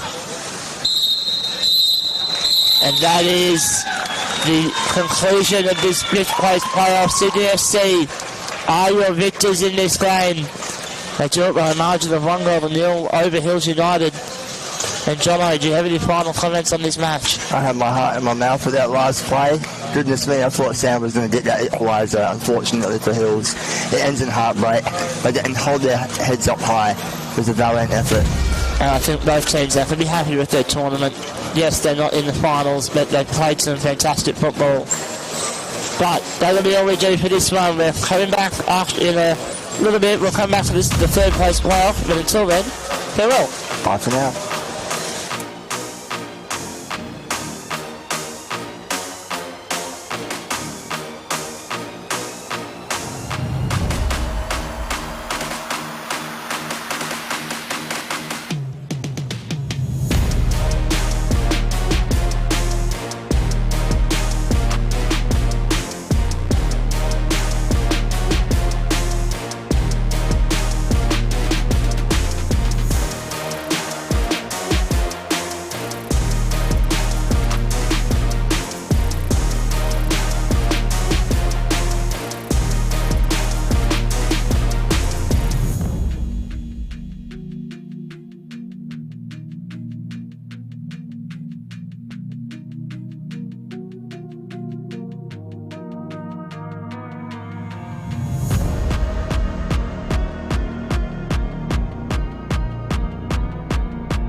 There's very much a lot of drive to try get the best out of yourself and your teammates. I absolutely found the community here. All these guys are very welcoming. It's just wonderful to be part of a team. We strive for the passion in everything we do. Some would say we're over passionate, and we do cause a bit of drama on the sideline when we get that way. But yeah, it's great.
Welcome back to Nissan Arena. We have the third place playoff here. We've got Football St George and we've got the Brisbane Strikers as they are doing their, is it the coin toss, I do believe. We are not yet currently joined, but I believe Tom Byrne is going to be set to join me in the commentary of this match, with the yards being tapped there in the second last match of the APFA Club Championships this week. We've got a very exciting game coming up. I'm very much looking forward to it. I think it'll be very exciting to see what both teams can offer. I think we've got, Football St George have shown a good set of passing this year and a good sort of team overall.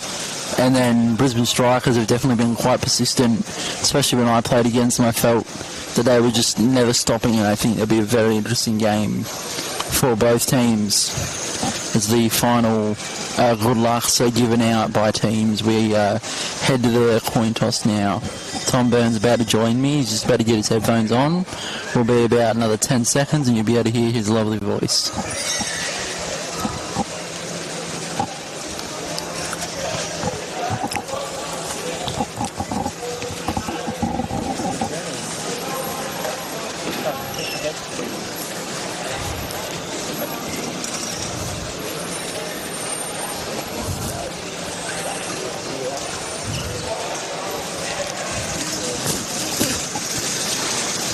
And the sides of and the teams are switching sides due to the coin toss, as we will go to kick off now.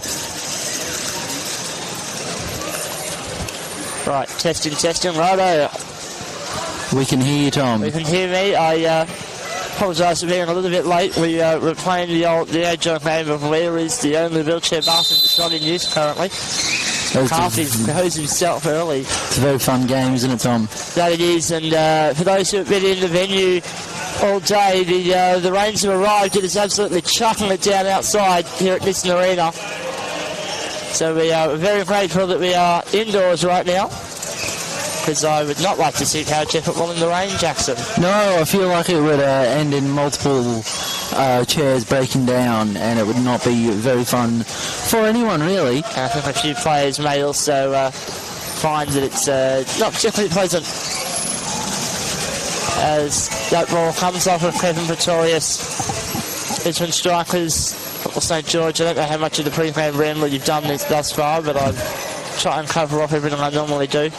This is the third place playoff 2025. Already did that part, so winning 1 point. Well then, I'll just learn to not talk when I come late. Is there anything else you need to cover, or we'll see whether or not I've done that? I'll give a quick shout out to our primary sponsor, Devenge Group. That's the main point that I was about to get to. As a 2-on-1 violation already by the Football St George defence. I've just got to work out which way is which on court. It'll be Jesse McCarthy who steps up. He's in the blue for the Strikers today, so he's their goalkeeper, and Josh Merker's not on the pitch. That one's going to go wide. Just bouncing on the little flat bit on the outside of the post there, and it's going to go out for a Football St George goal kick. Do you think there's any reason that Josh Merkers isn't on the field, Jax? I really don't know. Maybe just to try something different, a bit more of a change, and just change the flow of the game, and Strikers, might just need that change in flow to try and one up Football St George. Look, knowing what I know about Strikers, I'm not sold. I'm not sold on this. I will, we can trust the teams, and usually their decisions are right, but still need some convincing with this one there, Strikers. Nonetheless, it's the four they've lined up with, and it's the four they're going with, as Parry plays that one back for McCarthy. Parry once more, and Turnbull's just flicked it into the side of Parry's chair. It'll be Turnbull and Karim that will tussle on this ball with Jack Parry. And a flick, and doesn't quite get there. Now Parry trying to find the ball through. Oh. And there's a lot of paint traded there, but we're playing on.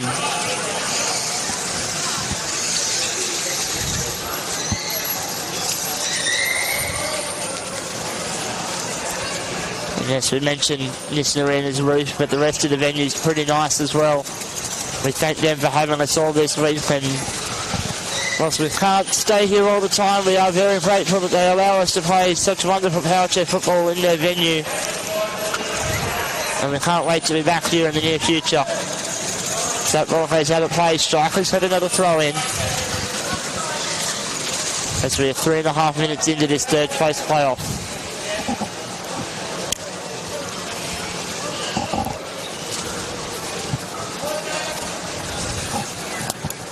Jack Silver. I'll try and tip something else off my usual list. Do you have any predictions for this one? Yeah, well, honestly, I think it'd be a close game. I think we all know that.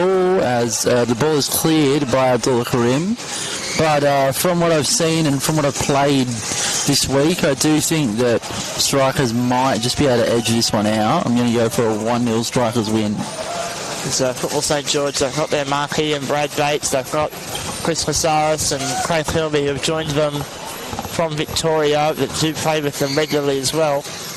Whereas Brisbane Strikers, this is 5 local players to the Brisbane area. And there's a big belief in this Strikers team that if we're going to do it, we're going to do it the way that we do it ourselves. We don't need anyone else. We're good enough in ourselves. As Casares goes upfield, Gates in space. Open It's a fantastic effort, but it is wide of the post. And so the opening shot fired by Football St George. And the Strikers will need to be wary of that down the stretch. We know Abdullah Karim can find goals from nowhere. That time, it was Casares and Bates nearly connecting. Really, really good set of passing there, Tom, and honestly, with stuff like that, that makes me regret my certain prediction from before. We know the commentator's curse has been quite unkind to me this week, so we'll have to see what happens. Well, certainly the final table would suggest that your prediction is maybe a slight favourite. Strikers did finish above Football St George in the group stage. I don't have the results between these two teams on hand at the moment, but remember, it was a good contest as Parry hits that ball upfield, and that's now another goal kick for Football St George. 14.5 to go in the first half. A couple of big shots either way, but the goals have remained undisturbed. Turnbull, McCarthy, Pretorius, split that pass. McCarthy again. Pretorius punching.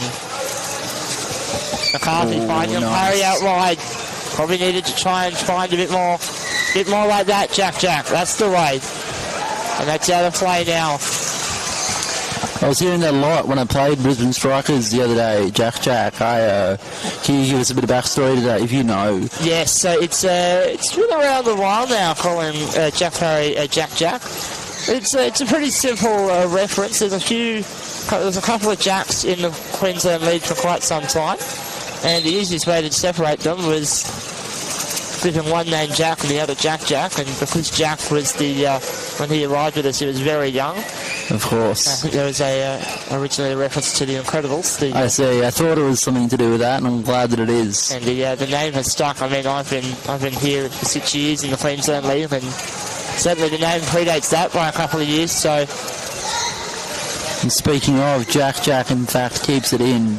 He's dribbling down right now, right on the goal line, keeping it out of the way of Abdullah Karim. But now they're in a 1-on-1. Yes, it's. And certainly we look at Jack, remember he is a wonderful player who is on the verges of potentially being in the national team. Is certainly, if he's not under discussion, I think they certainly need to think about him. He's a very, very solid player. Definitely, he was a weapon to play against the other day, and honestly, with stuff like that, winning a sideline in a very dangerous position, there's no wonder why. And he just plays with no fear. Like, you look at the players on this pitch against him, and he's just treating them like anyone else. Yeah, I think it was you, Tom, who said we were commentating a Sydney FC game, and it was how they're too young to have fear. And I think the same can be said about Jack. And it's a proper asset, and if he's able to carry that forward through his career, he'll be a proper weapon. I mean, he's already a weapon now. And he's in the byline. Great touch. Bates puts it out at play, and Strikers FC will get another throw in.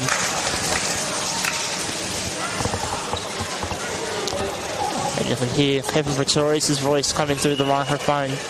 Always loud, always vocal from him, and they'll need that from him today. As Parry goes direct, it's off the back of Turnbull's chair, but Karim keeps it in play. And the two green chairs continue their tussle. They've been in this corner now for a couple of minutes through all these set plays. Now McCarthy for Parry. And that's an unlucky miss hit. The first we've seen from Jack in a while. And now Football St George, they'll look to head upfield. It's only been once that they've actually had a good attack, and it was very, very nearly a goal. Bates. Parry trying to pick off Karim. And now it's on the rear of Karim. And now it's off the back of Karim. And something I've just noticed for the first time. I don't know if Abdullah knows about this, but there is an Auckland FC sticker on the back of his chair right now. Oh, right. A little bit of a stitch up there, likely, which is pretty funny. I don't hate that. That's pretty good. That's good. And if that is a stitch up, well done, Auckland. You've got yourself some extra camera time this week. And that ball nearly finding its way through the hole. And Turnbull, he's lost complete sight of it, needs some communication with his teammate. Karim, though, all that experience, gets it outfield himself. But now he's lost sight of it too, and Parry outfield. Now Bates, centre of the park, tries to flit long. McCarthy's there. And Bates just presenting his rear wheel, and we were talking about this, myself and Jono, in the last match, that whilst this crackdown on back wheel contact has certainly been a positive step for the game, we need to consider the rules around can players lead with the back wheel. Players are now almost encouraging that back wheel contact, knowing that there'll be a whistle on the end of it. Yeah, I think it's definitely a difficult sort of thing to discuss, and I'm honestly not, well researched enough to probably comment on it properly. I think you've got a better perspective than I, Tom, but yeah, it is quite interesting, isn't it? But it is. Parry trying to find that hole again. Karim clear him. McCarthy runs up into the wrong direction. I like the intention from Jesse. Just the execution not there. And that's going to relieve a lot of pressure. This is the most advanced this ball has been for several minutes. But Jack Parry immediately shutting it down back upfield. And we were talking in the last game about what pressure does to a team, and eventually defenses crack. Strikers are doing the same thing as what Sydney FC did in the last game. Good job, McCarthy. Just battling with Karim. Referee wants to see that rear wheel contact. Potentially three in the box there. I don't know who the third one was. The only Football St George chairs with Nkui were Turnbull and Karim. Oh, I might have misseen that, honestly. I think the red you were seeing was the red card of Kevin Pretorius. Oh, potentially. Nonetheless, it was a great chance, and you don't want too many of those if you're Football St George. Bates, Karim, now they have an opportunity to pass. Bates will spin. Gets contact. Going to be wide of the post, and Strikers will have a goal here. Just off, lacking the sting that it would have needed to get a proper chance on for St George, despite the pressure that they've faced throughout the majority of the first half so far. And I know I mentioned earlier that I wasn't convinced on leaving Josh Merkus on the bench, but his Strikers team, they played well, and I even had to call out Matt Simpson's name this afternoon. We're 12 minutes in. Do you think they've struck gold with that decision? I don't know. They need to win the game before we can make that call. But certainly it's working at the moment. They've done their research. They've got their matchups. And things just going all right. But we're still very early doors. 27.5 left in the game. 7.5 in the half. Gates winds up. Swing with a miss. And Bradman does not look very happy about that. In fact, no, he is. Got a bit of a smile now, but I think he knows that probably should have landed that one.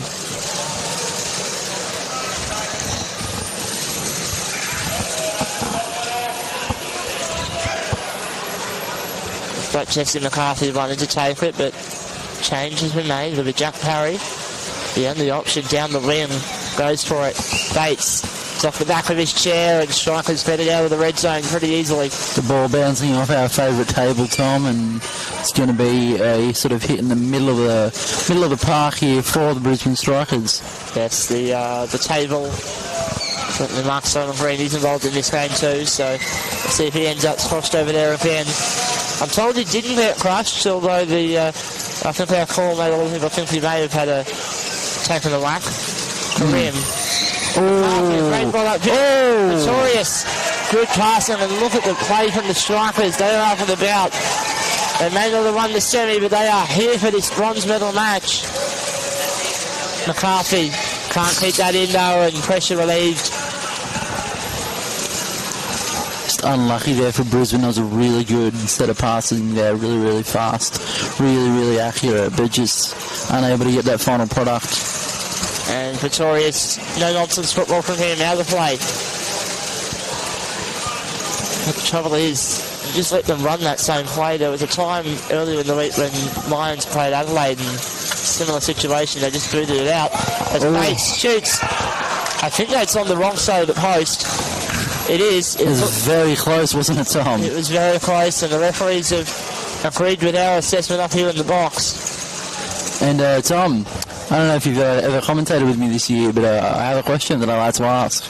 Every single game, do you want to have any guesses as to what it is? I remember you running this with me this morning, and I have once again forgotten the question. Well, what do you think the half-time team talk is, Tom? I think Strikers FC are a bit happier at the 2. They've had the ball up this end most of the half. I think the big thing for them is going to be execution. They've made chances. They've got the shots on target, just not in the net. Whereas Football St George, they've defended for their lives in this first half. They need the ball upfield, and they're starting to get there now. As that ball rolls all the way through for Turnbull, and Parry gets to it. Pretorius, infield. Bates. And Parry's just going to trap it and run it. But I think the team talk for Football St George is going to be, we need to get it out of this end. And for Strikers, it's going to be keep going, lads. We're going to get there. Parry just keeping it in there, and a bit of passing breaking down. We're in the middle of the park here. Well, Pretorius has ended up in the centre. It's not a natural position for him, but he will keep his head down and keep at it. If you're the man that's there, you can't just bail out, and does bail out eventually. McCarthy, top of the box. Bates, Karim. That pass at Bates, it's very slow though. 360s. Karim, shoot him. It's off the side of McCarthy in a corner. And it's all come from that rotational breakdown for the Strikers. They just need to keep their formation strong, and when the one time that they didn't, they were able to allow so much pressure there. And that's why I was asking about not having Josh Merkis earlier. That ball not great from Abdullah Karim. It's a help here. But, if you have Josh Merkis out there, he won't. No matter what rotation you have, he'll be there. He'll be strong. So, but it's good faith in the rest of the team by the Strikers to say, no, we think we can do this with Josh starting off the bench. McCarthy, Pretorius, it's a good pass, but Karim's the one on the end of it. Casares, Bates, can't reverse spin because he's facing forward. Parry, upfield, Pretorius, punch him. Karim shut him down. All that experience, getting him in the lane at the right moment. Parry beats Karim. Pretorius though can't get onto it in time. Catches the touch on Karim that I didn't see.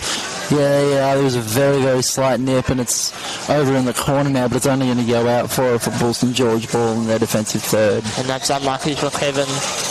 Transferred from Lions FC at the end of last season. He was on loan to Strikers for this tournament, and certainly his development has come a long way at the Strikers.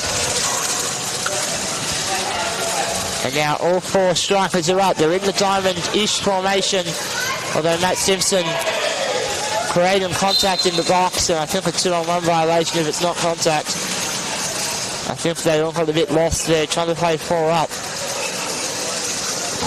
But with Jesse McCarthy still sitting deepest for the Strikers. They're trying this out. They want to make the diamond work.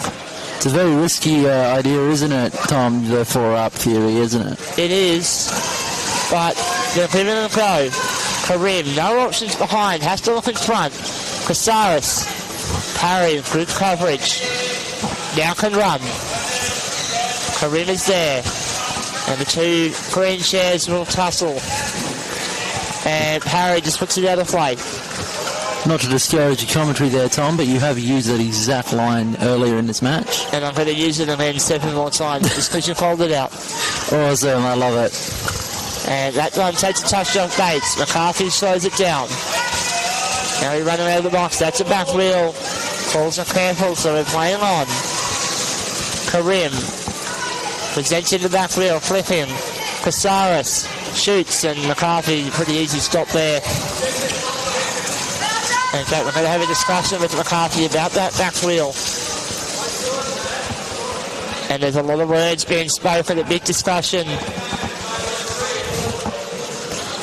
Karim, Bates, winding up. It's off the side of Casares and away from McCarthy. Just unable to angle his wheelchair properly as the ball goes out for a football St George sideline in an attacking area. And one last chance to get a goal before the break. And there's a concept that we call chair preparation, that you just got to be ready for the ball. If your chair's not in the spot for to do the thing you want to do, then you're not chair prepared. Bates shoots. Fantastic defense. McCarthy punching. It takes a big piece of the post on the way out.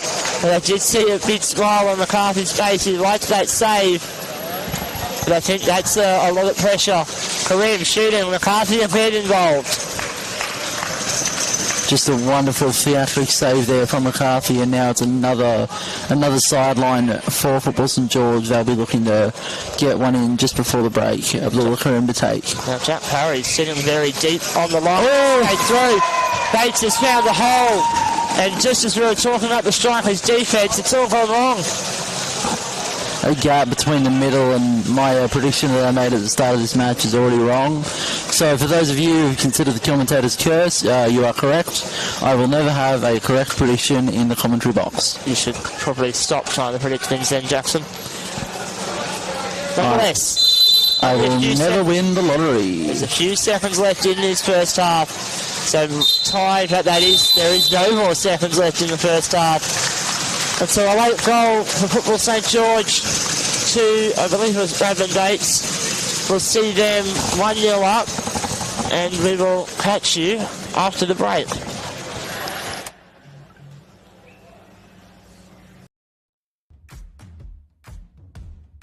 There's very much a lot of drive to try get the best out of yourself and your teammates. I absolutely found the community here. All these guys are very welcoming. It's just wonderful to be part of a team. We strive for the passion in everything we do. Some would say we're over passionate, and we do cause a bit of drama on the sideline when we get that way. But yeah, it's great.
Welcome back to Nissan Arena. Second half action in the third place playoff. Not too far away.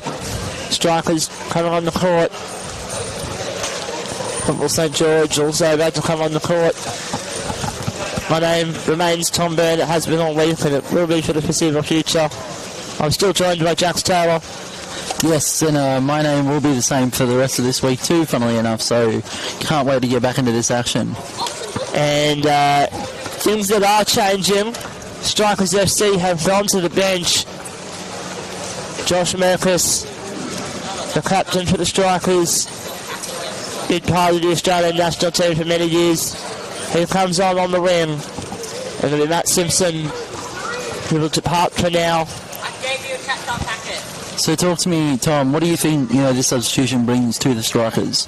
Well, it's just all those years of experience and skill and technique. We know how Josh Merkus, how important he has been for the Powerroos over a number of years. And it's all that experience that this team needs right now in order to try and get back into this game. As Karim and Gates, they hook up really well early. And Karim and now Parry shutting down that pass, and he runs away upfield. And once again, I'm going to comment on those two green chairs as Karim. You had to do it. You had to do it, didn't you? I said I would. Casares pushing the infield. Parry. Battling with Casares. These two will tussle. And now upfield. Gets past Karim and finally out of play. I think Parry did touch it on the way out though. Football St George with a throw in. Karim looking to take this early. The ball being a bit of a nuisance, but nonetheless, Karim decides to take. And there's a few fans in the building that can sometimes cause that little bit of windiness down there. It's Parry now, upfield. Karim. Once again, those two green chairs finding each other. And now Strikers FC with the ball. Now, of course, if you haven't had the chance already, time is running out on voting for Players Player, so if you haven't done it already, make sure you do so. I've talked about Mike Pick already, Asim Sodi. I talked about him earlier in the broadcast. As Jack Parry just puts that one straight into touch. Don't tell me you spoke about your vote whilst commentating with the team, Tom. No, he was on call at the time. Okay, I'm good, just checking. So, in fact, he was in quarantine leave when I first discussed it. But it's that one has had it play again. Jackson, do you mind telling us who you voted for and why they were the one that you chose to go with? I chose to vote in for Riley Brown from Sydney FC. I think he had a mad week this week. Obviously scoring against myself, which, isn't the proudest thing to say, but I think his goal against Melbourne City also really stood out for me, and, I think it's been an amazing week for him. And I think that's the joy of Players Player. It's up to the players as to who they think had the best tournament, and not always do they go for the player who may have had the statistic best. Like, we can talk at length about how Chris Gordon is the currently, I believe, the top goal scorer and top assister. But if the three people are asked up here in the booth, nobody's said any of them. I think from memory, Jono gave his vote to Santo. Yeah, and who was the other person you asked, if you don't mind me asking? Myself, technically. Okay. That was Pretorius upfield, Turnbull. Memphis with a swim. Two, potentially. I don't know if Turnbull was in the box there or not. I think that will be what the referees have judged it to be, but Merkus, his impact felt early. Keeps it in. Now it's right into this little wedge that's been created by Football St George. It's between the two players in the defence. Turnbull spinning around, almost getting unsighted. Karim out of the box. And Merkus playing with Karim. Needs to be careful on back wheel. Now Karim upfield, and once again, green chair on green chair. Oh, really? I haven't heard you say that one yet, Tom. It's pretty good. I'm just going to keep doing it now. I know that it annoys you. Parry, Karim. Now for Merkus. And a 2-on-1 against Football St George, in fact. I was worried it was going to be Parry and Merkus, but in fact it was Football St George to hit the two first. just in front of the white line. This ball for Jesse McCarthy to take. No goalkeeper. Back for strikers. Playing 4 up. Which means that 2-on-1 violation could be a concern if these players don't fan out soon. Lots of motion in the defensive box. Nobody really knows where they want to be. And Pretorius doesn't get around it in time. Casares upfield. Parry shutting down. Keeping it in play. Not in time, in fact. It will be a Football St George throw, and Football St George are just doing everything they need to do now. They have the lead.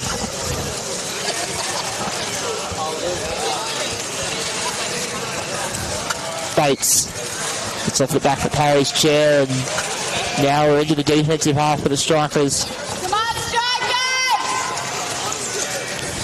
Karim. Bates in all the space. Parry good shutting down of the passing lanes.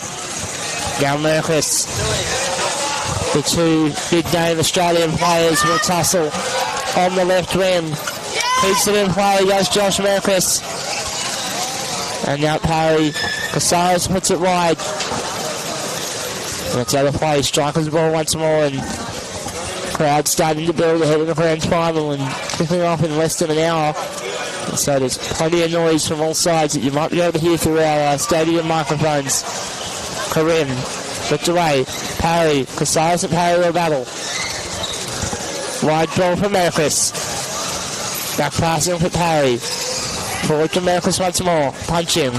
Parry in space. Karim putting it wide. Bates taking his time, inviting the contest.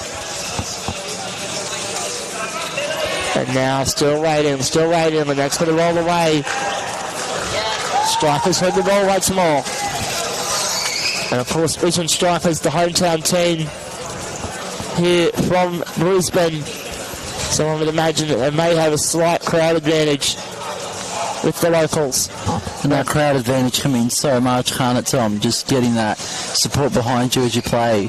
And even just having that big loud voice from your bench can sometimes do it, but when you get the crowd behind you as well, things really start to happen that wouldn't otherwise be possible. As Bates has to take a throw in from basically the corner triangle. Parry and Karim. Was that green on green chair I saw there, Tom? Oh, it was. It was nearly chair on chair. Generally, that's going to be a contact call, I think, to Merkis, I think. That was what it looked like the call was. So Chris Turnbull will look to get this ball out of his end. They've done the hard part, which is scoring. And they might do it again here. It's Bates winds up. Karim. Casares. Touched by McCarthy. Now Parry looking to try and flip. Can't swing because Casares is there.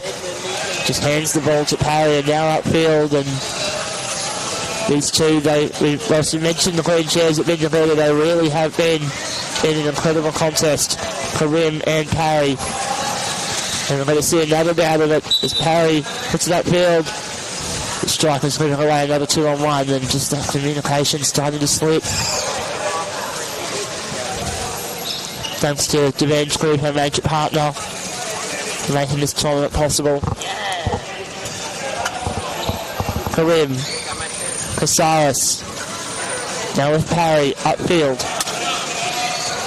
And that ball rolling away, and Merkis trying to tap it through Casares, who goes upfield. Parry thought about winding up, but just got into a bit of a hard zone to do so, and just too fast for him, isn't it? I don't know if it was too fast or if he just got a little too close to it even. So if he had a round up, it would have been a turnover. Nonetheless, Jack Leak a little bit better on those spins than I am, so he probably knows the reason more than I do. As Bates puts it up here, this time winding up. Casares can't hit it. Pretorius tries to swim. Parry again in space. Casares closing down, no options. But Striker's got another throw in, and they need to start making things happen. 11.5 on the clock. Parry. Casares. Parry again. And now front on front, almost a set ball from those two, and a reset once more for a throw in.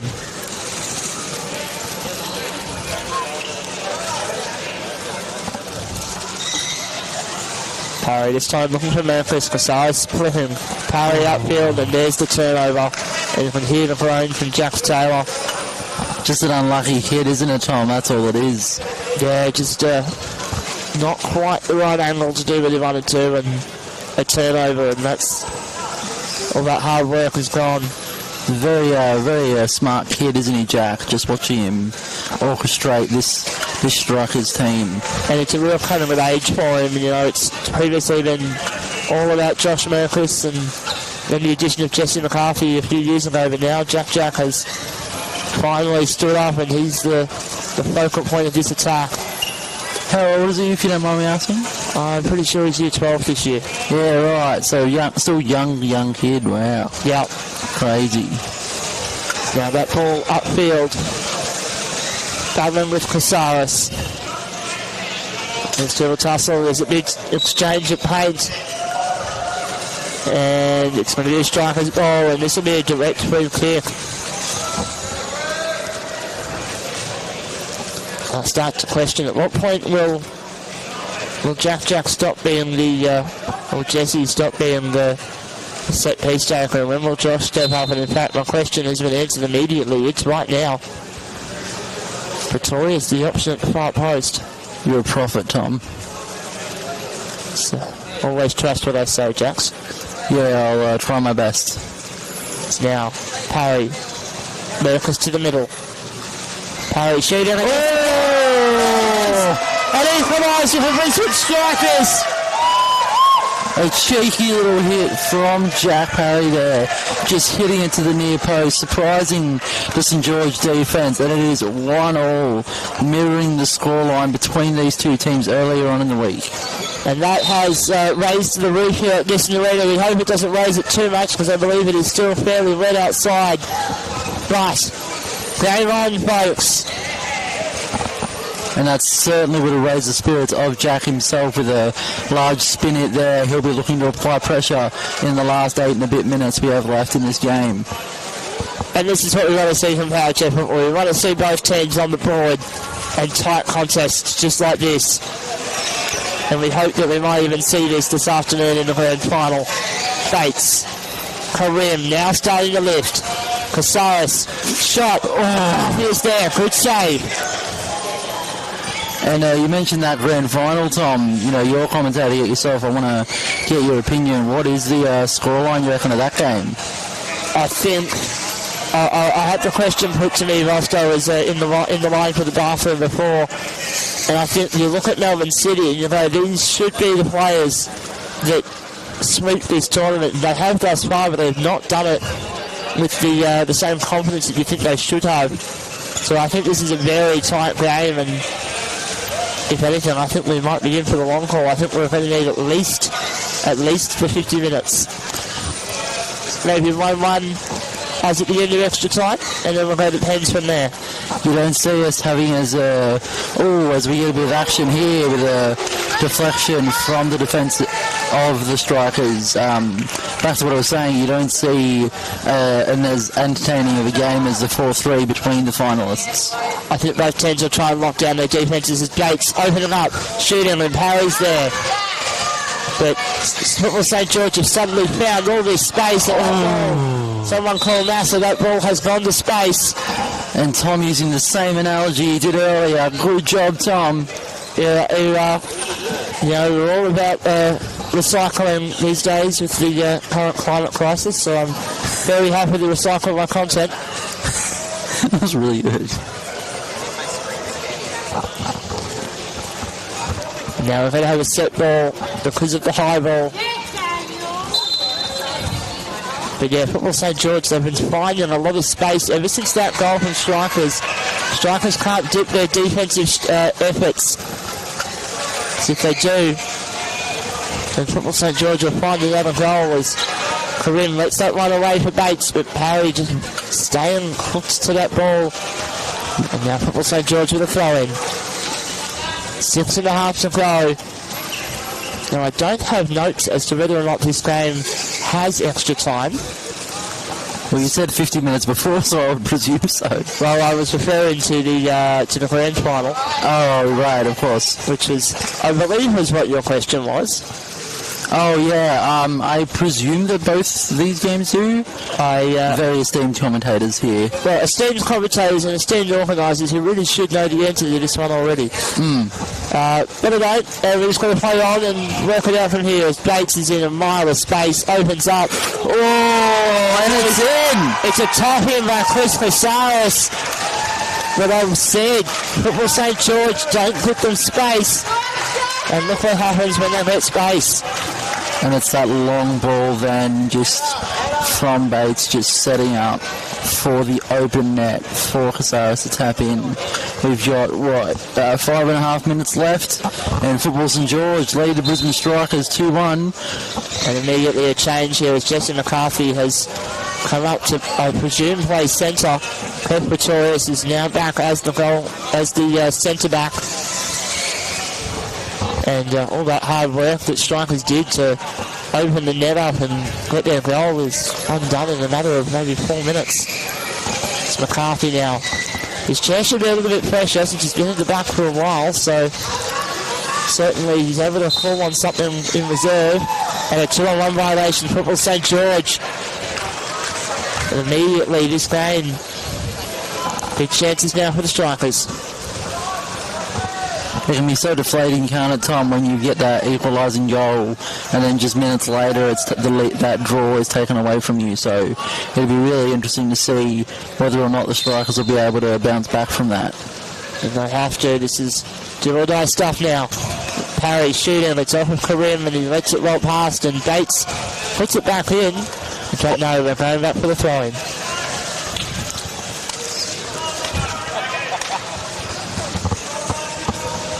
And now Jack Parry dropping deep. So it looks like they might be trying a little passing routine here. Let's see what the options are. McCarthy going to... Oh, and it's in! An own goal from Chris Turnbull. Sees the 2-all right now. Brisbane Strikers, Football St George. We've got 3.5 minutes to play. Theatrics, Tom, theatrics. Oh, more than theatrics. This is some late drive and a half. My heart is now in my mouth. I cannot believe what I am seeing. And just that change in play, they'd set up for passing and it was all a dummy. Amazing stuff from the Strikers. Going direct, forcing the error, and we're 2-2. Speaking of two, it's a 2-on-1 against Football St George. The ball will go back to the middle of the park for the Brisbane Strikers to take. And I had the comment made to me the other day that I sound a little bit like Phil Gould at times. I can take sides, and of course Strikers are the local team to me, so I do have a bit of a soft spot for them up here in the box, but they have worked hard to get back into this game twice. Yeah, I think, whilst St George are the local team for myself, I'm just here for an entertaining game, and I'll call it as it is. And well, haven't we had an entertaining game? 2.5 minutes left. Plus we'll have how long it takes to find a winner. It's Karim, Casares, and you can see the lifting of intensity from both teams. Neither of them want to let this need any more time than they need to. They're happy to let this done before they can. McCarthy, wide, Merkus. McCarthy, that's a little bit too shallow. McCarthy winding up. That's a bit of a soft hit. And now upfield, Bates. Can he put this game away? But that ball has a bit of a right hook to it, and now McCarthy clearing. Merkus on the ball. Back behind Karim. Parry can't get there in time. And the noise starting to lift once again in this arena. We're inside the final 2 minutes of regulation time. Any goal will win it, won't it, Tom? Pretty much. Next goal wins. Parry lets that go through. Merkus upfield. 2 Football St George players there. Karim is the first one. And these two will now play a bit of tennis in the middle of the park. Bates and Casares. Bates has to watch it roll away.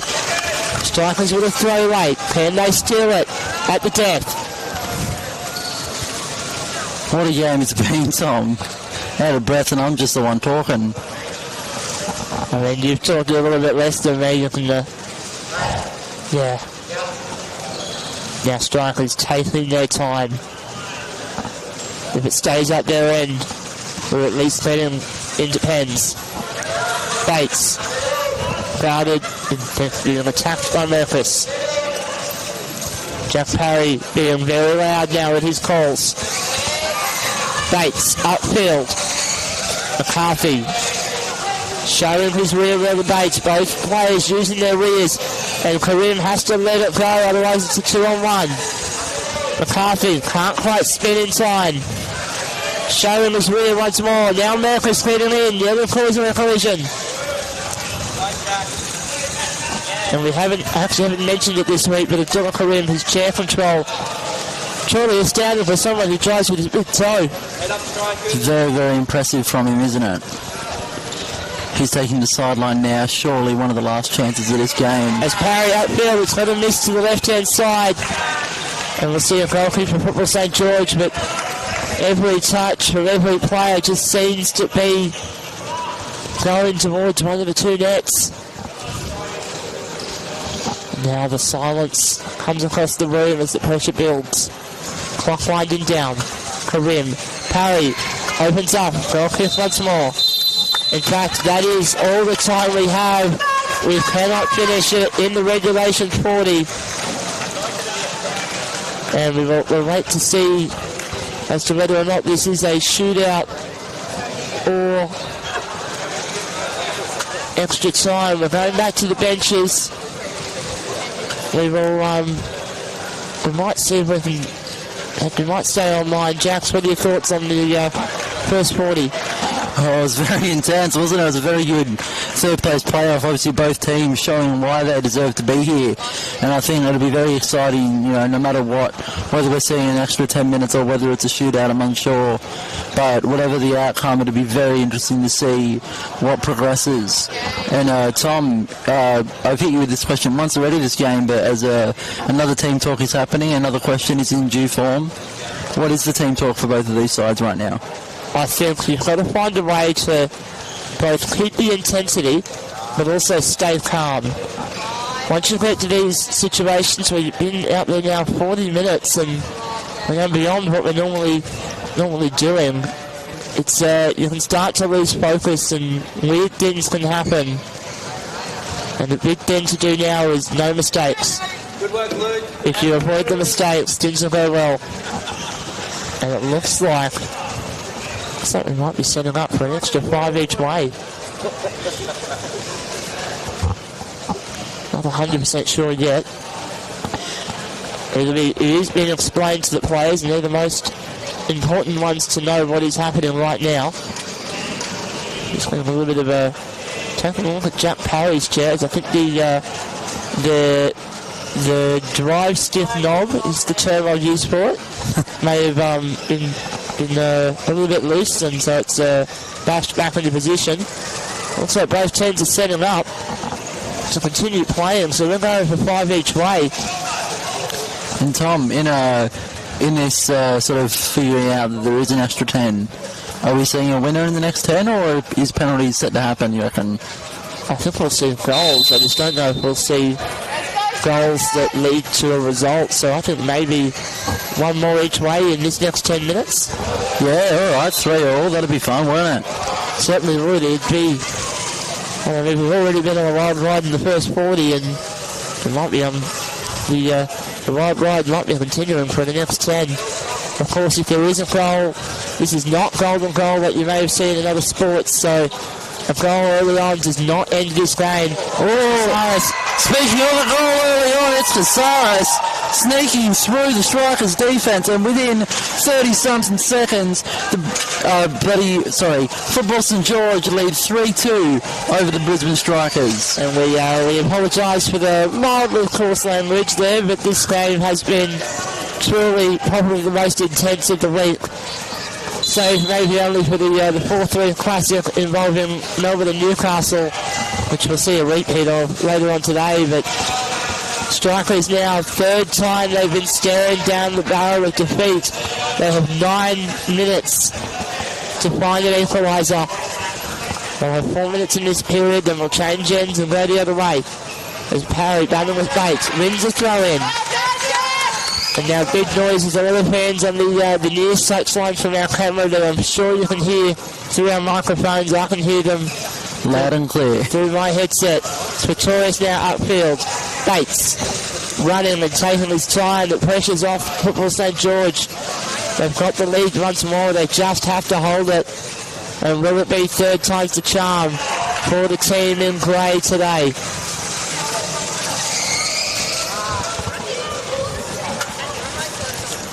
Parry goes down the rim and Casares trying to keep it in. Parry, Merkus, Pretorius, good punch. Parry can't get around that ball and Bates just watches it roll away. Knows it'll be a throw in for their team. 3 minutes left in the first period of extra time. They're going to have to respond quickly, aren't they, Brisbane Strikers, if they're going to get another lick into this game and proving your foresight of the 3-all, which you are a profit, Tom, as we discussed earlier, so maybe that is in due course. Well, certainly Strikers will want to get this game back a little early. You don't want to be leaving it late. When you leave it late, you start to panic, and certainly panic happens first for the team losing. Parry. Upfield, Bates shutting it down. Parry upfield again, and Bates puts that one back into touch, but I think Football St George will be happy if this ball stays on the rim for the next 2.5 minutes.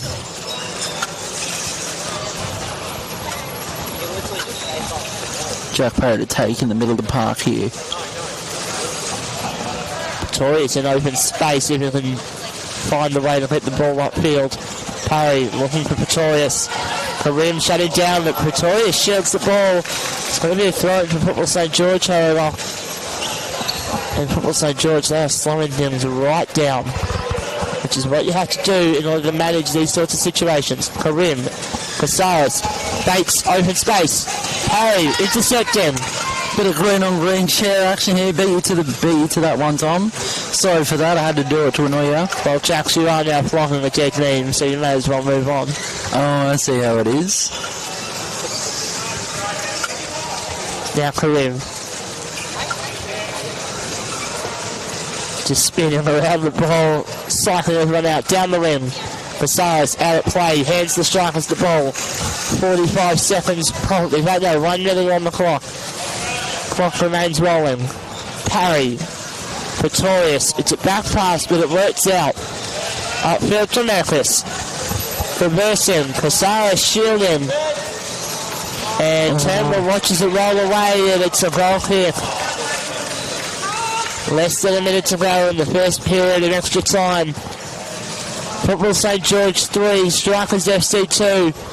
Big thanks to our major partner, the Vans Group. It's been a wonderful tournament thanks to their contributions, and certainly I'm sure they'll be excited by the finish that we're getting here. And this is only the third place playoff. Turnbull, Karim, Parry watches it roll past. McCarthy goes on to nearly an own goal from Parry. And as I say, that panic can come in when time running out. Parry pushing through Casares, upfield. For a sustained the lift, and now it's a 4-man attack for the Strikers. Parry shooting. Merkus shot. Merkus, it's off the post. Still in play. Merkus, nobody around to help him. It's out of play for a throw-in. But there will be no time for that throw-in. And so we will change ends. No time for a talk. It is just a change of ends. 5 minutes to go, and Jacks. Oh, man. Some bloody... Oh, pardon again, doing that again. It's alright, happens. Very exciting game. It does it to you, doesn't it, Tom? And it does, and I just need to breathe. I think we all need to breathe. We're now 45 minutes into this game, 5 to go. Someone crack the BiPAP out, I can't do this. Now Matt Simpson will be subbed on, so he'll get 5 minutes. Can he find an equaliser? It's now our third green chair on the pitch. Do you think these sort of substitutions are made, Tom, with penalties in mind? I'm not 100% sure. Strikers will know more about their players' ability in a penalty shootout than I do. But knowing Chris Pretorius, I think he's got enough of a hit on him that you could take a pen. So And if Matt Simpson is their first choice over Cliff Pretorius, then strikers will know that better than me. So Football St George, they have a throw in. Abdullah Karim repping Auckland FC. The ball is sent all the way across, and it's on the line, saved by Jack Parry. He's running it out in his third right now against Abdullah Karim. No comments on the colour of the guard. And possibly a bit of controversy. I don't know if Football St George they haven't made a complaint about it, but Jack Parry very close to being off court, which if you are not the designated goalkeeper, you cannot go into the net. I've said this a few times this week, but we are playing on. The goal is saved. All 4 players remain on court. And now Merkus upfield. Bates shutting it down. Good stuff from the Englishman. And now rear wheel on rear wheel. Merkus getting involved, and Football St George with another throw in. 3 minutes 43 on the clock. Karim. Cross-field ball. Bates, open space, shooting. Oh, it's saved on the line. Jack Parry once again. And the Woodwork helping out Strikers FC, keeping them in this game. Parry needs to find a way to hit this ball upfield. They have 3 minutes. But he can't. Violation. Football St George with another chance to put this game to bed. Abdullah Karim on the right line. Hits it poorly. Bates though, he can put pace on every ball and spins. Karim, back for Bates. Oh, a very fast clearance, unable to be caught by the bench of Football St George, and the ball will go out for a high sideline for that team. And now Strikers FC, this is throw everyone at it. 4-2 is just as good as 3-2, but 3-3 is even better, so you may as well attack. Bates shutting this game down. Excellent from him. Somebody has to engage eventually, and it's a bit of a CWA meeting as eventually Jack Parry is the man told to go for it, and Bates finally engages, but that was 15-20 seconds that the Strikers just don't have. 2 minutes 19. Karim shooting. Winding up, and it's in! Abdullah Karim does what Abdullah Karim does, sneaking it through the Strikers' defence, and it is 4-2 to Football St George. And with 2 minutes to go, Strikers need a miracle. I think that's the claim. And what a game it was, Tom. What a game it was. What a game it has been. It's not over yet. There might be a goal still. Casares. McCarthy. But yes, we talk about Abdullah Karim when we talk about his experience. McCarthy's going direct. It's right of the post. The goal kick. But yes, Abdullah Karim, we've seen him finding things at crazy moments in World Cup matches, and once it's been in the National Club Championships. It's a goal in the 8th minute of extra time, the 48th minute of the game. So probably put this game to bed. Chris Turnbull will take this goal kick now. He's got all the time in the world. He does not care how long this takes. Eventually he goes for it. Parry. That ball going to space once more. We're playing on. McCarthy winding up. Turnbull. Casares shielding. And away for a throw. And it's going to go out, and there's going to be no complaints here from Football St George as a substitution is in due course. And this is fantastic game manager for Football St George. Chris Casares coming off Craig Kilby for about 60 seconds. And his job mostly is just to take 20 of them off. Power, Merkus. Parry, shooting. Turnbull with a touch. It's going for a corner. One last chance for the Strikers to get most likely a consolation in this match. Well, with time ticking away, it's been on 1 minute for a while, so probably only 30 to go.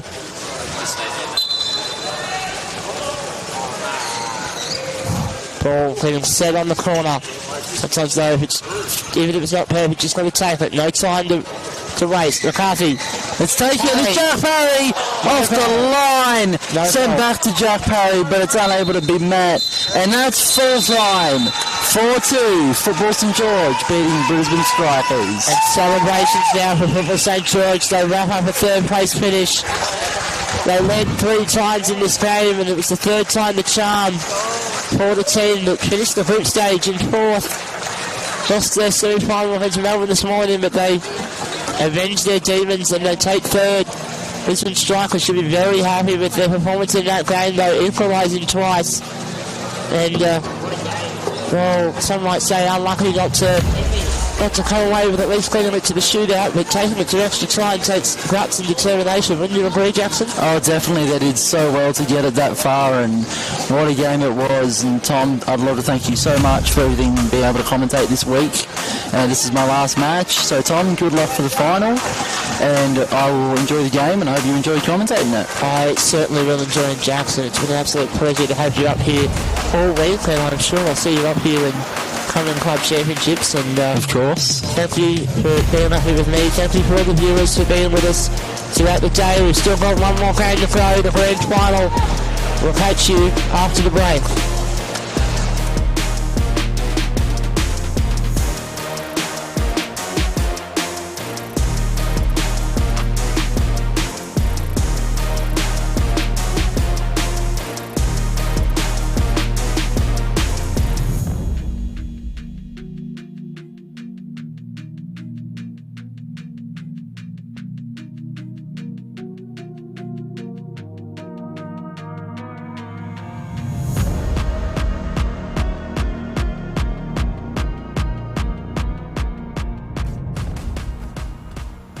There's very much a lot of drive to try get the best out of yourself and your teammates.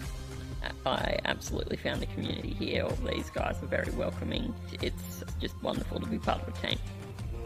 We strive for the passion in everything we do. Some would say we're over passionate, and we do cause a bit of drama on the sideline when we get that way. But yeah, it's great.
Well, good afternoon, ladies and gentlemen. Thank you for joining us on the Football Queensland YouTube page. Just about to get through our preliminaries. This is the grand final of the 2025 National Powerchair Football Club Championships, powered by Revenge Group, hosted by QPFA. My name is Thomas Byrne, and I'm joined in the box by Matthew Mallows. In this game, Melbourne City taking on Newcastle Jets. And Matt, grand finals, they're always something special. They are. Do you have any thoughts as to how the teams are going to cope with the added pressure of the added eyeballs on this game? Well, I think both teams the past couple of years have been in or around this kind of area. Melbourne lost to Hills United a few years ago. Newcastle Jets, this is their second straight final. They went down to the Western Sydney Wanderers in penalties last year. And a couple of years ago they were the winners in a final as well, so they certainly know what they're doing in this end of the tournament. But I'll let you continue. So yeah, both teams, I reckon they'll know what's at stake. I'm sure they would have had a long conversation about that, because it was pretty much seen from about halfway through the tournament that, given the odd upset here or there, it was probably going to be these two in the final. And they had a fantastic match earlier in the group stages. It ended 4-3, I believe, in favour of City. Yeah, Newcastle led that game 2-0 after 10 minutes, and the old adage about 2-0 being a dangerous lead proved 100% accurate as City found their way back into the game. I'm going to take a quick moment to do a bit of sledging since they were on the commentary. Tristan Peters, he told me throughout the week he was starting all of the big games, and where is he right now? But I'm sitting on the bench. So, love you, Tris, but yeah, I thought that comment might have been a little bit of BS when you said that to me earlier this week. Anyway, we're underway in the grand final. Chris Gordon with his first touch of the afternoon, taking it upfield. And Melbourne City, they'll be looking to get this game locked away early. You feel like the longer that Newcastle stay in it and gain in confidence, they should be able to maybe break things down, and Melbourne might panic a lot more. There's our first 2-on-1 of the game. Almost a 3-on-1 there. A bit of lack of communication there for Melbourne City. And that's not good signs for them. They need to be on fire early. You cannot afford to be lacklustre in this one. As Leolio Davis in open space on their right wing. Gordon now finally shutting them down. And Lazark upfield. Seth leaving it. It's Ryan who has the goalkeeper's shirt, which is a change in tactic for what Newcastle have seen throughout most of the week. Yeah, I believe they started second the jersey in their semi-final earlier today against was it the Strikers? Yeah. But I believe today is the only time I've ever actually seen him in the jersey this week. Yeah, I didn't get to see that game. I was heading down to quarantine to speed test. So I didn't get to see any of that game apart from the result. Whoa! That's not good. We've crashed. So Ryan Seth has crashed into Chris Gordon. Ryan was completely unsighted. The ball is out of play, so I don't... Very lucky the ball was out of play. That would have been the easiest penalty I've ever seen being given, but very luckily, and ball's out of play. And with the way that these penalties have been ruled, and there's still contact between these two, Gordon getting some more paint back. But yeah, the way the penalties have been ruled as of late, there's Bongiovanni shooting Evans, and that's wide. Yeah, I don't think that's quite what they were aiming for there. The cutback, so I think they were trying to cut it back to Santo on the line there, but Santo just wasn't awake to it. I don't know if that was a set play gone wrong there, or if a bit of lack of communication. And as that ball doesn't quite go out, Gordon hits it out of Leolio Davis. We mentioned Santo Bongiovanni.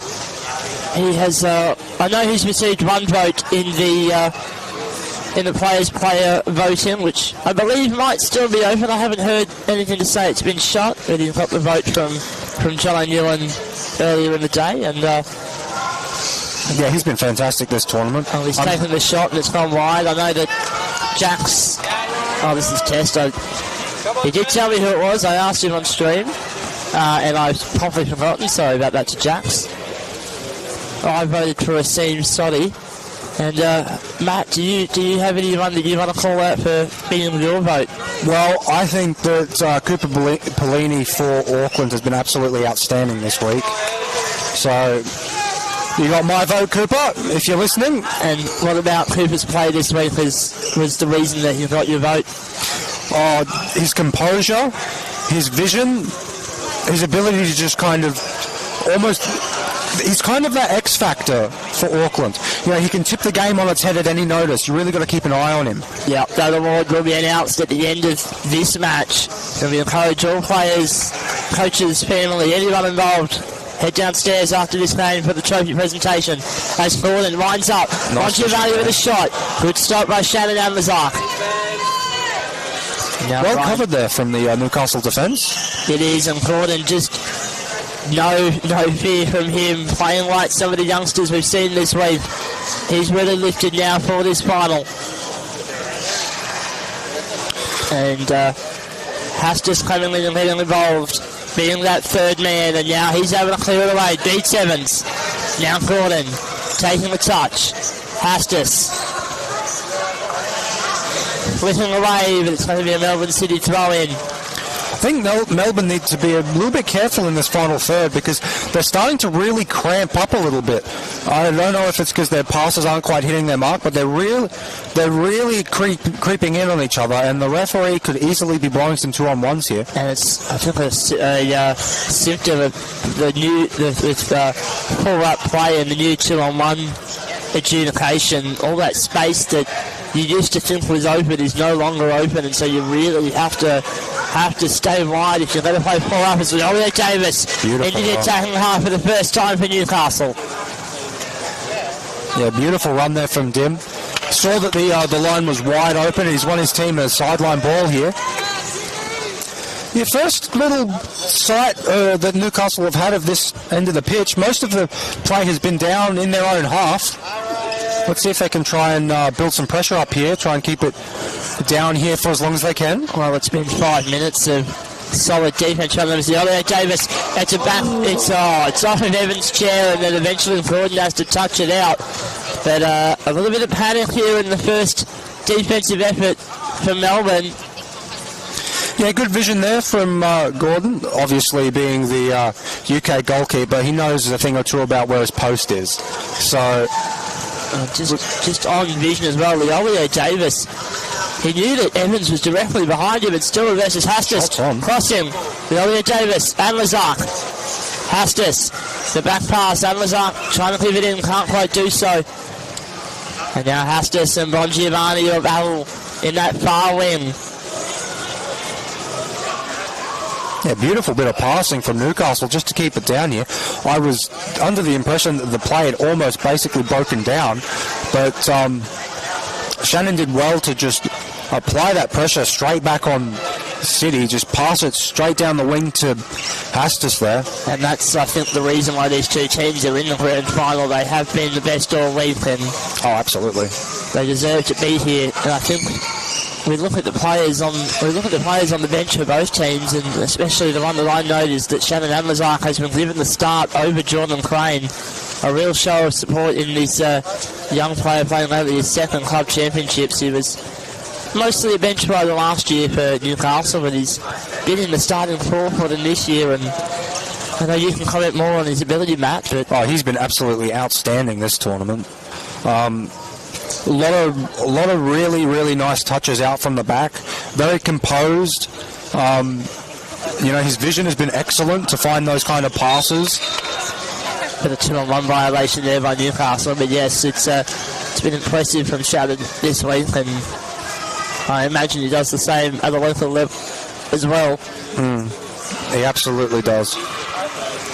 Yeah, one thing that you need when you're playing with that kind of up goalies, you need that kind of solid defence at the back, someone that you can rely on in case you get caught out, and Shannon has done that outstandingly this week. So it's really taken the pressure off of Newcastle, especially in defence, knowing that they've got someone as solid as Shannon at the back. It just allows Ryan Seth to dictate tempo from the middle of the park and play without pressure. Hastis battling there with Bongiovanni. And now Santo leads it for Gordon. Nobody there. Gordon upfield. Seth has it been hit off of Gordon's chair. It's a throw in. It's in the Newcastle red zone though, so they need to work hard, and it's an early ball. Earlier Davis just wasn't ready for it though, and Gordon shutting it down. And now Melbourne City with a throw in. Yeah, I think that little play there is going to be key for Jets, because Melbourne City are starting. They take a while to set up defensively for some of these sideline balls. So I think take it quick, aim for space, get it down there, and start grinding it out, because they haven't really been able to make it out of their own half except for one or two opportunities that they've had. And now the ball into the box. Sanford's on his rear. He spins around, shutting down the options. Gordon across the top of the box. Santo wasn't ready. And that was probably his best chance to hit this game open. But we stay at 0-0. Evans upfield. Set clearing. Gordon, just look at that experience from the Englishman. Now the Elio Davis trying to win the ball upfield, and does. But it goes away for a throw in. Yeah, Santo had a golden opportunity there. He was the hero in the last game when these two teams played. Came off the bench, scored a hat-trick for Melbourne City. Let's see if he can find some of that goal-scoring form this game for them. And Evans, that's still in play. I thought it was a miss hit, but it technically is still in. Gordon and Hastis now battling. Hastis is beaten, has to retreat. Patchy gets back in, and there is a 2-on-1 violation. There was calls for it. Yeah, Shannon was just kind of stuck on his post there. The closer Chris Hastis got to the box there, the more likely the referee was going to blow it. I believe he did try to give an advantage there, but once the play had essentially broken down, the referee didn't really have much of a choice. And you can probably hear the crowd noise, very big crowd now in, some of them on the near side. You can probably hear through our commentary mics when the calls of 2 came through. They just started counting up to 20. It's Bongiovanni going. Gordon is there. It's back for Bongiovanni. Gordon once more, but the pace is off. Spins, and Seth is there. Covered. Gordon, second time effort. Seth once more, and cleared away. Evans, and that pass is misplaced, and Newcastle get possession. And just like that, Mallows, we were 11 minutes into this first half. Yeah, time flies when you're having fun, Tom. That it does. And now lots of hand signals from both teams. And you can hear now Tristan Peters feeling vocal from the bench. Always a big voice, and he'll be hoping to get into the game for more than the probably 2 to 3 minutes he's been leading on average in the last 3 days. Oh, that's a 2. That is indeed a 2, and that is... That's pretty sloppy there from Newcastle. That's a big error there. That's a big formation breakdown there, and that's costly. Melbourne City, you give them too many of these and they will capitalise. Although not with this current formation, they're setting it up now. Bit of a discussion over the ball on Giovanni and Gordon. And just back to that earlier point you were mentioning about talk, I haven't really seen a lot on the field. There's really not a whole lot of talk coming from any of these teams at the moment. Whether that's just... Sorry, just going to wait for play to... There we go. Yep, there we go. Pass him, no goal. You can continue. Yeah, just... I don't know if it's just that we can't hear it, but it seems to be very quiet on court. Most of the noise is coming from the team's respective benches. And yeah, now cranking out Ryan Seth there. It's an interesting little play. Obviously they're trusting their players to break, but kind of provided them no options, but also trusting that both of them are going to move. Evans upfield, Seth with a punch. Elio Davis has just not in position. Tell you what, the Newcastle Jets look very deadly on this counter. When they get the Melbourne City defence caught out of position, the goals are almost wide open. And it almost looks a little bit like too much possession for Melbourne City. They're having the luxury of having the ball the most, but not finding ways to actually use it. So the Ollie Davis has kept that ball in play, but it's given his team the wrong direction. That'll be another 2-on-1 violation. And Newcastle, their defence is holding firm, but it's not going to hold firm with plays like that. Yeah, Newcastle really need to be careful about getting caught tracking back, because that's the second time that they've given away that kind of a 2-on-1. There's a big discussion happening about it, and Ryan Seck has to get to his near post quickly. Beth Evans is there, and finally he does. And Lazark must stay his 5 as the outfielder. And Seck now guarding out Evans. Going for Bongiovanni, and that's not the best option as it just falls at Seck's feet. And there's the 2-on-1. You can hear the crowd getting nice and loud, cheering on their respective teams in the background. Very big contingent of, not sure if they're specifically Newcastle fans or just fans of the New South Wales-based team. New South Wales-based team, yep. I thought that might be the case. I'm pretty sure it's Sydney FC. Oh. The entire team's come down to support their local club. Well, we need to be careful. Atlasark, it's come off the rear of his chair, which is lucky. Now punch him. Rolando Davis, upfield. Gordon swings, it's wide, and it's a throw-in for Newcastle in their own red zone. 5.5 minutes left in this first half. We'll give a shout-out to Demand's Group, our major partner. QTAG, hand in hand, our minor partners who've been shouting about them all week, and we are so grateful for everything that you've done for us this week. Thank you so much for allowing us to make this tournament, and we hope that it's been just as good as we think it has been. Gordon down battling with Hastis, and now the play that ball goes, and Melbourne City will get another throw in. I must say, so Melbourne City are definitely passing a lot more than Jets, but I get the feeling that sometimes they're just kind of passing for the sake of passing.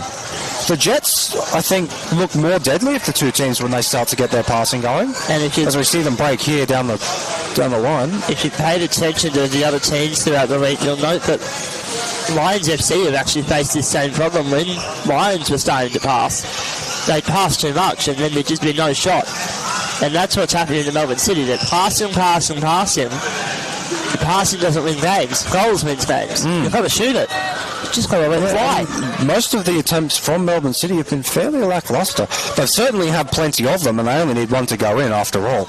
But not really what we've come to expect from this team so far this tournament. And you say you only need one to go in. It was more than one that was needed in our previous game. I don't think they made them 4-2 with 2 goals for Football St George in extra time.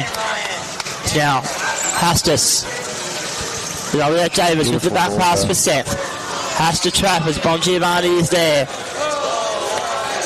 And now the chance is starting to throw up in favour of Ryan Seth, so the crowd has picked a side here in Brisbane. And that ball out of play. Well won there from Ryan. I think Ryan... you can hear the chants coming. You can hear it's a proper Ryan Seth fan club that's built just outside our commentary booth. I would call it a booth actually, but there's open air, so they can hear us just as loud as we can hear them. As Leonardo Davis being a little bit aggressive now with Beth Evans. Yeah, I can see Josh Ryan giving me a smile from over there. Yeah, that sounds like that's the Josh Ryan Ray, I'm fairly sure. Is that one out at play? Well won there from the Newcastle Jets. And if they can score a goal here, that will turn this game on its head.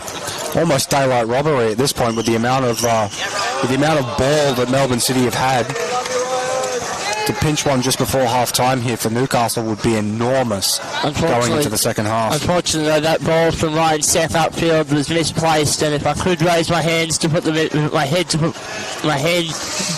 put my head in my hands, I would have. There we go, we got the sentence eventually. Close to a 2-on-1 there between the two City players. Yeah, we're close to a 2-on-1. Of course, this is we've had 57 games of this tournament. Towards the box. All players and officials and personnel, everybody's tired. I'm exhausted. But we're only about an hour away from finding out our winner. As Anlazak doubles with Evan, piece of card taken, play on. With Ollie Davis now battling. Newcastle with their best chances so far today. Very smart here from Melbourne to kind of constrict anything that Dimitri will be able to do with the ball. Tavares is now out wide. You can't constrict him out there. Evans waiting. And Lazark has rotated up with Ryan Seck now just inside his defensive half. Evans battling with Shannon. The Ryan Seck fan club has become the Shannon and Lazark fan club. I think it's just a Newcastle Jets fan club at this point. I think they're just yelling for the sake of yelling. Sounds like Sydney FC. Unlucky there from Shannon. Tried to find the side of Beck's cage on the way out, but just couldn't get the angle on it. Now Chris Corden upfield. Leone Davis with the punch, but it's not going to get to Hastis. And now we will see another throw-in with less than 2 minutes left in the first half. Here at Nissan Arena, they've been a fantastic venue for us all week. And we hope to see future tournaments here. Obviously the Queensland local league has played here as Corden trying to open up. Leone Davis shutting him down. But yes, we'd love to see future tournaments here at Nissan Arena. It is a beautiful venue. And of course, if we talk about future times, we have to talk about the APO Cup happening in October. 4 nations will duke it out for 2 spots in the Rock Cup. Big chance here for Melbourne City. And Ryan Seck running out of the box. I'd love to hit to the ad reads, but I can't quite do so. And now Ryan well won from Ryan Seck there. And now Evans beats out Seck. Leone Davis leaving it now to 1-on-1. Evans versus Lazark. And Lazark, fantastic stuff from the youngster. But Seck leaves away the 2-on-1. Yeah, I feel like that was a smart play from Jets. They just needed to set their defence there. I think they're really backing themselves to kind of defend any set pieces that Melbourne City can throw at them. I've probably given the commentators. They do need to be careful here as Lazark's on the wrong side, and that's not touched.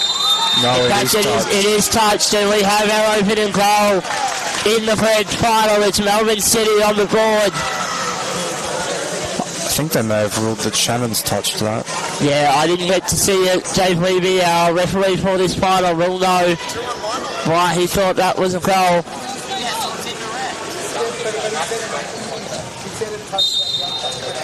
And in fact, the Newcastle Jets fan club to our right, they're not sure how it was a goal. Oh, right before half-time. And we have entered the half-time break. There will be 5 minutes for the coaches to say their final words of wisdom. Melbourne City, they find the lead late in the first period. Matt Mallows, any final comments before we take a break? Really unlucky from Newcastle Jets there. I did give them a commentator's curse, didn't I? God damn it. It's alright, Jax has done it about 5 times this week. I don't think really either team needs to change much. If anything, the Jets just need to be more clinical up front, and they need to try and get out of their own half here, because Melbourne City are putting them under pressure a lot, and they can really just slow the game down in this second half and make sure that they can close out a 1-0 victory here. That they will, and both teams will be considering possibly substitutions at half-time. But whilst they have a quick chat and a quick drink, we'll take a break as well. We will catch you in a couple of minutes.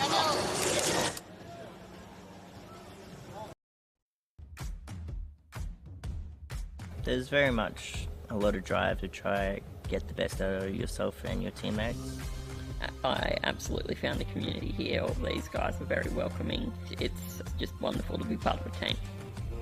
We strive for the passion in everything we do. Some would say we're over-passionate, and we do cause a bit of drama on the sideline when we get that way. But yeah, it's great.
Welcome back to Nissan Arena. Newcastle Jets will have 20 more minutes to find their way back into this game. Melbourne City, they have the lead. They can afford to play keep away if they want to. All in the name of the 2025 National Club Championships powered by Devans Group, hosted by QPFA. My name is Tom Byrne, as it has been all week, and I'm joined, as I have been for the last 20 minutes, by Matt Mallows. Hello again, Tom. And Matt, do you have any thoughts on how these teams can break the game open? As that's a shot almost on target by Santo Bongiovanni. Well, Newcastle just need to get some possession in the other half. They were really camped in their half for most of the last half, and I reckon it'll be massively deflating for them to concede right on half time. So hopefully they can bounce back in this half and really start playing some good football. They've got nothing to lose from the position that they're in currently. They really do have nothing to lose. Well, yeah, lining up for a shot here, Hastis. David, it's off the rear of his chair and falls for Gordon, who shuts things down. More of that. That's what Jets need. More of that. 100%, and that's what all this game needs, is more of that. As Seth and Gordon battle hard. Down the rim goes Gordon, and Seth has to have his eyes up here as Adlers are slowing it down. And once again, the Newcastle Jets fan squad in full flight early in this second half. Adlers are battling hard with Gordon up out of the box. And to the rim.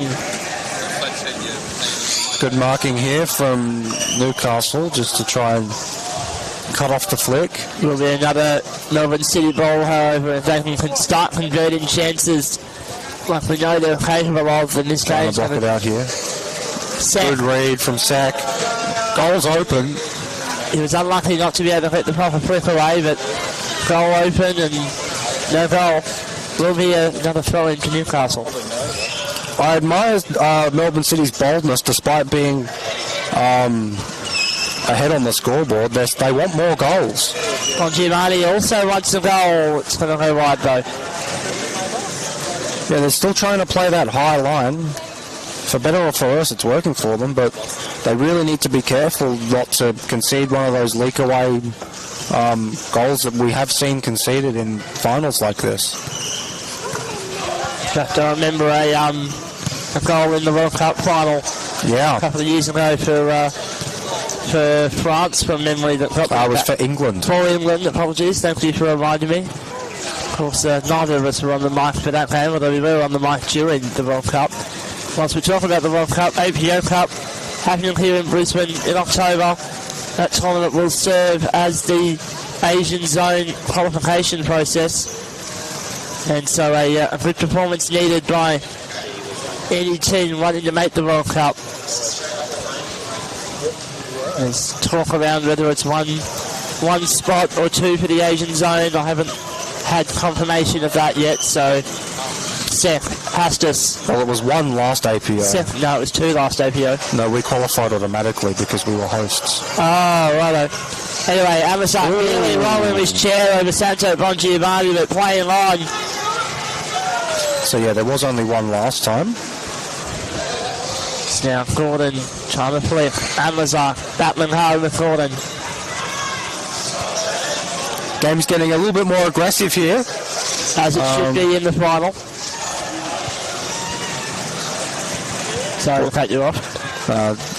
Not much more to say. It's just some really aggressive football from both teams. Now Gordon slowing things down. He's amazing at being both aggressive and patient at the same time, and this is what he has to do. Shut the game down. 16 minutes left. 1-0 is just as good as 5-0 as Gordon goes upfield. Passes for Evans. There's the punch. There's the spin. Hastis immediately shutting it down. David. Very, very smart from David there, just to catch the ball, drive it down the wing, let someone come in behind into cover. And now Dimitri Leolio Davis battling with Luke David. And Newcastle need to find something special and soon. And Dimitri's chair, I think, also starting to lift up. So that ball, hopefully, it's got some talent power on it. From Dimitri. Takes it upfield. Now battling Gordon. Ball rolling away. Hastis. Great punch. Seth spinning. Two for Leolio Davis. And you can hear it from the commentary box and the crowd. Yeah, I think there's a lot of Newcastle Jets fans in the crowd here today. And we've got 15 minutes to go in the final here at Nissan Arena in the National Club Championships, powered by Devenge Group. Melbourne need to be careful here. Bon Giovanni and Beck Evans are really close to that top This is a formation they've been running all week, and I've wanted to see it tested, and we're finally going to see it in practice here. If this ball goes central, I'm fairly confident we're going to hear a 2-on-1. Seth does go down the middle. No whistle. Yeah, well worked there from Beck to understand that it wasn't going down her side, so she just backed straight out of it to the wing to give Santos some room in the middle there. I think what you might be seeing is that both of them are going to have to almost automatically run away from the ball, which means that actually neither of them are really doing much. And Lazar trapping, trying to beat Bon Giovanni, and beats him on the second time. Hastis is there, but it's a 2-on-1 violation. And Lazar should have just left it. And now Melbourne, if they can convert this, 2-0 becomes a lot more frightening with a prospect to try and save. Yeah. Jets really need to not concede next. They need to be the next ones to score. Because Jets certainly have one goal in them. I'm not sure they've got 2 or 3. Not the way that not the way they've been put under pressure for this game. A bit of defensive there, a bit of defensive effort there. With Melbourne City, another throw in. Ryan Seth sitting very high in his box. He's got a lot of room there. He has, but he can certainly cover it. He's trying to keep Beck Evans out of the way as well at the same time. Gordon, Bon Giovanni crossing. Evans, Bon Giovanni has to trap, and that second touch is not effective. Very well done there from Hastis to get around the ball. Now Hastis battling with Gordon. And Hastis, we know the quality he brings. He scored a winner in a grand final for Newcastle a few years back. Against us. Well, let's try not to relive too many bad memories there, Matt. As Hastis and Gordon continues their tussle. And Hastis watches as Bon Giovanni punch him. Gordon trap him and taking the ball away. Leolio Davis now involved, and he's just beaten off the ball. Gordon in space. Bon Giovanni, Ryan Seck upfield, and Leolio Davis watches it roll past him. Interception. Beautiful intercept there from Dimitri. 12 minutes to go in this grand final. Oh, he's got around that. That's really well worked. And he's won the ball for a throw-in, and Newcastle, if they can do something in the next 12 minutes and 3 seconds, we may need extra time, we may need penalties. We've only seen one shootout today. I thought there might be a couple more. Yeah, I thought there might have been at least one other, but there hasn't been as of yet. And that ball from... be a Jets ball. Yeah, Beck Evans got a touch on it, puts it out of play. Hastis lets it roll past him. Newcastle really need to keep it down here. Really need to start building some pressure up. That's not the pass that I think needed to happen there. Oh, Ryan's done exceptionally well there to bounce it off of Santos' chair. And whilst we've seen moments of individual brilliance, we need some team brilliance here. That's what's going to break this team down and get this game open. Sek, Hastis, David with a good stop there as the goalkeeper. Bon Giovanni upfield, and Ryan Sek engaging once more. Bon Giovanni thought about the flip, couldn't take it. And now Sek tries to flip it. Hastis. Sek. Hastis. His pace coming off the ball now. Flicks the other way.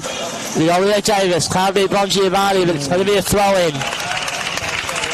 Jets starting to build a bit of pressure here. They need a lot of pressure though. They are going to have a sustained effort at this net.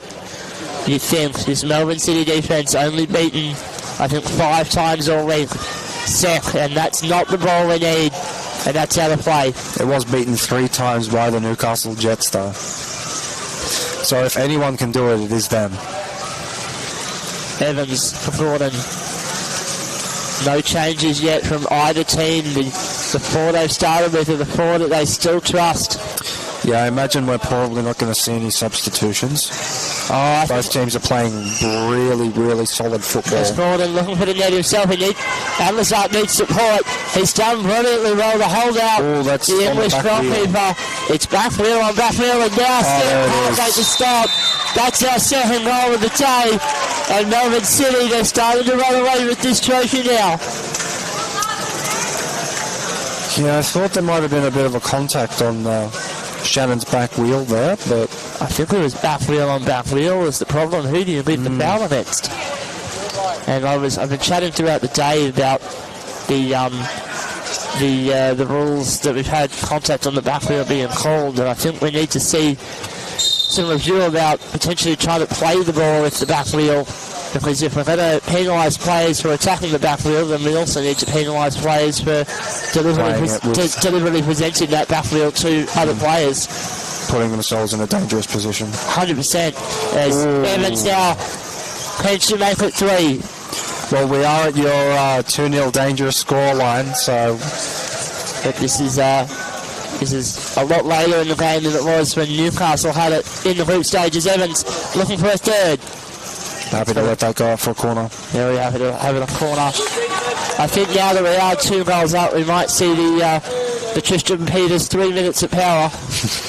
Although that time is still 6 minutes away. Bit of Fergie time. That's now Gordon, that ball very wide. Evans not in a position to receive it. And I think Gordon probably might have just shot, if anything. Yeah, I think he may have been under the impression that Beck was a little further into that corner than she actually was. Oh, it was kind of hard. That's a 2. It was halfway between a pass and a shot. And when you think 2 lines like that, you end up doing neither. Yep. And Beck really didn't read that it was going down there. She had to adjust late to try and get there and just was not in position for the spin. 8 minutes left in the grand final. Thanks to Devange Group, Q-Tide, Head Support Services, our main, the 3 of our partners for this event. It's Ryan Sack, hits that ball in play, or doesn't keep it in play. In fact, it's a throw into Newcastle. Yep, Newcastle really needs something and needs something quickly. Just under 8 minutes to go. Crossfield to Hastis, and that's not quite the right touch that's needed now. You need to pivot everything you've got. Hastis, that's back wheel if he's not careful, and that flip, not enough power on it. Melbourne City able to slow it down. Gordon leaving the ball for Evans, and she just watches it roll past. She doesn't even mind where it goes. Anywhere is good now.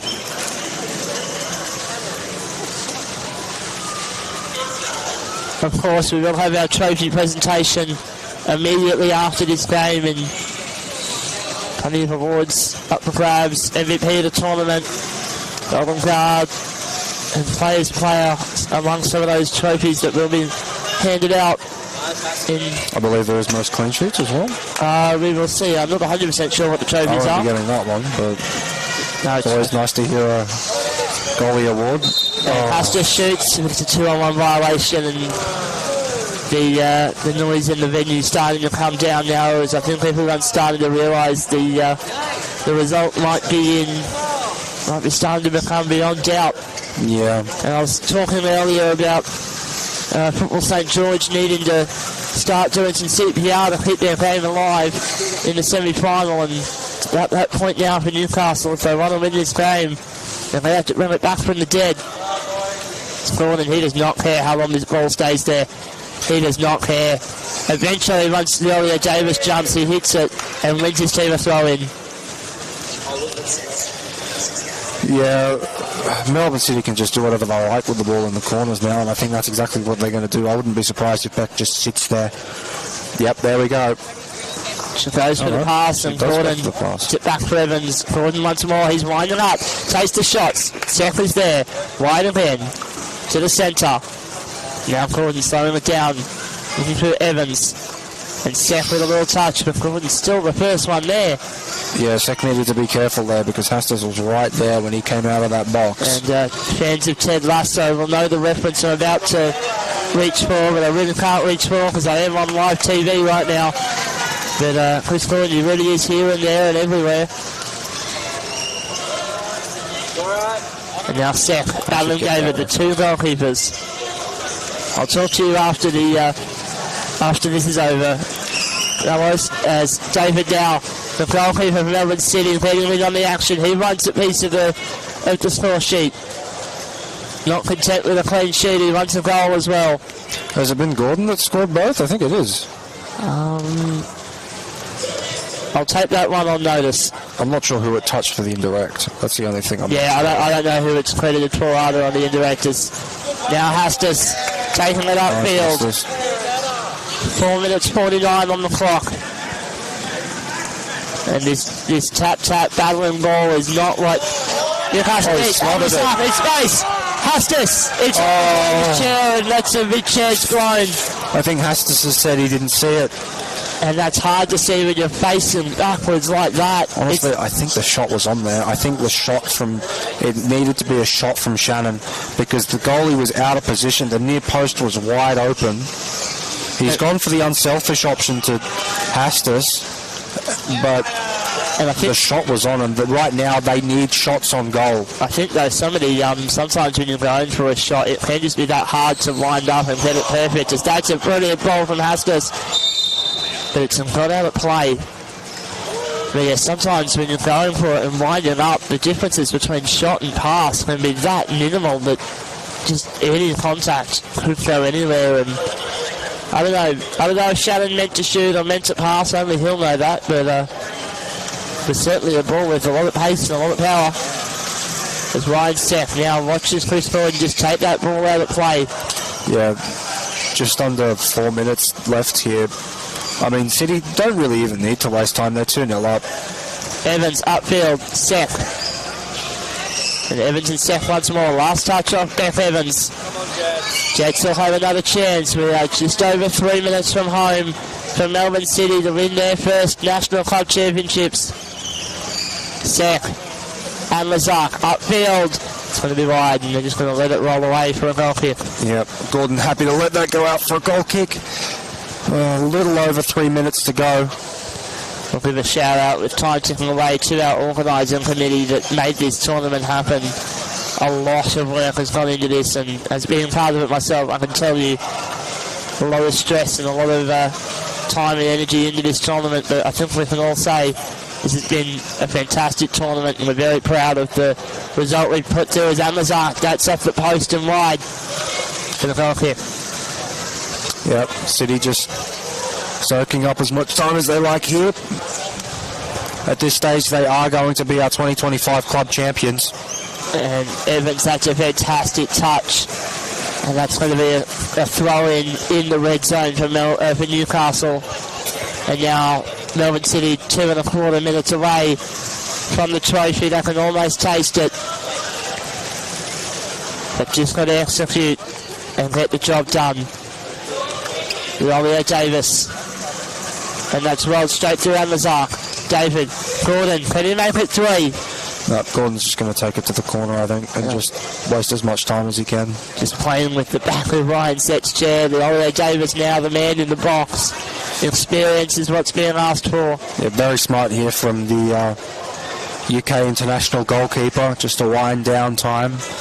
Doesn't have to do anything. Romeo Davis getting impatient. A man that we've known for his cool and just how calm he is. Suddenly he's under a lot of pressure with less than 2 minutes to go. And Melbourne City just doing everything they can to suck the life out of this game. They've done the hard work. They've just got to finish. Gordon upfield. He's got to look for that corner again, but it's a 2-on-1 violation. Yep, Gordon and Bongiovanni up.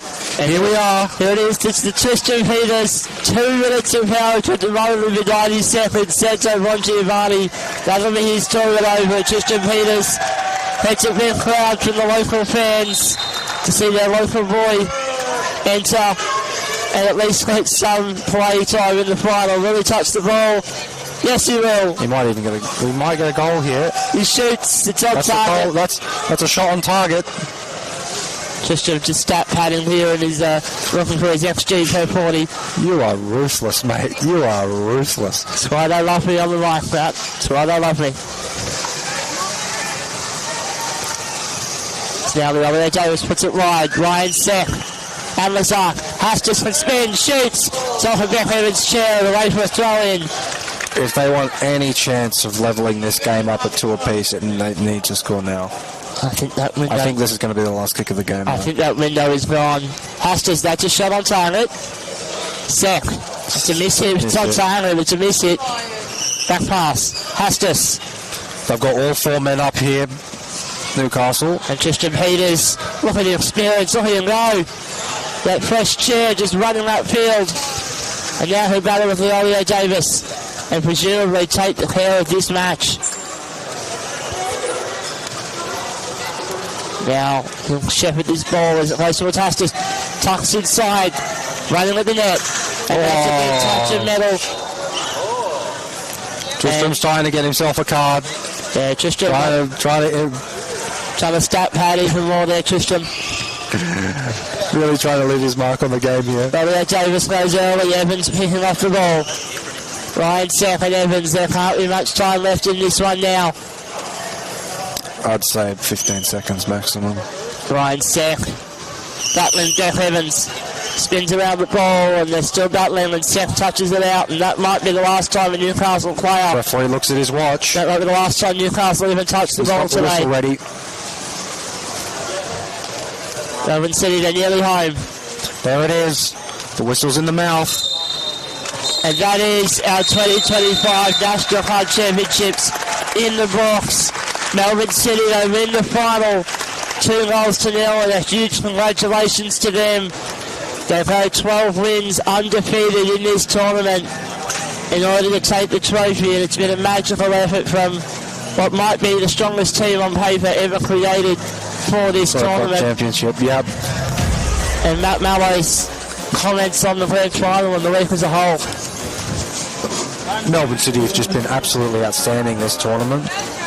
They've had little blips here and there, but they've been... Just let this announcement go through. And we've had a late change. We're very hoping to the trophy presentation on Showcourt, but we're being shown the door here at Lisbon Arena. The Firebirds I've seen have just come into the building, and I suspect they want to train on Showcourt. This is their building, this is their house. But right now it's still a couple of minutes left for the Powerchair Football Club Championships to wrap up. Thank you so much for joining us this week on the Football Queensland YouTube page. It's been a hard time here in Brisbane the last couple of weeks with the cyclone that came through and suspended football here for 2 weeks, and we were lucky enough to get the opportunity to showcase our sport on the YouTube page for Football Queensland. And to every viewer that's been here this week, we thank you so much. It's been about 1,000 viewers on each of the videos, so thank you so much for that. Devenge Group, Hand in Hand and Q-Tag, thank you so much for your contributions at making this tournament happen. And finally, a big shout out to the organising group, Dane, Izzy, Toby, Tristram even, and of course myself, Tom Byrne. They're getting stuff out. And yes, a big thank you finally to all the players involved, all the carers, all the volunteers. It's been a magical tournament. And finally, unlucky to Newcastle Jets, didn't get the job done today. Melbourne City just too good as they have been all week. But that'll be all we have for this tournament. Thank you so much. As I've said, this week we'll see you in a few months for the APO Cup, but until then, a farewell, stay safe, and we'll see you soon.